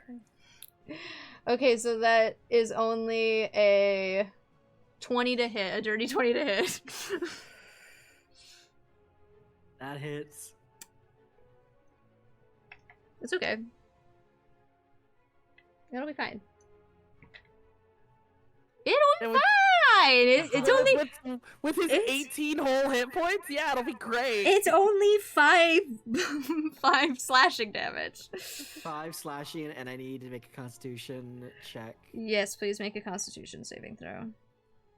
I do not make a concentration check. Oh, sorry, so... not... Oh, concentration check, yeah. After you're done your concentration check, make a dexterity saving throw is what I meant to say, but yes. Dexterity saving throw is a 16.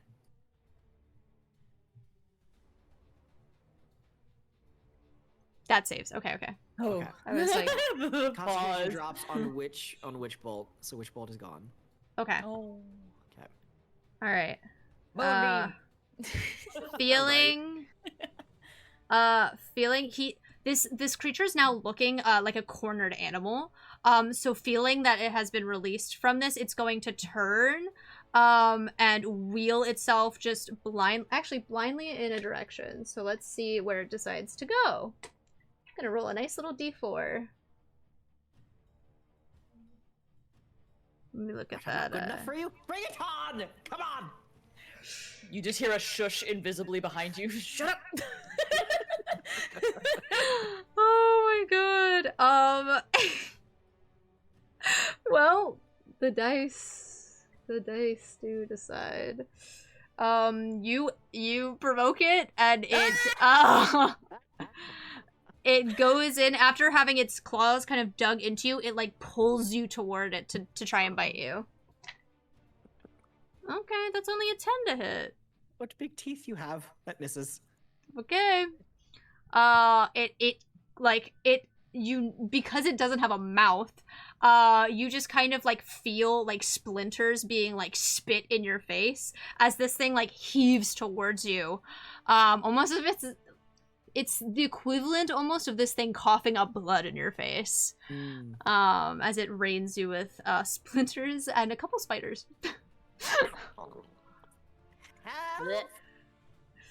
Alright. And that is going to be its attack. Which would mean that Robin, you are up again. Nuh-uh. With Rose on deck. So, while invisible, she's gonna try and like get behind him, by this behemoth beast, just to kind of position properly.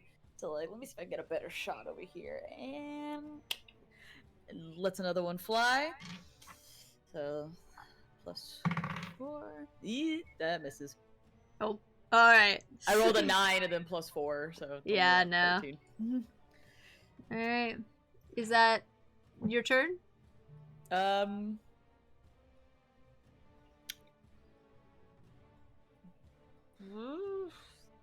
My bonus action, I could go invisible again, but I only get one more, so I will just sit there in my.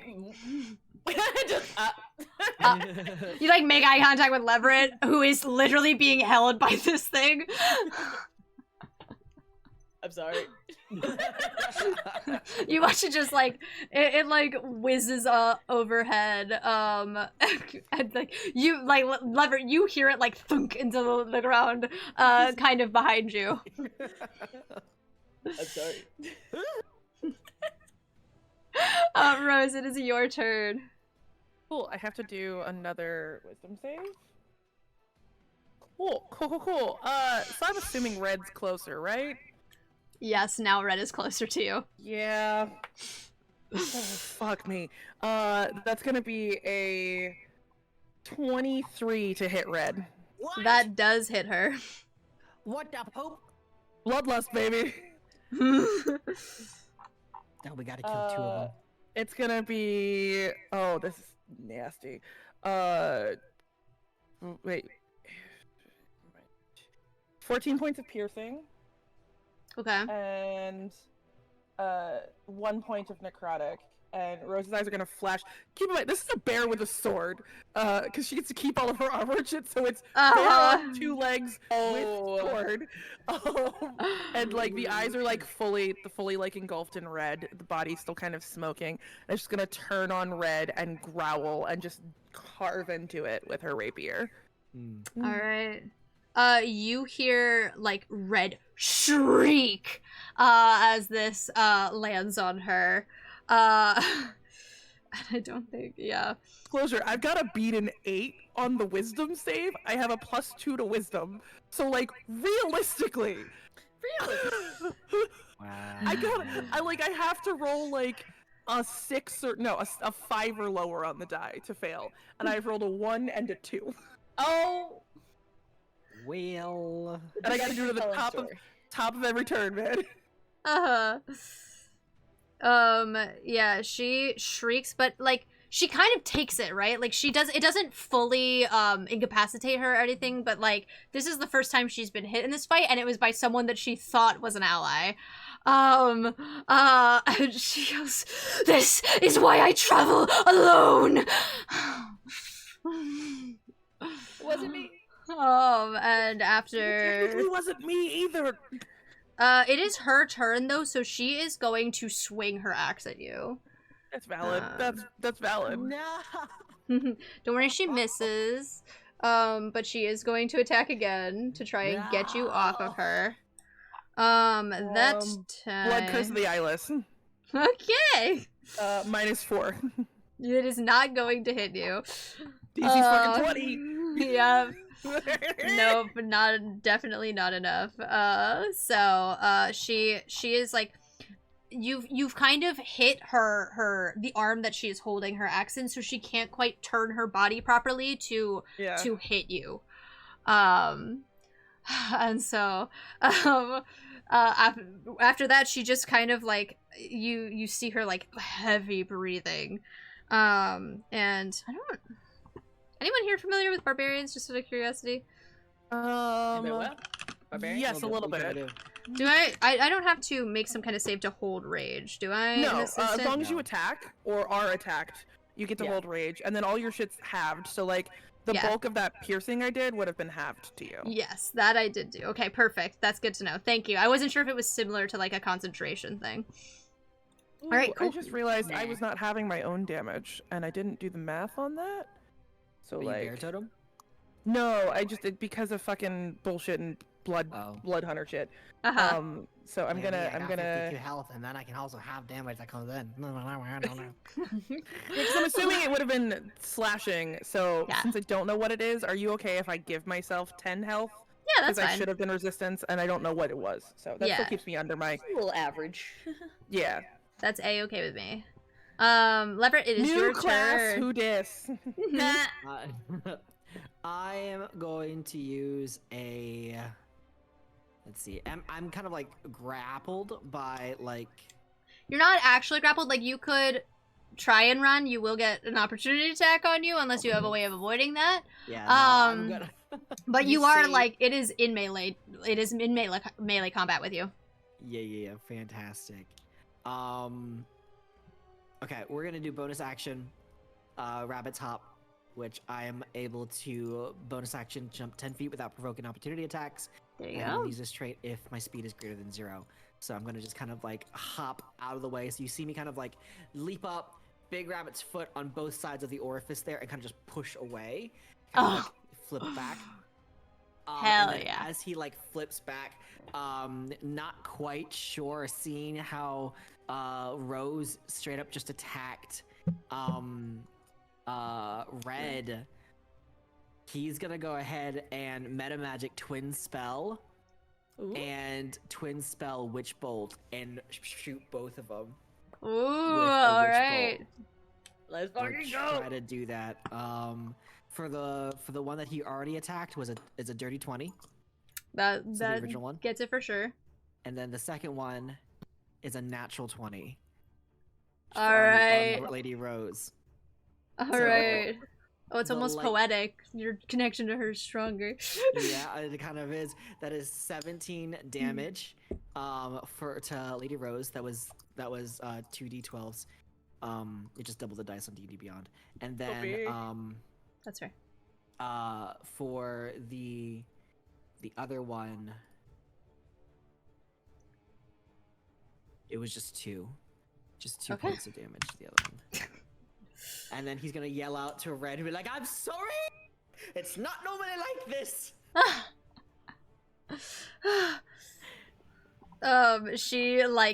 She's like blind raging right now, so you don't know if she registers that, but you sure did say it. So now it is the creature's turn again, as you once again electrocute it. But I think, you know what? Because I said that it is kind of frantically, like frenzying. I'm gonna do the same thing that I did last turn. And roll for his target. Well, doesn't matter because it's still Leverett. It is going to. I promise you, I am not deciding this. I'm not bullying you. The dice. I listed it in order in which you are in initiative order. You have electrocuted it again and turned its attention. I mean, it's still within melee range of you, to be fair. Like, Yeah, oh no, you essentially. went away. So like, but like it sees you like shoot this bolt back Sure. out towards it and goes to lunge towards you. That's a 15 to hit. As the claw goes to slash, you kind of see a bright shield kind of aberration pops up, and so a reaction, I'm gonna pop shield up. Oh! So I could kind of see, like, in a way, the witch bolt kind of turns on itself to kind of like block any incoming attack and deflect the incoming attack away. Mm-hmm. Nice. Okay, that's sick as hell. Amazing. I'm like imagining it as like a big like playing card, like the guards have at the Red Queen's castle. Yeah. Amazing. You just see like a card fly up, and as it slices, it takes the head off of the queen. It's like it deflects it off of it. So is your Respect, witch bolt respect. still active? It is, because Okay. it's concentration, so I didn't take any damage. Perfect. So I can still keep going. I wasn't sure if shield was also concentration. Concentrate, it is a warding reaction single round, yeah. Yes. Sweet. Then while your shield is active, I rolled the same thing. So he's like it, you are like cowering almost like underneath this shield, and it is just like trying to claw at you like a creature in an exhibit. And it does not manage to land any. Good job. It is Robin's turn, and then it's Rose on deck. Nuh-uh. Alright, so with my +4, I need to roll 13's minimum. And 13 on the dot! Let's go! Let's go. Okay, so plus 1d6 plus 5. Well, no, 1d6 plus 15. 5. 20 damage. All right. So Ed's behind, just the last attack missed, like, oh shit, I'm sorry. Proceeds to like move like 2 feet to the left, like, try again. And then, like, yeah, see, it was just the wind. It wasn't me. It was just, it was just downwind. It's fine. Lever's just screaming behind his like little cards. Just come. You were like almost holding the weight of this thing against your shield, like you were like sinking into the dirt underneath. I'm sorry. Yeah. Oh, wait.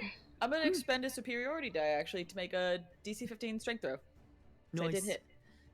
I keep forgetting to do that. So I have to make a DC 15 strength throw? Yes. Okay. Oh, that was not a good roll. What was that? Nope, that's only a 12. He is now prone. Everyone gets advantage on attack. Good. Nice. So you see like the creature kind of Aim for his leg, just yeah, it takes the first arrow and like groans. It's going to let out that piercing shriek again, and I need everyone to make a Constitution saving throw. But on the second one, it like throws him off balance, and you watch as like pieces of this like branch and bramble kind of like snap on the other side, and he like rolls to his side. 22. 18. 16. Okay, you're all good. Yeah. All right, that is Rose's turn then. Cool. Let's see if I'm still bloodlusty. I'm good. Yay! So Leverett, you're the undead. red's gonna fade from the eyes, and she's gonna look at Karma and just be like, "I'm so later," and she'll just wheel. And You're still connected to a witch bolt that's connected to yeah, Leverett. still connected to a witch bolt. Still connected to Leverett. She's just gonna turn and wheel and attack the creature at advantage. All right. Prone. That is a 26 to hit. It sure does hit. That's gonna be. Oh my god. Too many dice in my dice tray. Nice! It's an 8 on the die plus 8, so 16 points of piercing. Perfect. And then. Chunky d4. Another 4 points in necrotic. All right. Did you roll that attack with advantage? I did. Okay, cool. Perfect. Is that your turn That's then? all I got. All right. That means Leverett, you are up. Okay, so... Oh wait, I lied. It's Red's turn. 1 second, my bad. Let me. She is. She made a point to say sorry before she ran. Red is kind of like glancing around here. And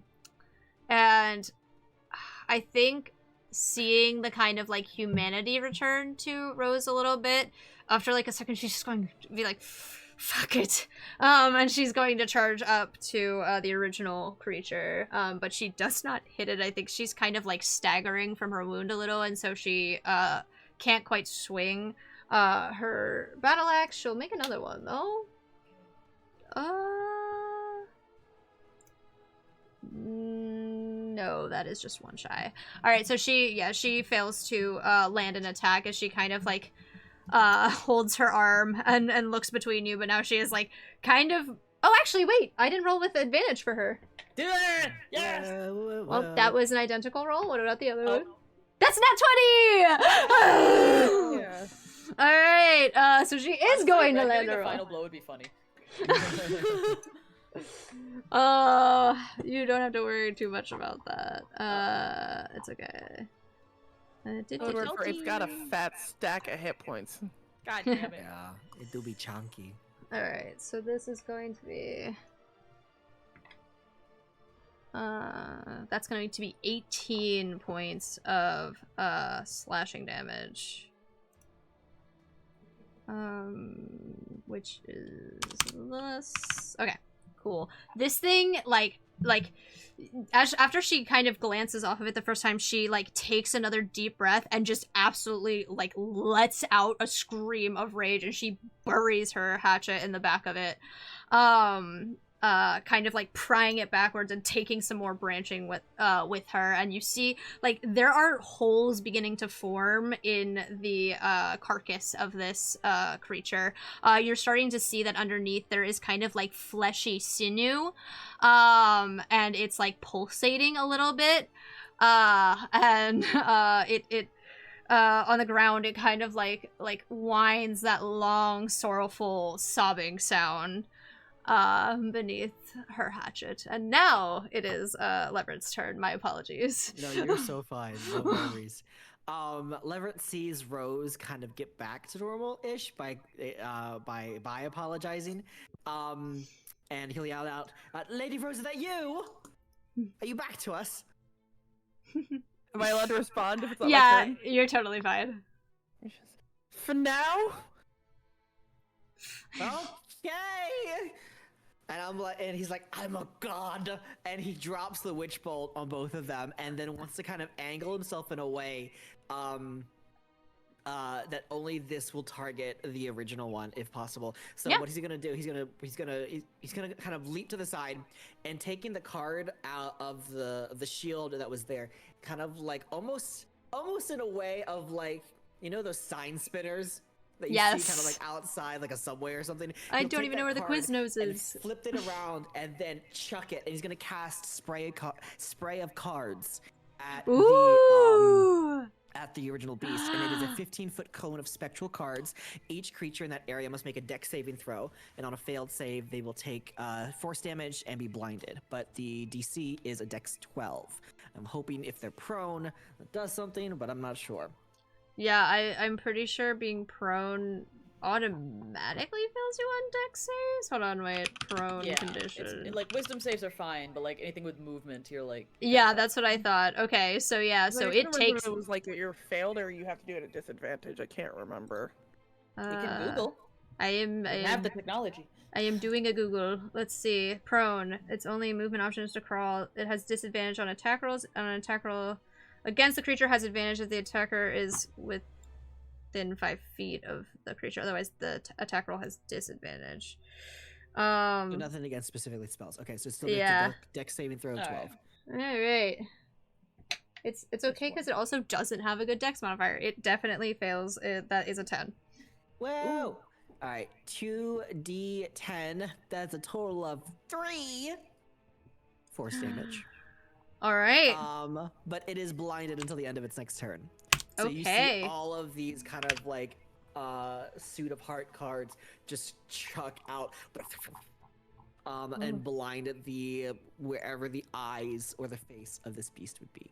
You see, it just kind of gets like there are like cards now that are kind of like sticking out of the face of this creature, and you're not quite sure if you've hit eyes per se, but it is kind of like shaking its head back and forth, as though it's completely disoriented from this. Yeah.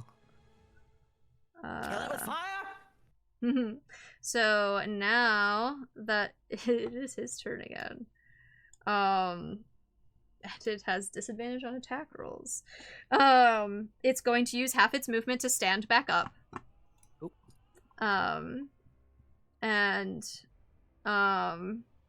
Let's leave it to the fates again, because everyone's kind of coming at him now. Oh. For the first time, it is not a leverage roll. It is going to turn. It's going to turn on you, Rose. Nice. Having just you attacked it while it was on the ground. So. Curse the eyeless. Okay. -2 from your roll. Okay. Oh yeah, I rolled a 4. It completely disoriented, and that wasn't even with disadvantage. Let's see if I crit fail. I didn't. But yes, it completely it seems to be completely disillusioned by what's happening to it. It is being attacked at every angle, and it cannot. And no longer can it tell what direction it's coming from, and so it just kind of swipes out blindly, completely missing you. But it is going to make. I'm gonna roll a dice to see where he kind of lands the second hit. How far away are you in particular, Rose? Or not Rose, sorry, Robin, out of curiosity. I went behind and like as far away as like my crossbow can be without it being like disadvantage, you know? Okay. Not so close that I have to roll at disadvantage. Yeah, but you're not still... immediately behind it. That's good. Yeah. Okay.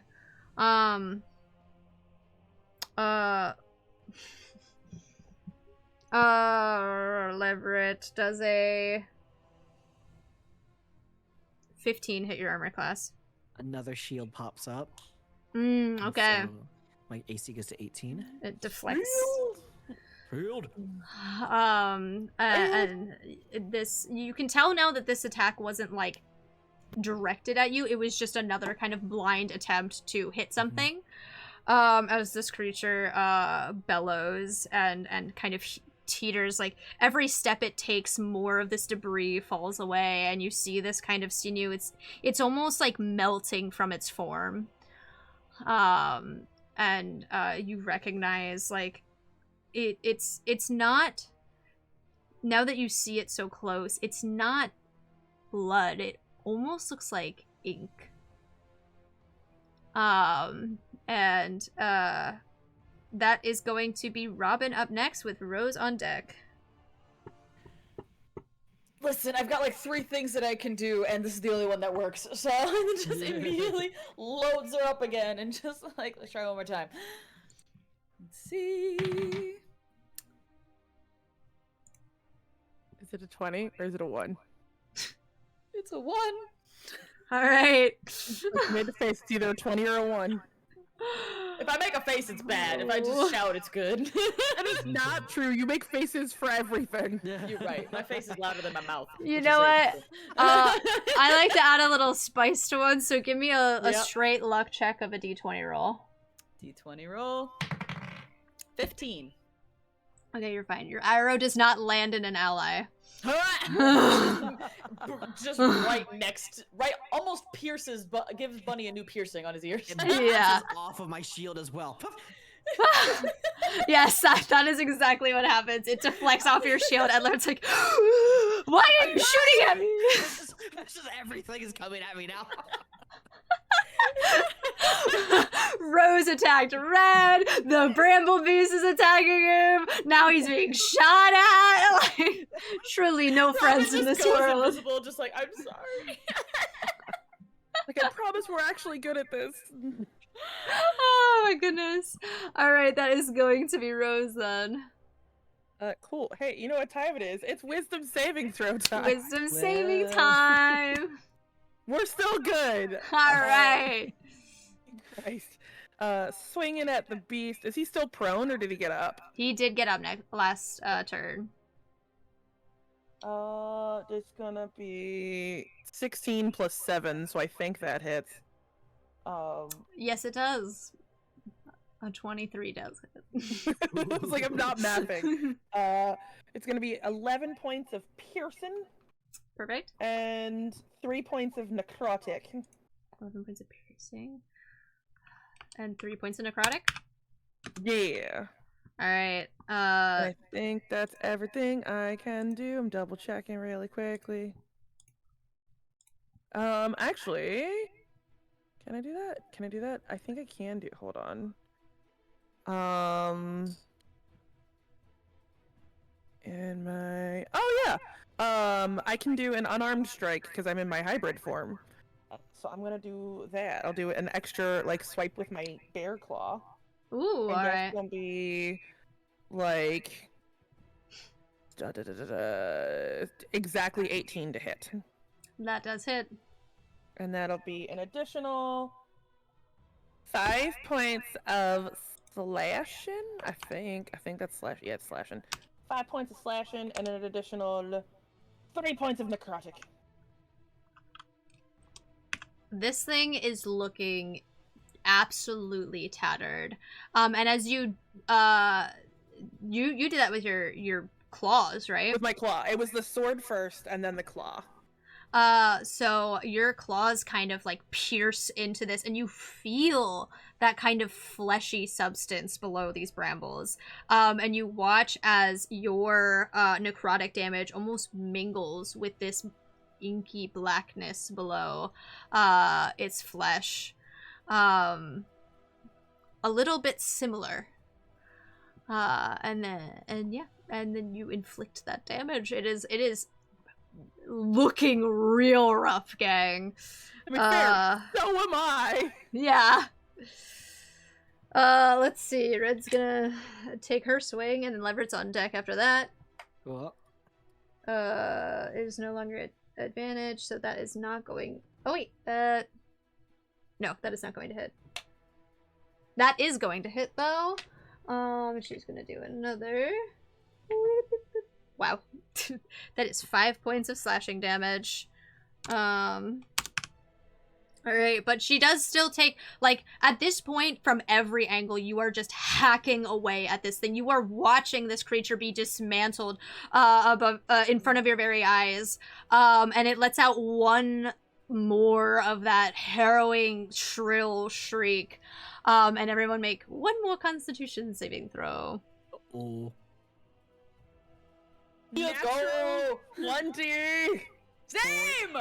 14. I got my 20 on my glowy die, and it gave me gay rainbows. It was fucking great. Oh lord. So 24. Hooray. Yay! Alright, you guys, the extra, don't take anything from this. Leverett, you with your large hearing rabbit ears and being directly in front of this beast. Don't worry, it's not a... but you hear it, like, ring through your head. It, like, pierces into your skull, and it reverberates around the inside. And you have to, like, fold your ears down around you to try and escape it, but it almost feels like tinnitus at the way it lingers. And don't worry, it's only 2 points of psychic damage. He falls over and is like, ah! I thought he was going down from 2 points of psychic damage, and I was like, no fucking way. How are you looking on a scale of 1 to 18? I'm kind of at 11. Leverett has more hit points than I do right now. Oh my gosh. Goddamn, alright.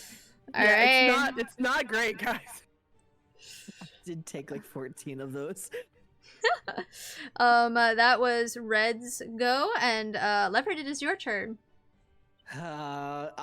Leverett is going to. What do I got here? I don't have. I'm running out of spell slots, guys.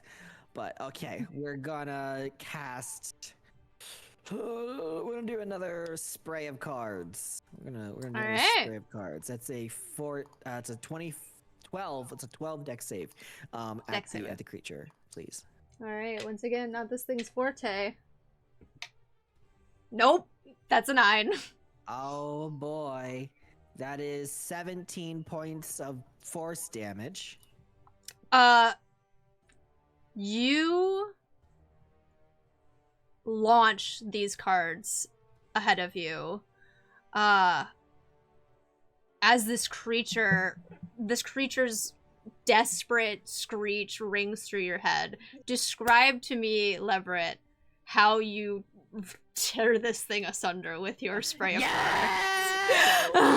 with the psychic damage coming through here, Leverett just kind of like just screams out of like panic and fear and just kind of like instinctually just kind of like just casts something, and it's the spray of cards, and it's just like a bombardment of just cards going at something in like in a cone, and it's kind of wildly, it's not really even like aiming, and so it's just like card after card just kind of shoots out, and I kind of imagine it kind of just cutting through, chipping off pieces of bramble and bark, and thorns are flying as eventually cards stop bouncing off and start slicing through.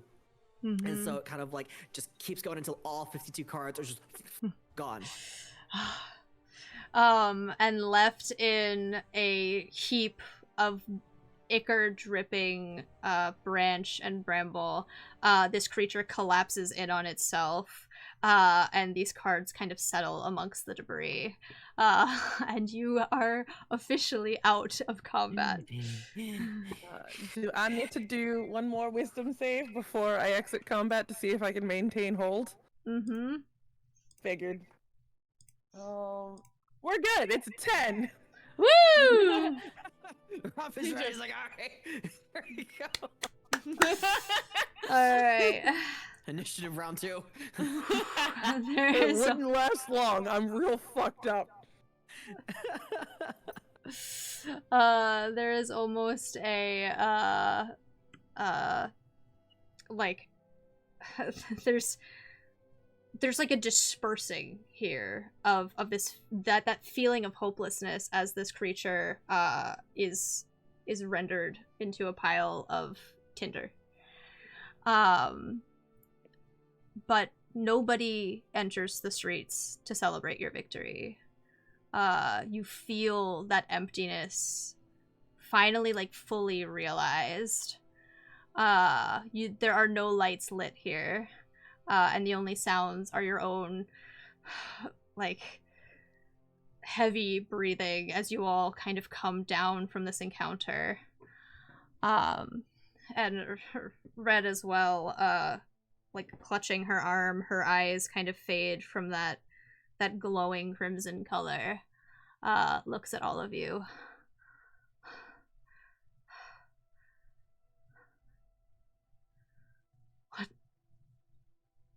What was that?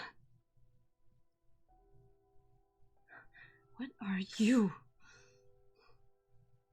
She looks to Rose. I am a hound.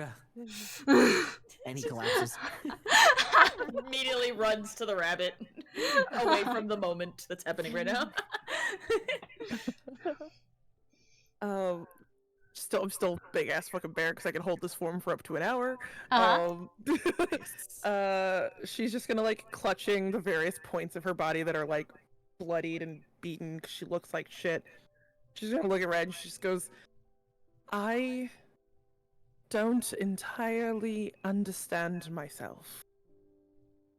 Except it sounds all growly like a bear, and I'm not doing that. Gotcha. I don't Like, know. it's still normal talking, but, like, it's Yeah. grappling. She kind of, like, almost, like, flinches away as you, like, turn to answer her, because I don't know if she entirely, like, she heard you apologize, but I don't think she entirely processed that you are speaking to her as this creature. Yeah. And she kind of, like, flinches away and, like, looks all over you, and she's like, are you in league with the wicked fairy? No, she will drop the form, just, like, shifting slowly back to her regular self. Mm-hmm. And she'll point to the long scar over her eye. And she'll just there's, like, almost like a welling of tears. And she's just like, I had to put down a similar beast a very long time ago. And I got scratched. And afterwards, this is what happens. You bear some sort of curse, then. It's more than a curse. It's a nightmare. I would say that, Leverett and Robin, you can kind of overhear this conversation. Red is not being particularly quiet about it. Just wrapping up the bunny, just... Big ear. You kind of, as you say this, Rose, like, there's kind of almost like a pullback of the camera that is, like, overlooking the remnants of this, and, like, the branches of the dead trees around this town and the way that the fence has kind of rotted away to lean in, it almost looks to be cage-like, a trap laid for anyone willing to step foot through its entry. Well, I guess. Thank you for helping defeat that creature. I don't quite understand what... I don't see any life. I thought people would come when they heard the fight. Maybe they're still scared. I would be. Maybe it doesn't feel real yet. Real takes time. Maybe that wasn't the real threat. Don't say that. If that wasn't the real threat, I don't have the gumption to fight again, at least until we rest a little bit. Be it short or long. Robin's gonna grab the head of this thing Mm-hmm. and walk over to the dead tree, Mm-hmm. grab one of her arrows and just slam it in, and just walk back. This- like You're not even everybody gonna that you're not it's even dead. gonna leave a note. You're not like gonna write anything down. You're just gonna. Oh no! I just want them to see that this fucker's dead. Understood. The head of this thing is not, as it doesn't have a face, it almost feels like picking up a bird's nest, almost. Through the mouth hole. Pierce it through the mouth hole. Though it drips with this black ink like ichor. And as you handle it, you feel this like sickening, sinking feeling in your stomach as it touches you. But it's not quite alive anymore. Enough to do anything in particular in this moment. As you do this, as your arrow kind of strikes through this creature's maw and pins it to this tree, a roll of thunder rolls overhead, and the sky opens up into a downpour.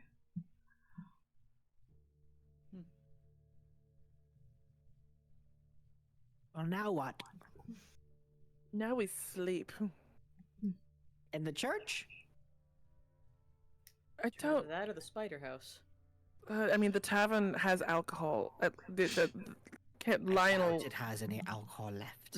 Lionel was drinking and he couldn't have drank it all. He was alone. You could have. You, Let's go find out. you smell I think we've ichor. earned a drink. Before they leave, I want to inspect the ichor. Mhm. If I know anything about it. You also smell like acrid smoke in the air as the smoldering remnants of the house that you left ablaze is quelled in the downpour. Well, Go ahead and roll me an investigation check, Leverett. You put out the fire finally. investigation minus 115. Okay, that's not bad though. This, as you inspect this ichor, it feels disturbingly familiar to you. You have seen this in the castle of the Red Queen. You have seen what it does to people when it touches them. You know this to be the remnant of the miasma that has corrupted this land. It has been dispersed in a way that it is no longer strong enough to corrupt, though concentrated enough it may do so anyway. But as Robin? of right now, it's been rendered useless. Robin? Let me see your hands. And I'm going to press digitation and clean Yeah. it away. Mm-hmm. Thank you. Don't touch that. Okay. So you guys turn towards the tavern to go treat yourselves to a drink.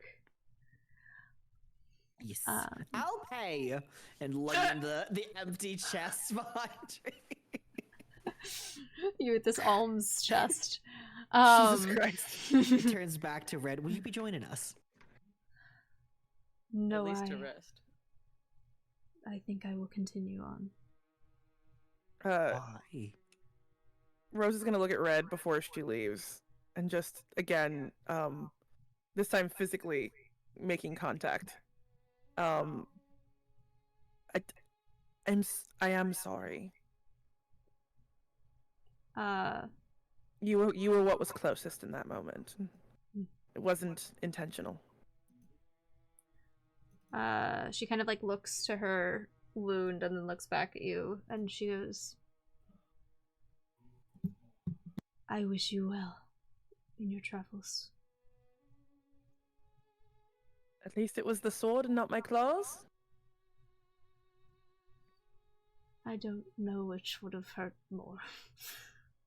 The other one has a lasting sting. She'll like release her hand and walk away. And Red kind of like nods to the rest of you and like turns, and you watch her like trudge through the rain out the front gate of this town.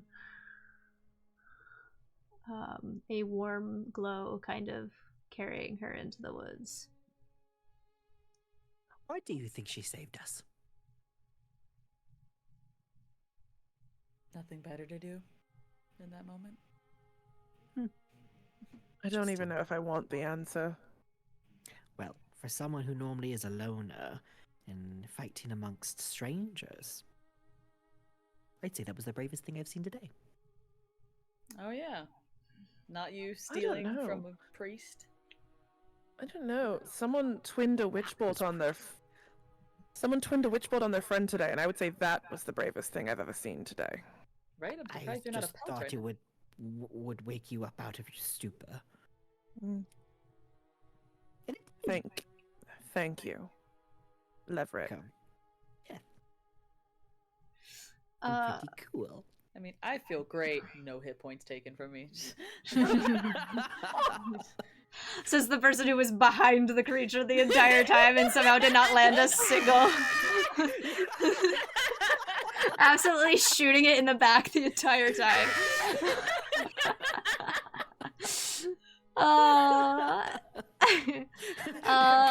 So just 30 seconds ago. That's funny. Rose, I have a few questions. Rose, seeing the remains of this creature kind of dismantled on the ground, how does that visual make you feel? There's a part of her that wishes they had put her down too.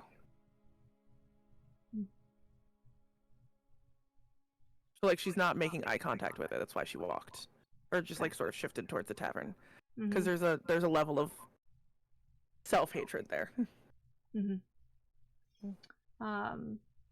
Robin, looking around this town and seeing how empty it's been left, the kind of hollow shell that has been left behind by the people that once thrived here, how does that ring to you in this moment, knowing that no one came out to celebrate your victory?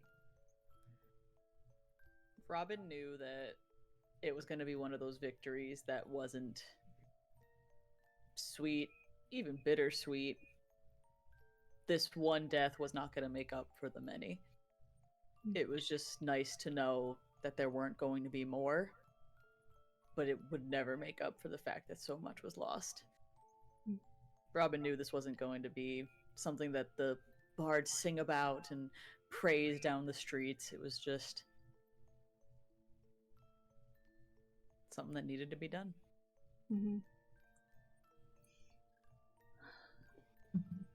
Leverett, seeing the pile of cards kind of pooling, now it's mingling with this remnant of miasma and getting muddied with the rain. What is that image? How does that make you feel? He kind of felt, I feel like Leverett was feeling a little bit of the high of being the one to do a killing blow on something that was dangerous and deadly to his friends. And he kind of like feeling a little bit of that like swelling in his chest that feels a little addicting yet very unnerving because it's so different. As he kind of looks down at the rubble and the corpse as it's getting wet and soggy from the rain, and the cards are slowly starting to dissipate with the magic around it starting to flow up back into the weave. he looks down and sees the last card still there is the Queen of Hearts, kind of like looking directly at him, and he instinctually kind of jumps back a little bit. Mhm. And that pride that he felt of like success of defeating this creature, as the Queen of Hearts card slowly fades away, melting from the body up into the face, kind of like the last thing he sees is just that wicked smile before it poofs away. He like, it brings him kind of like smacking him down off of his high horse to like a sense of, right, right, nice, cannot get cocky. And I think as all of you kind of experience these thoughts and these emotions in the wind down of your battle, you turn and make your way towards a tavern. Through the window, as you approach, you see the grunge that was kind of left there. There's no longer light behind the window, and as you open the door, an abandoned rusty sword kind of sits against the counter. And that empty echo radiates inside you, but your feelings of bittersweet victory muddled and muffled by the sounds of rain as you enter this tavern and hear it upon the roof lull you into safety, at least for tonight. I think that's where we're going to end our session. Wow! Yay! Nobody died! Nobody died! I got real close. Yay! Yeah, I was feeling it a little bit, you know. No, if that last strike had hit, you would have had to like roll under a 10 in damage to not kill me. When you were like, I have It would've been 11 hit split. points left, I was like, wow, so does the creature. So good thing there's 2 other allies ahead of the order. It's like I have 5 whole hit points. That's awesome. Ew. Wow, good job, guys. That Oh my was god. awesome, Lemon. So That good. was You so did good. good. You did a great Hey, so we're gonna come back to these characters, right? We're gonna come back to these characters. We're gonna come back to these Part fucking of Lemon's DMing sad, these sad fucking broken fucking people. What a good way to end it, though. And then these characters too. Mm. That is so funny. That's the exact same thing my home table said when we ended the test session of this. So I have been prompted to write a sequel to it. Better. Nice. Yep, a whole Yay, setting guys. for you. Yeah. You did want a whole fucking. I want a whole world. I want more. Give me more. Ooh, there's I plenty know. of other factions to explore. But you guys did amazing. You guys were incredible players. Thank you so much for bringing these characters to life at this table. You had such good synergy as a party as well. The way you interacted both with the environment and with each other was amazing. I'm so honored to have DM'd for you. It was a really, really incredible experience, and I'm gonna be thinking about it for the rest of the week, I think. But thank you. We didn't run that far over time. Like, we ran exactly the amount of time over that I thought we would with the break in between, so we did it. Yeah. Perfect. But this was amazing. Thank you. Everybody, one more time, let's go around the table, say who you are, say what you do, where people can find you, and then we'll wrap it up there. Hi, my name is Quincy. I'm Quincy's Tavern. Thank you, Lemen, for letting me be at your table, and thank you, fellow players, for allowing me to do what we love to do and tell stories together. You can find me on the internet under Quincy's Tavern. I am an artist, a poet, and a Twitch streamer here as well on Twitch Sunday, Monday, Tuesday. And I'm also traveling a bunch this year. You'll see me at PAX U in December. You'll find me at the Pennsylvania Renaissance Fair at the end of October, and you'll find me at the Gathering in Salisbury, North Carolina, from October 10th through the 13th, I believe. But I'm so excited to see you there. But I'm so happy to always be at a table, roll dice, tell stories, and support a wonderful, wonderful DM in their journey of creation. And also, I have the wonderful pleasure to also have Lemon at my table in a future project coming up very, very soon with a new podcast in a spoopy carnival. And I cannot wait to be on the other side of the DM screen and have a party of wonderful chaos minions trying to take down a killer clown. And it's going to be a great time. But thank you for having Terrifying. me. Thank you. Go ahead, Lex. Hello, I am Smallbird Lex. You can find me at Smallbird Lex. I do art, TTRPG, streaming, and VTubing. I'm on a medical hiatus at the moment, but when I am back, it's gonna be with a force, I swear. You can catch me on Saturdays on Survivor's channel playing a Void Cleric. But last campaign I was in, we had the Void Father, who was the father of one of our characters, and now he is the god that the cleric worships. And I just wanted to sprinkle a little bit of the old campaign into the new. But yeah, you can catch me there. I'm going to be at PAX U, so if you see me there, you can say hi. You know, just ask for hugs. Don't just hug me if I don't know you like that. Just... I'm gonna hug you. I'm gonna hug you. You can hug me. I know you like that. You can't stop the hug. You can't stop the hug. But yeah, pass it over to Whitney. Hi, I'm Whitney, still smoking glue guns everywhere on the internet. You can find me at smokingglueguns.com or at The Gathering with Quincy next week, or at PAX U in the fall, but more importantly, on November 1st at 10 p.m. Eastern Standard Time. It would be my honor if you joined us for a dark story of my own called The Veil of Aethium, featuring the lovely GM Justin, Story Dad, Tolly, aka That's Barnaby, and Versachiko, as we delve into my spooky little tale that I've heard them all emotionally building. That shit. Lemon, your turn. Plug your own shit. Wow, okay. Also, you'll see literally all of us at PAX Unplugged, so... Wolf's Clothing meetup. My name is Lemon, or M, or Emily, or Emmy, or any variation of that name. Just don't call me mean names. I am available on every other platform other than this. I am Lemony Emmy with a Y in between Lemon and Emmy. Why? Because I said so. I am on TikTok, I post a lot of silly kind of like meme content about TTRPGs, but I also do advice occasionally. I talk about my opinions sometimes, but very limited because people on the internet scare me. And I also showcase like outfits and render things that I do, all those kind of things, collaborations that I do. It's great. I also have a podcast that I made with my friends. It's only 2 episodes out right now because it's kind of our prologue, like soft launch version of it, but you can ! podcast to get the link to that. The podcast is called Before We Die. The one shot is called The Witch of the Wilds, and it is a spooky Blair Witch inspired Monster of the Week one shot that is set in the 1970s. It is very, very fun. I'm very proud of it, so if you could check that out, please do. I love creating with my friends, and I'm just very happy to be here.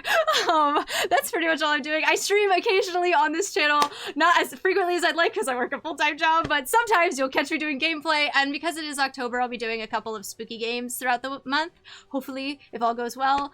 But yeah, that is pretty much all I got going on. One more round of applause to all of our players, everyone here. Thank you guys so much for coming out and supporting us. That's amazing. New folks, anybody who like gave like subs or bits during that's crazy. Thank you. You did not have to do that, but I appreciate your support so much.